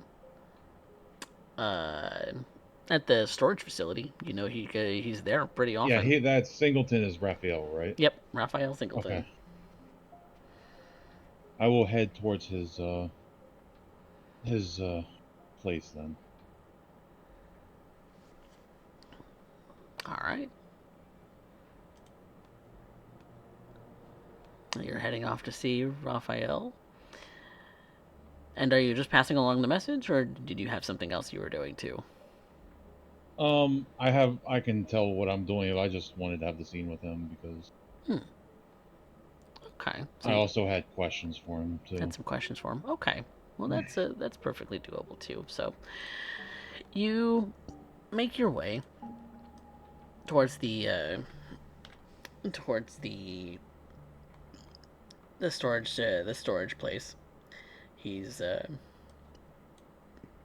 kind of just making some last minute doing some last minute things inside the office before he locks up the door to it. And you see him there as he's locking up the door. Mr. Tenebris. Mr. Singleton. How are you tonight? This is the 3rd night in a row. Oh, have I met him? Yes. He's aware of what's going on in the domain. Okay. Well, it might not have been you he's seen 3 nights in a row, but it's probably others he's seen 3 nights in a row. Well, I apologize for the busyness. I was asked to relay a message and just wanted to touch base with you too. Probably the same reason others came to see you. I just feel like I'm repeating myself. What's the message? Cynthia is in town, and she says hi. Great. And I think we might be losing coffee for a second. God damn.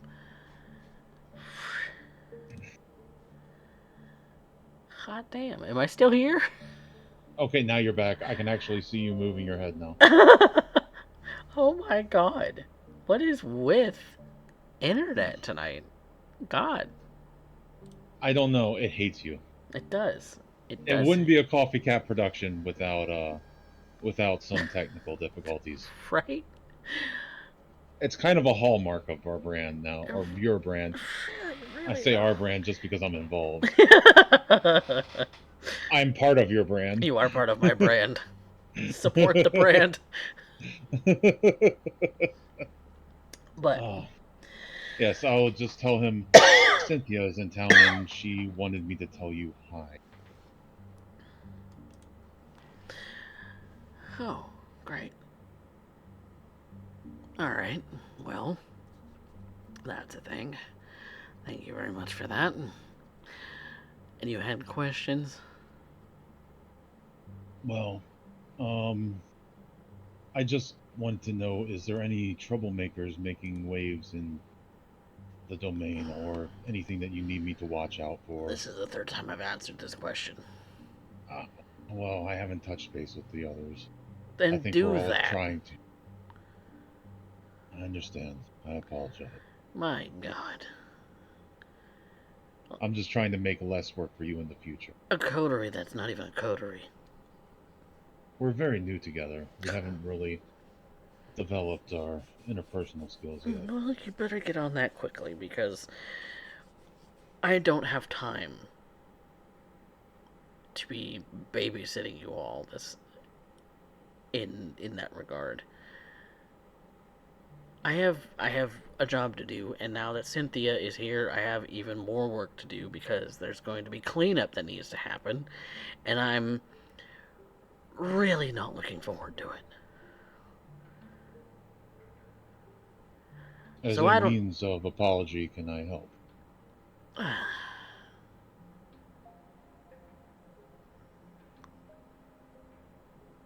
unless you can unless you have contacts that make things completely disappear, I think I have to work on this alone. Okay. If you need an extra set of hands, I let know me who to know. call because you are all acting primogen, and if there is something that any of you can contribute to covering up messes, that would be fantastic. I I don't can know what you're definitely. capable of. I don't know what Shriek has. I don't know what Anna or Alexandra has. Because you haven't exactly told me what it is that you guys can do. Uh, I'm good at physical things. I have access to a lot of industrial supplies that could help with making things clean up and disappear. I'm not sure about the others, but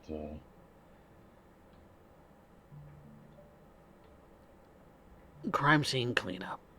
Let's just put it simply like that. yes, I can. I definitely have a lot of the supplies for it. As do Not, I. yeah. So, Like I said, I'm only trying to help. Sorry that it has been a pain in the ass. I won't take up any more of your time, but and the only I'll one who's touch been base a with pain in them. my ass really has been Shriek. That track.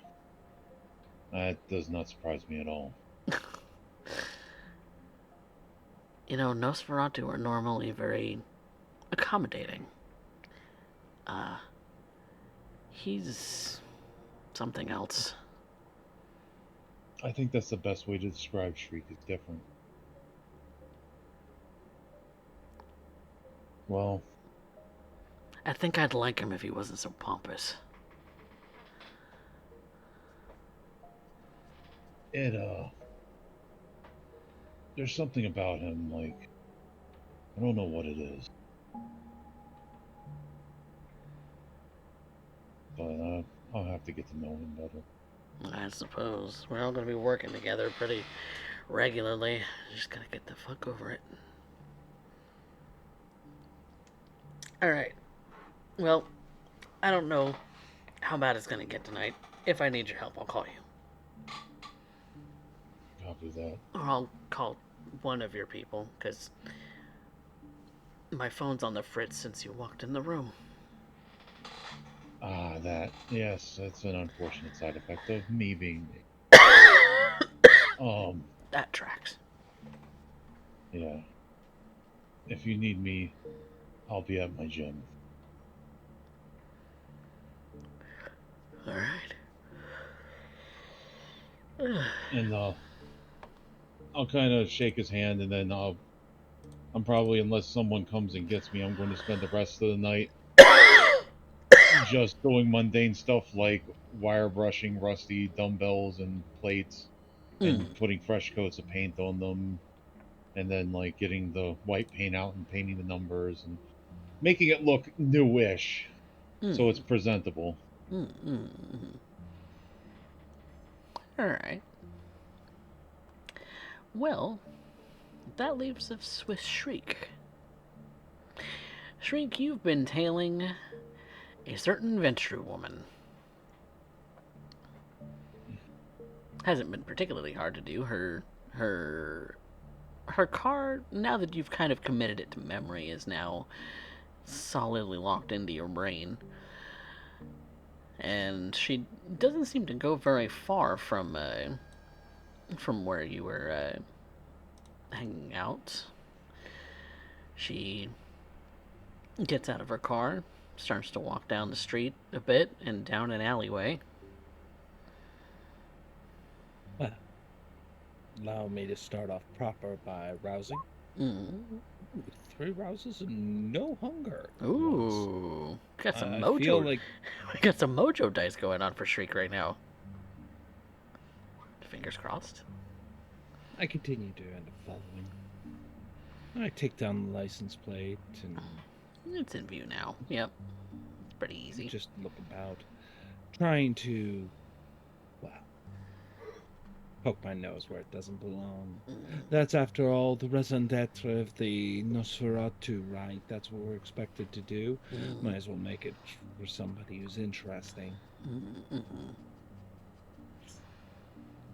I think about our little bit of history from time to time. It's cute, really. I end up knowing that she thinks about me as much as I think about her. How often do you think about her? How often do you think about what you did?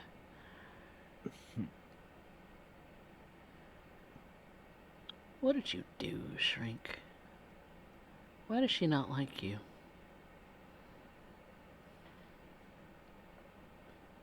Well.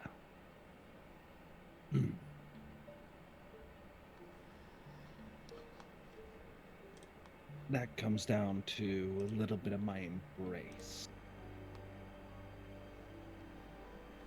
See, back in the day, local TV, you would have ended up knowing my work and never known my face.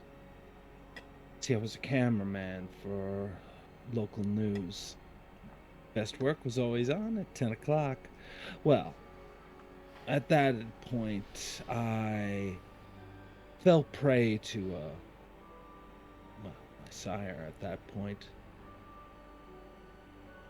The situation got complicated, let's just say that, and it might have ended up turning into a breach of protocol when I turned up not quite alive. Still not sure on the details on that. Well, I do know this, because Miss Moran will say it plainly. She's the one who killed me, the bitch. So, with that being said, I'm used very much as a leash. Say, fun thing, Nosferatu tend to stick together, but not all curses are the same. Mourn's particular version of the curse makes it prettier than the rest, that's sure, if it wasn't for the fact you're a walking goddamn infestation. So, with that in mind, there's a little bit of heat between there. Some sexual tension, if you ask me, but, well, never say that to two aged corpses who end up looking like they spent too much time in a pickle jar. So, with that being said, I was kind of used in that regard. Now, you have to understand that we're kind of tied by the hip in that regard.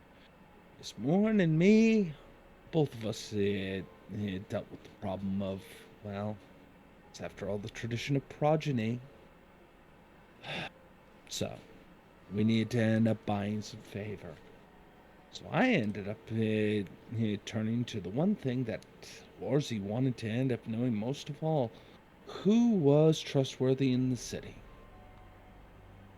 Because of that, I ended up finding some old coot who ended up deciding that, well, maybe we can end up doing things a little bit differently here.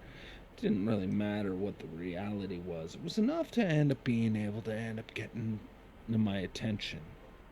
Got a little bit of evidence on him, and, well, as it turns out, that when they took his head,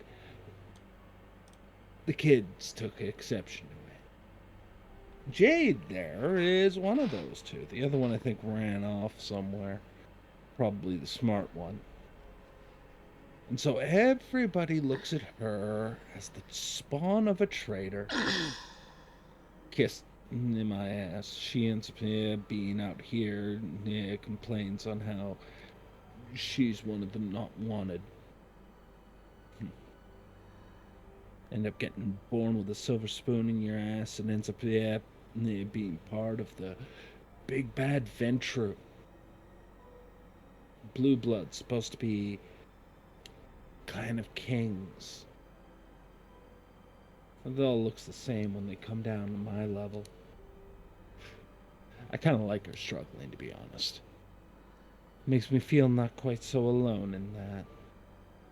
But she can't prove anything. But she does feel that I'm responsible for her sire's disloyalty. She'll take my head off the moment she feels she can get away with it. But nice part is our little bit of heat, not a secret. So if I go missing, guess who's the first person they look at, and who's gonna believe the childer of a traitor to the court? Puts us both in a damned if you do, damned if you don't position. Doesn't mean I don't like to fuck with her a little bit on occasion, but for the most part, that's me doing my due diligence to protect the court from all forms of threats, both foreign and domestic.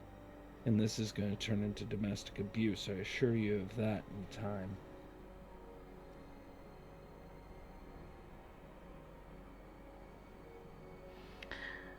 She walks into an alley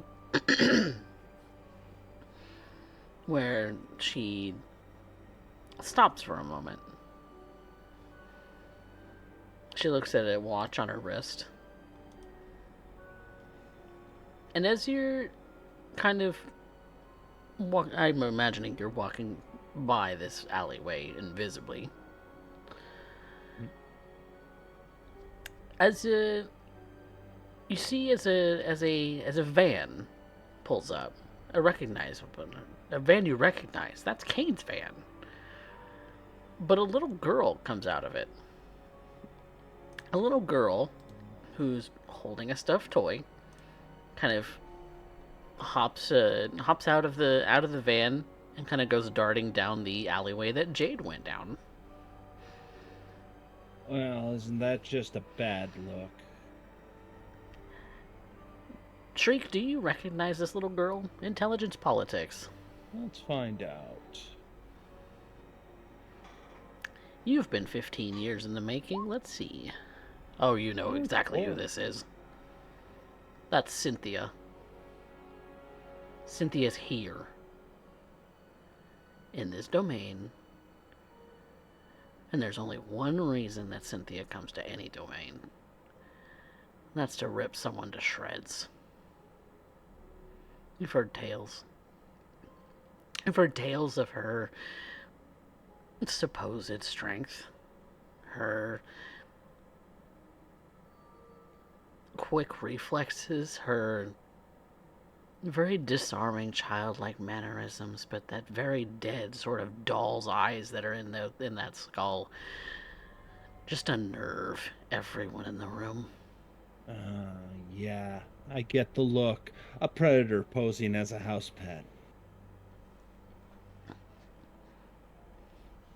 You don't want to be anywhere near those teeth.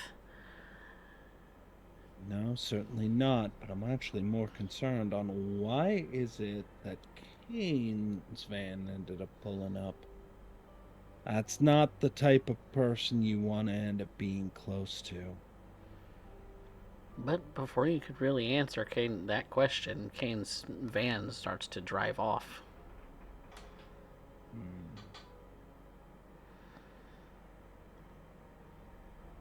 Unless, of course, you want to hop into the into the passenger seat of the van rather than chase down Kaufman. And miss the chance of being in the splash zone with Cynthia and Jade being in the same goddamn alleyway? I'm hoping this goes south.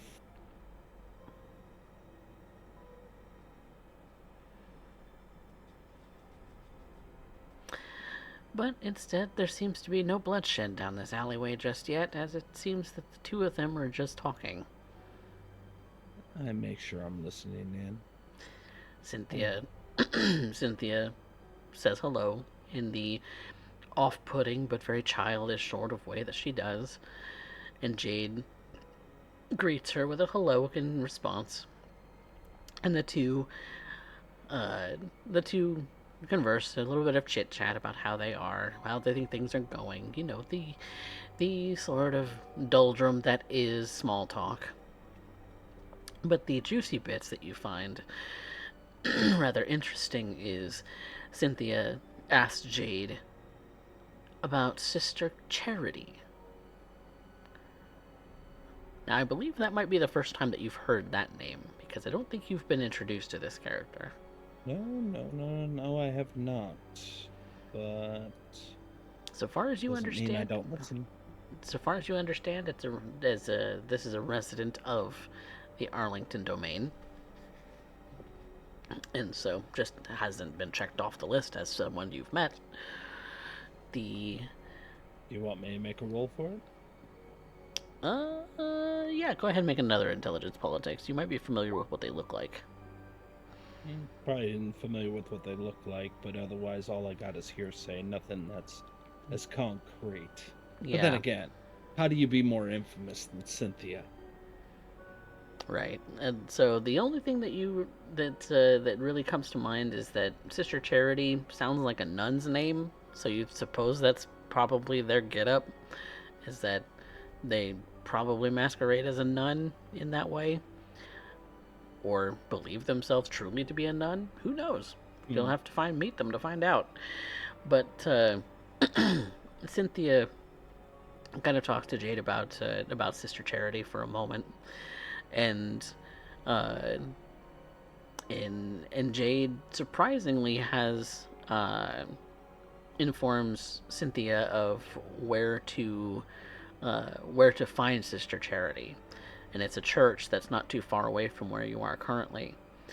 And so after kind of conversing about the details about that, Jade starts to walk out of the alleyway, giving Cynthia a pleasant good night, and Cynthia hops over, like full on leaps into the air, and jumps onto the top of the building and starts like roof hopping from where you are currently to her destination. Which sounds like she's heading out to the church. Mm-hmm. That so much you can guess. The choice. I know Jade ended up giving Cynthia instruction, but I need to know what's going on. I continue to follow. I can end up maintaining. The roof's going to be difficult to end up catching up with, but, well, I also don't have to end up worrying about being found out. Oh, Jade, you and me are going to have a lot of fun tonight. So you're But following Cynthia instead of Jade tonight? tonight, I'll do so. Jade, I can pick up the trail, but Cynthia? Cynthia in our domain is trouble. You know that things Really? get messy when Cynthia's involved. So why is she being brought into our little domain?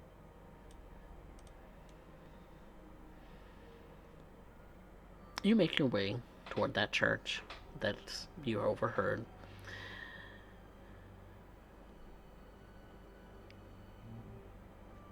So far, looks like nothing's going on. I'm keeping an eye out, mostly on the rooftops, to end up seeing if Cynthia arrives or if she has a way in. Make a wits awareness. Not my strongest suit, but I am using heightened senses because, Okay. well, Yep, you can add aspects.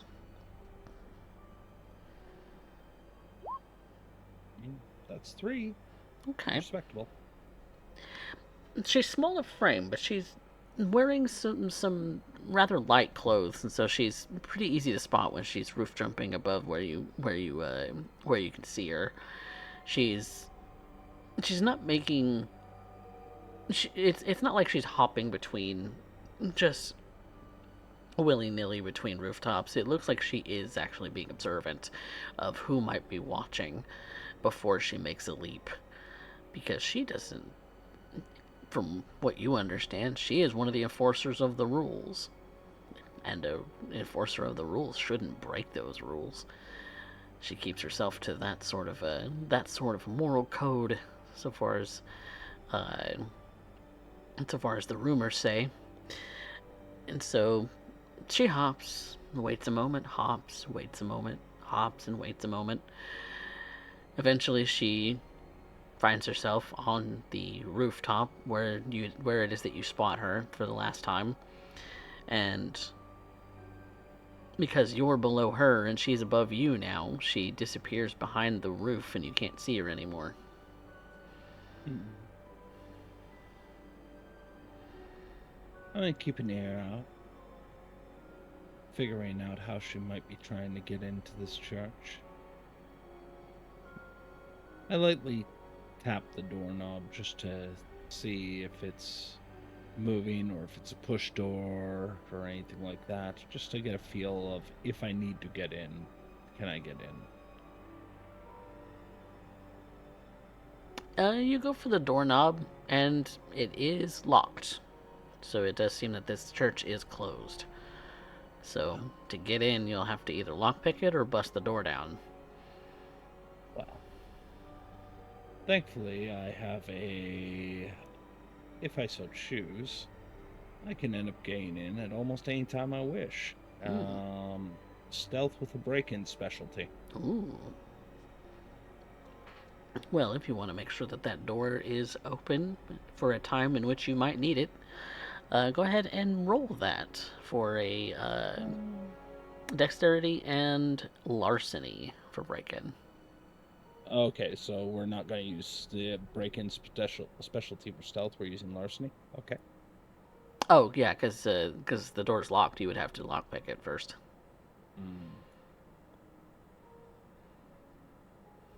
I am going to rouse the blood to add 2. Okay. Ooh. I see some green. There's That's the first time. 3. Okay. That's 3. It's not a hard enough lock. You have a pretty you have a lockpick set that works pretty well, and it's not a very hard lock to undo, and so the lock is undone for when you do need to get into the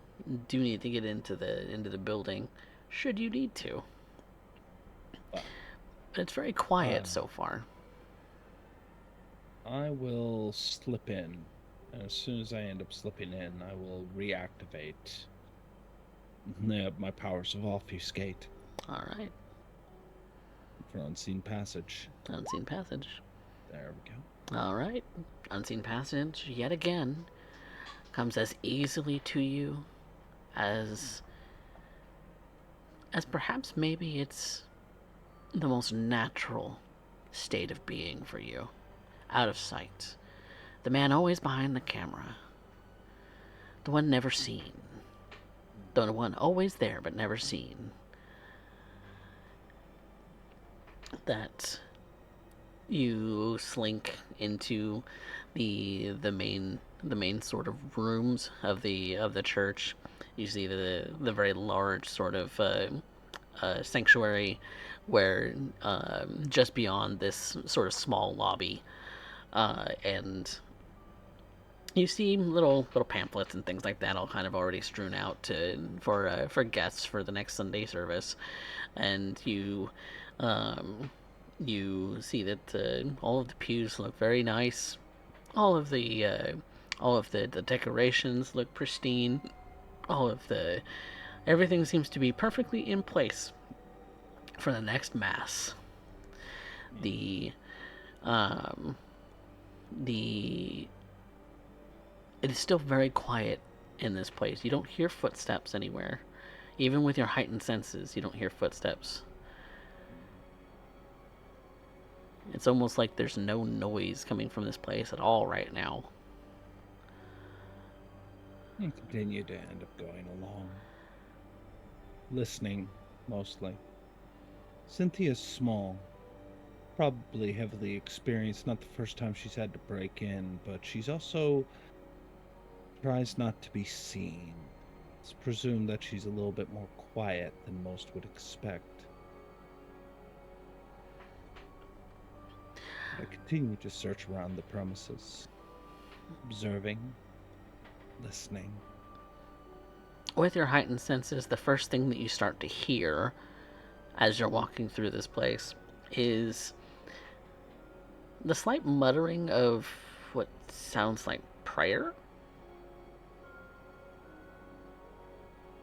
from a room beyond where you are now. Then that is where I will go. You kind of slink through some doorways that just require a slight push. Nothing that breaks your obfuscation. The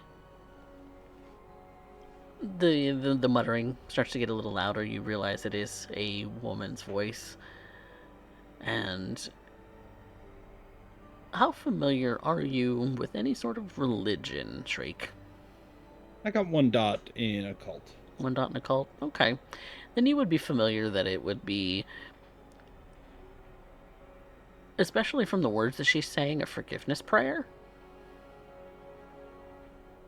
You hear the sort of slinking of rosary beads going through fingers. You hear the words of the prayer being repeated over and over again as the beads kind of slide. They make that sort of plastic on skin sort of sound that you more feel than actually hear. But the she's kind of kneeling. When you reach into the room, you see that she's kneeling with this sort of nun's sort of a gown and veil over her head, and that there is that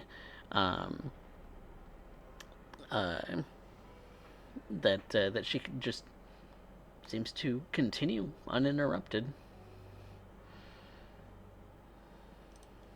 This is pathetic. Everybody's got to end up going to something. Keep an eye out, especially when I'm looking upward. Maybe there's a glass ceiling or something that Cynthia can slink through. But There's plenty of small crevices that you think a small child might be able to get through, and the fact that this is sort of a like a um, that the ceiling, it looks like it would be that sort of almost like a separated ceiling where it's got um, the bars on the inside and then the ceiling on the visible level, hiding a lot of the framework of the inside of this building. And you then hear the sound of 2 feet landing behind you. I take a slight step to the side to make sure I'm not bumped into as I observe. And you slide past. You see Cynthia is just kind of standing there with a stuffed animal in hand. And you see that the sister stops her prayer, sets down the rosary, and looks back at the little girl. I know why you're here, the sister says. You do? Oh, good. That means you know what you did.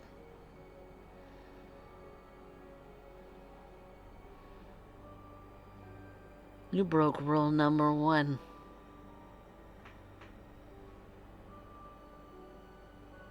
According to whom? Sister Charity says. Doesn't matter. Mr. Worsey wants you gone. He does he? After all I've been through, after all I've done for this city, he sends you.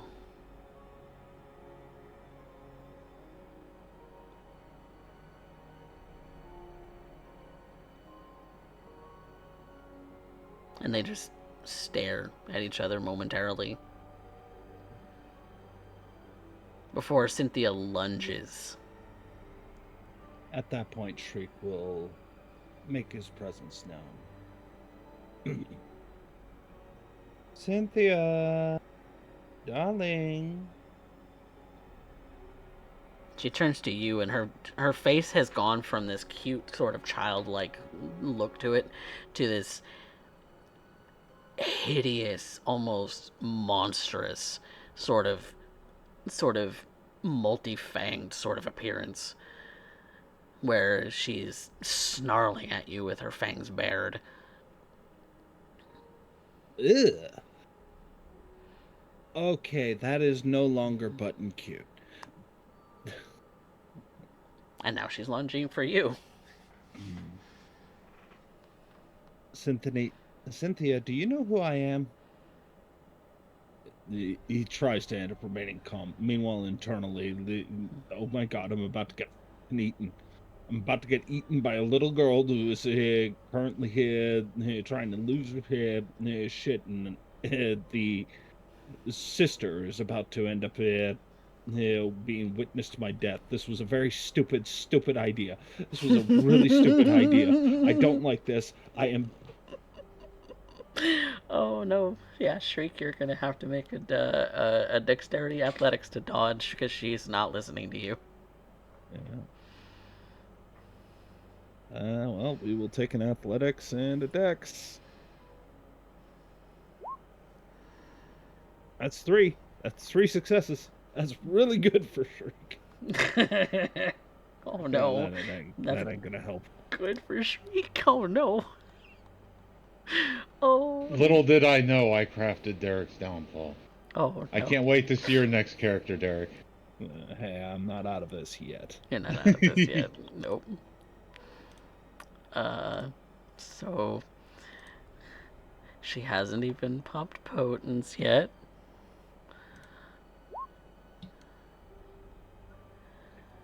That is 6. Yep, 6 versus your 3, so that's 3 half to 2 points of superficial health damage. Yeah. I imagine at this point Shriek is like careened into the wall. Oh, yeah. Like, Yeah. she full on just mollywopped you right in the face. Yeah. He ends up going down to a knee and tries to dodge you out of the way. I And don't think he's going to be happy for you killing a primogen. and Sister Charity is bolting out of this particular room. She's thankful for the distraction, so she's and since Cynthia's distracted with you for the moment, uh, she gets past the door to this particular room before Cynthia has a chance to react. What do you do? I am, at this point, if, trying to see if I'm able to end up weaseling my way out of this when I end up making it. And actually, quick observation: is she in full frenzy? Nope. No, she's just choosing to do this because it's funny. Got it. Yeah. Um, Just choosing to do this because it's funny. uh, Or because it's her directive. You don't know. Cynthia, I'm one of the primogen of this domain, and no one came to us about a sanctioned kill. You're big on the rules.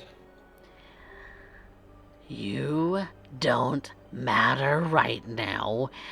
I already told Singleton, get out of my way! She's gonna front punch you again.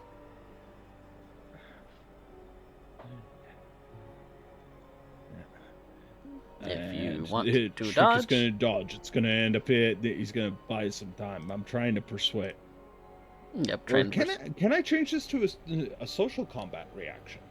Okay, yeah. You make a charisma persuasion, and she is attempting to intimidate you in return. This is And she is using Daunt for this. I am trying to appeal to the fact that if you're worried about the rules, there are rules for this too. Oh no. Oh no. Do you want a willpower? I don't have a choice. I have to. Okay. Oh, thank God, that's Yep. a 5. That's a 5 versus her 4. She stops for a moment. You get her to think, at least, at the very least, for a moment, and make a, and give a, at the very least, give yourself and Sister Charity the option to get out of dodge. So you are going to,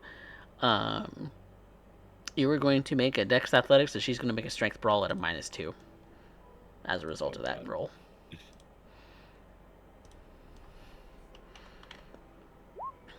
2. Because she's hesitating.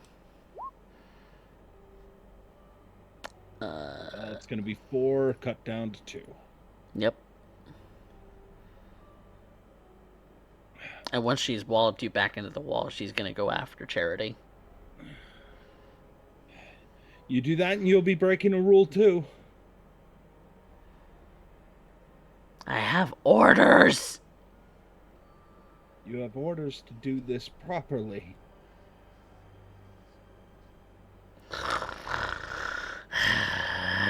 She's growling at you, but she's... I like your fervor, kid. Oh. Oh. Oh. I think my jaw's broke. Ah. Ugh. Pesky. Pesky. Pesky. I hate it. I know. I know.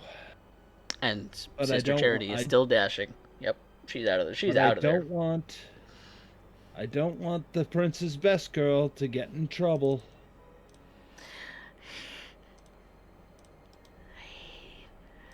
God damn it. I hate you! Ruining my fun. Why? Because You want to no die. one invited me. You weren't invited. You weren't supposed to be invited. You weren't supposed to know. You weren't supposed to know! Funny. Everybody keeps telling me that. So, are you gonna be a good girl and let me do this the right way? Shut up, shut up. She's gonna just start to walk out. She's gonna start chasing after Charity now, going out the door. And I will start quoting the rule of domain. This is our domain. This has not been sanctioned by us.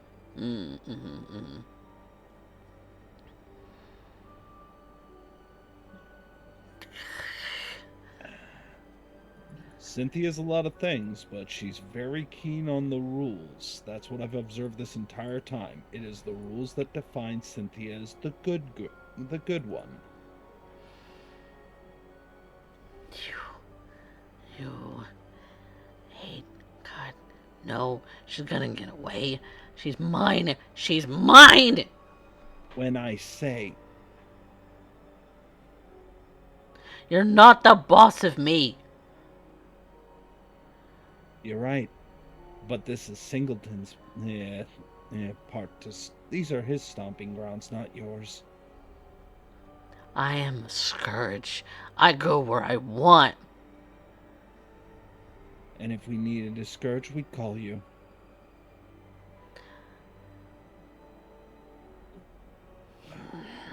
I respect your position. Well, not really, but I do end up appreciating the gusto.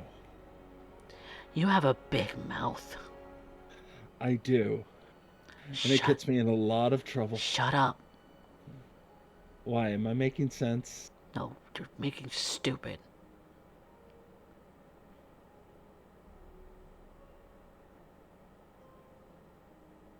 And you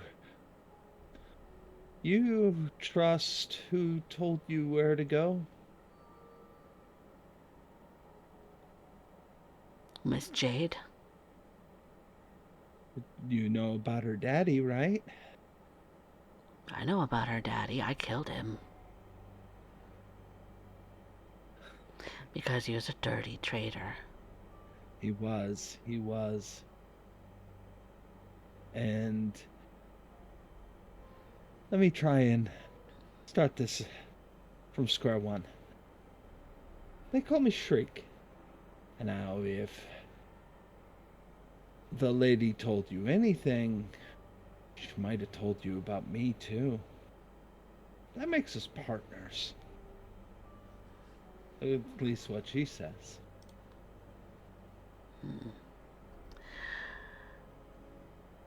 Sorry, everyone. Be right back. I have to suddenly use the restroom. I'll be right back. Okay.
Welcome back, everyone. Sorry about that, but Shriek and has been appropriately introduced to Cynthia with a couple of haymakers to the face. He's managed to get her to stop in her tracks in regards to the rules when it comes to uh, how things should be dealt with when it comes to other kindred. So, Shriek, what are you doing currently? At this point, Cynthia is pissed off enough, has agreed that I've ruined her fun. She's screwing off. I'm going to end up checking on the sister real quick. Oh, the sister's gone and darted out of the church. Oh, good. All right. Well, if Cynthia bails, then I'm going to track down the sister because, well, I need to end up. At this point, we're going to end up going for some clarification real quick. All right, give me a quick wits and survival. See if you have an idea where she might go. Well, I will rouse because I need. Hey, look! Hey, look! Today. You've only gotten one hunger today. Because I only get in total. I have no dots in survival, but you need some. I need some. You need some. Yep. Oh shit! I disconnected again. 3.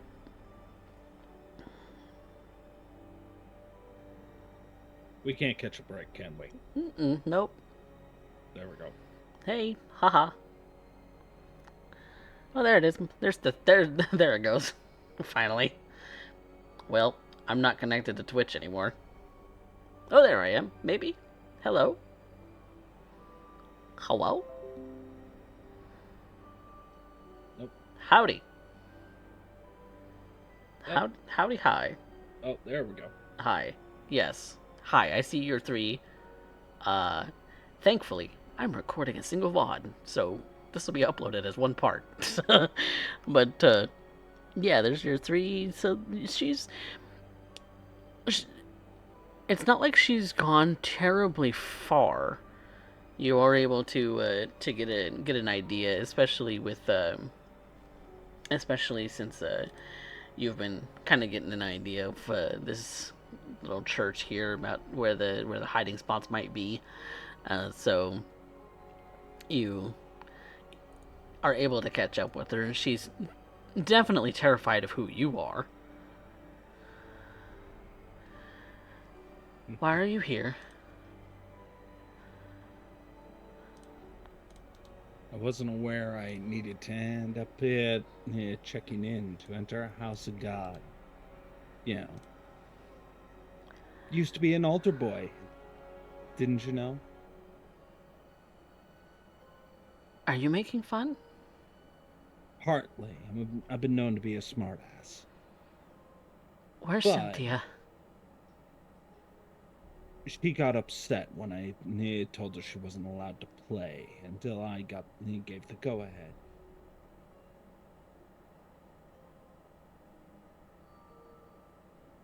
That's usually followed with a "you're welcome" or "thank you," and then followed up by a "you're welcome," just to keep track. Right. Charity, right? Sis? Might I call you sis? I'm gonna call you sis. If you're gonna use a single thing, it's just charity. Charity. Fantastic. Are you an actual nun? Like, am I actually running into a vampire nun like in the movies? I don't know exactly how to react to you. Most people don't. So allow me to introduce myself properly just in case we're missing a story beat. My name's Shriek. At this point, I'm one of the young bloods who are currently keeping the Primogen seat warm. I see. So, since you're in my little chunk of heaven right now, it is on my job to end up here seeing who's the instigators and who's not. And Cynthia showing up tonight was not put on the itinerary at any point. It never has to be. I just changed the rule on that. She's going to be upset with you. Yeah, she won't be the first, she won't be the last. I'm still deciding about you. So I'm told you broke rule number 1. That true? Does it matter? Yes, it does. I deal in precision.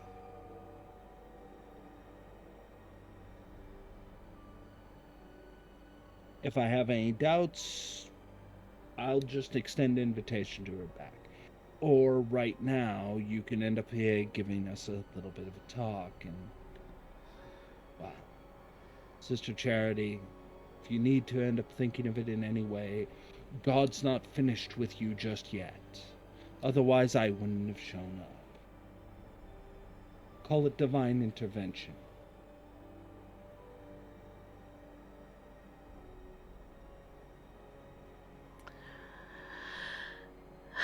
Ooh, I'm an instrument of God. Ooh, I love the sound of that.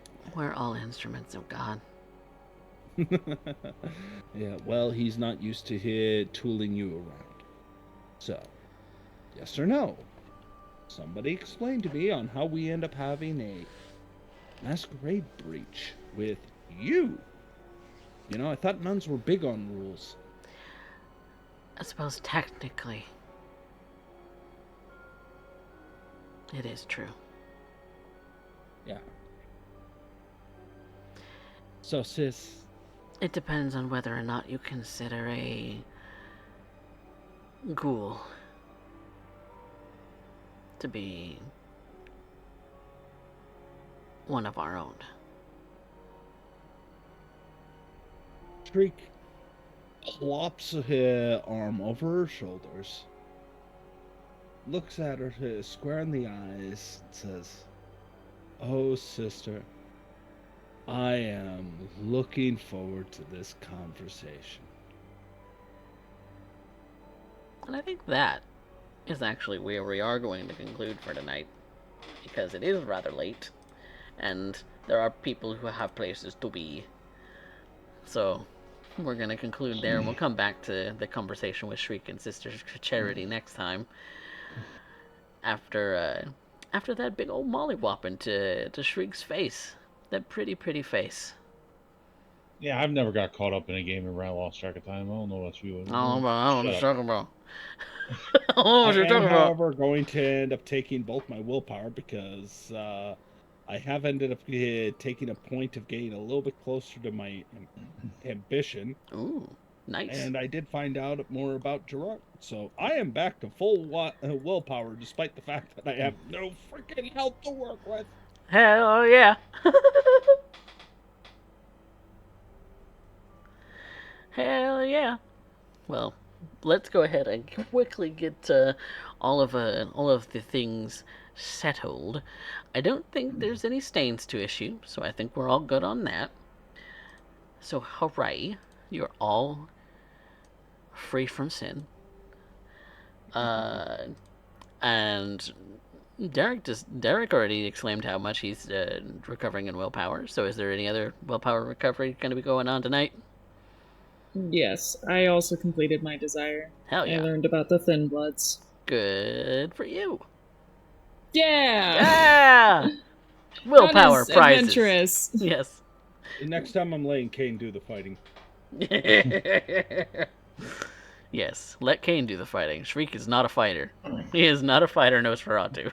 He's got a really punchable face, though. He does. He really does. Cynthia Look, enjoyed if Kane would have tried to step in front of Cynthia to save the sister, she would have picked up Kane and beat the sister to death with him. it. She was considering it with Shriek. But, yeah, there's that. If Kane's not recovering any willpower, let's get on to experience. So, everyone at the table gets their 1. Hooray! Well, I would have recovered willpower if I needed to. Oh, yeah. Well, I guess you don't need to. Good for you. Not big spender. But, But yeah, you got your one experience for showing up tonight, and then we have our roleplay prompts of who moved our plot, who had the best scene, and who had our best line, and then that last one, much like Derek does, is going to you as the audience, as the dictators of the fate of that one experience point. So, who moved the plot? Anna. Shriek. I don't know. I'll kind of vote for myself because I moved personal plots and introduced someone that punched Shriek in the face, which is something that I kind of wanted to see happen, but It's a You know, three-way really tie so waiting for far. that to happen. Well, let's hear everyone's justification. Yeah. Because this is the first time we really got a bit of insight on Anna's character and being able to end up showcasing her general thought process. How tied she is to here being human, tying her very closely here with Thin Bloods, if only on an empathic level. Being able to then end up here assisting in the discussion with Gerard and Kane. Being able to end up handling both of those circumstances, which is going to end up careening the plot for what I would figure is not next week, but the week after. Maybe. That's all. I felt like I did very, very little. Anna's played in a very demure sort of way, but she does a lot. On Shriek's note, the reason why I vote Shriek is definitely gave us probably our most major plot point by interrupting that. And that's going to be a thing that's going to carry on for the next, 10 sessions. So... There are many plots before you. Yes, there are. Mm-hmm. Okay. So many. That's my statement. It's on you, fat guy. I don't want to be the deciding factor. I'm going to make a friend, and more importantly, I'm going to make an enemy. For life.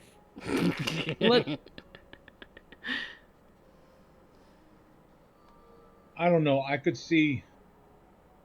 Personally, if I had to choose between the two of them, I'll take myself out of this.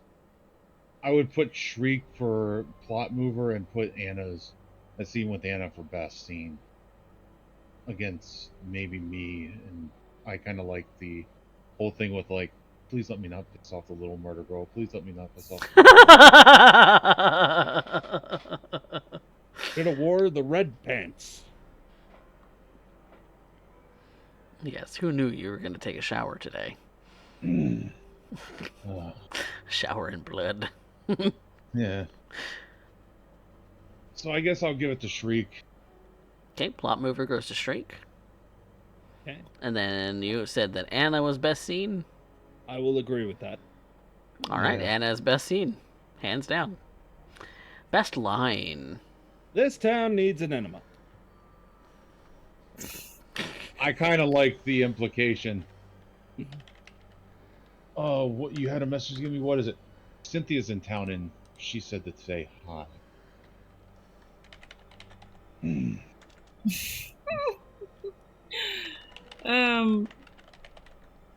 There. Oh no, both of them are good. There was a couple lines. I'm gonna be honest. I'm kind of out center with the scene. I'm not comfortable with that just yet. And the reason why is because I love Shriek, but also, for one, it is really fucking funny when someone just decides, all right, yeah, no, I'm just gonna punch you in the fucking face. That's... You got that mouth? Combo breaker. Yeah. Allow me to show you what that mouth do. Go clear around to the other side of your head.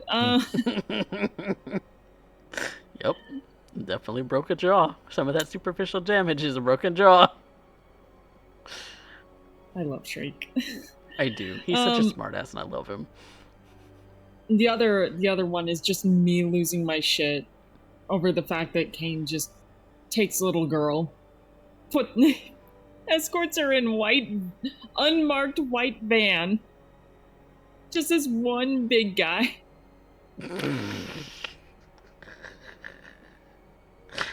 And the whole time playing along with her, like, is that what you want to do? Yeah? Okay? And not even questioning it. It felt so fucking innocuous and weird. Like, I think that's the intent. This is a vampire game. And the fact that this is so weird just really solidified that for me. So I did love playing that and watching your guys' faces like, wait, why is he being nice to this little girl and just doing everything that she wants? Like, there's a fucking reason for that. Kane has learned not to get on her bad side. I'm pretty proud of myself. Shriek will get on everybody's bad side. I'm pretty proud of myself for tying in those last 3 scenes together, so you're welcome. That was good. That was good. Shriek, you got the audience favorite. Aw, thank you. They love you. It's just hard. It's hard because I ultimately, best line has got to go to Shriek for that I will never forgive you for Justin Bieber line. That got a genuine chuckle out of me, which I turned into an in-character genuine chuckle from Gerard.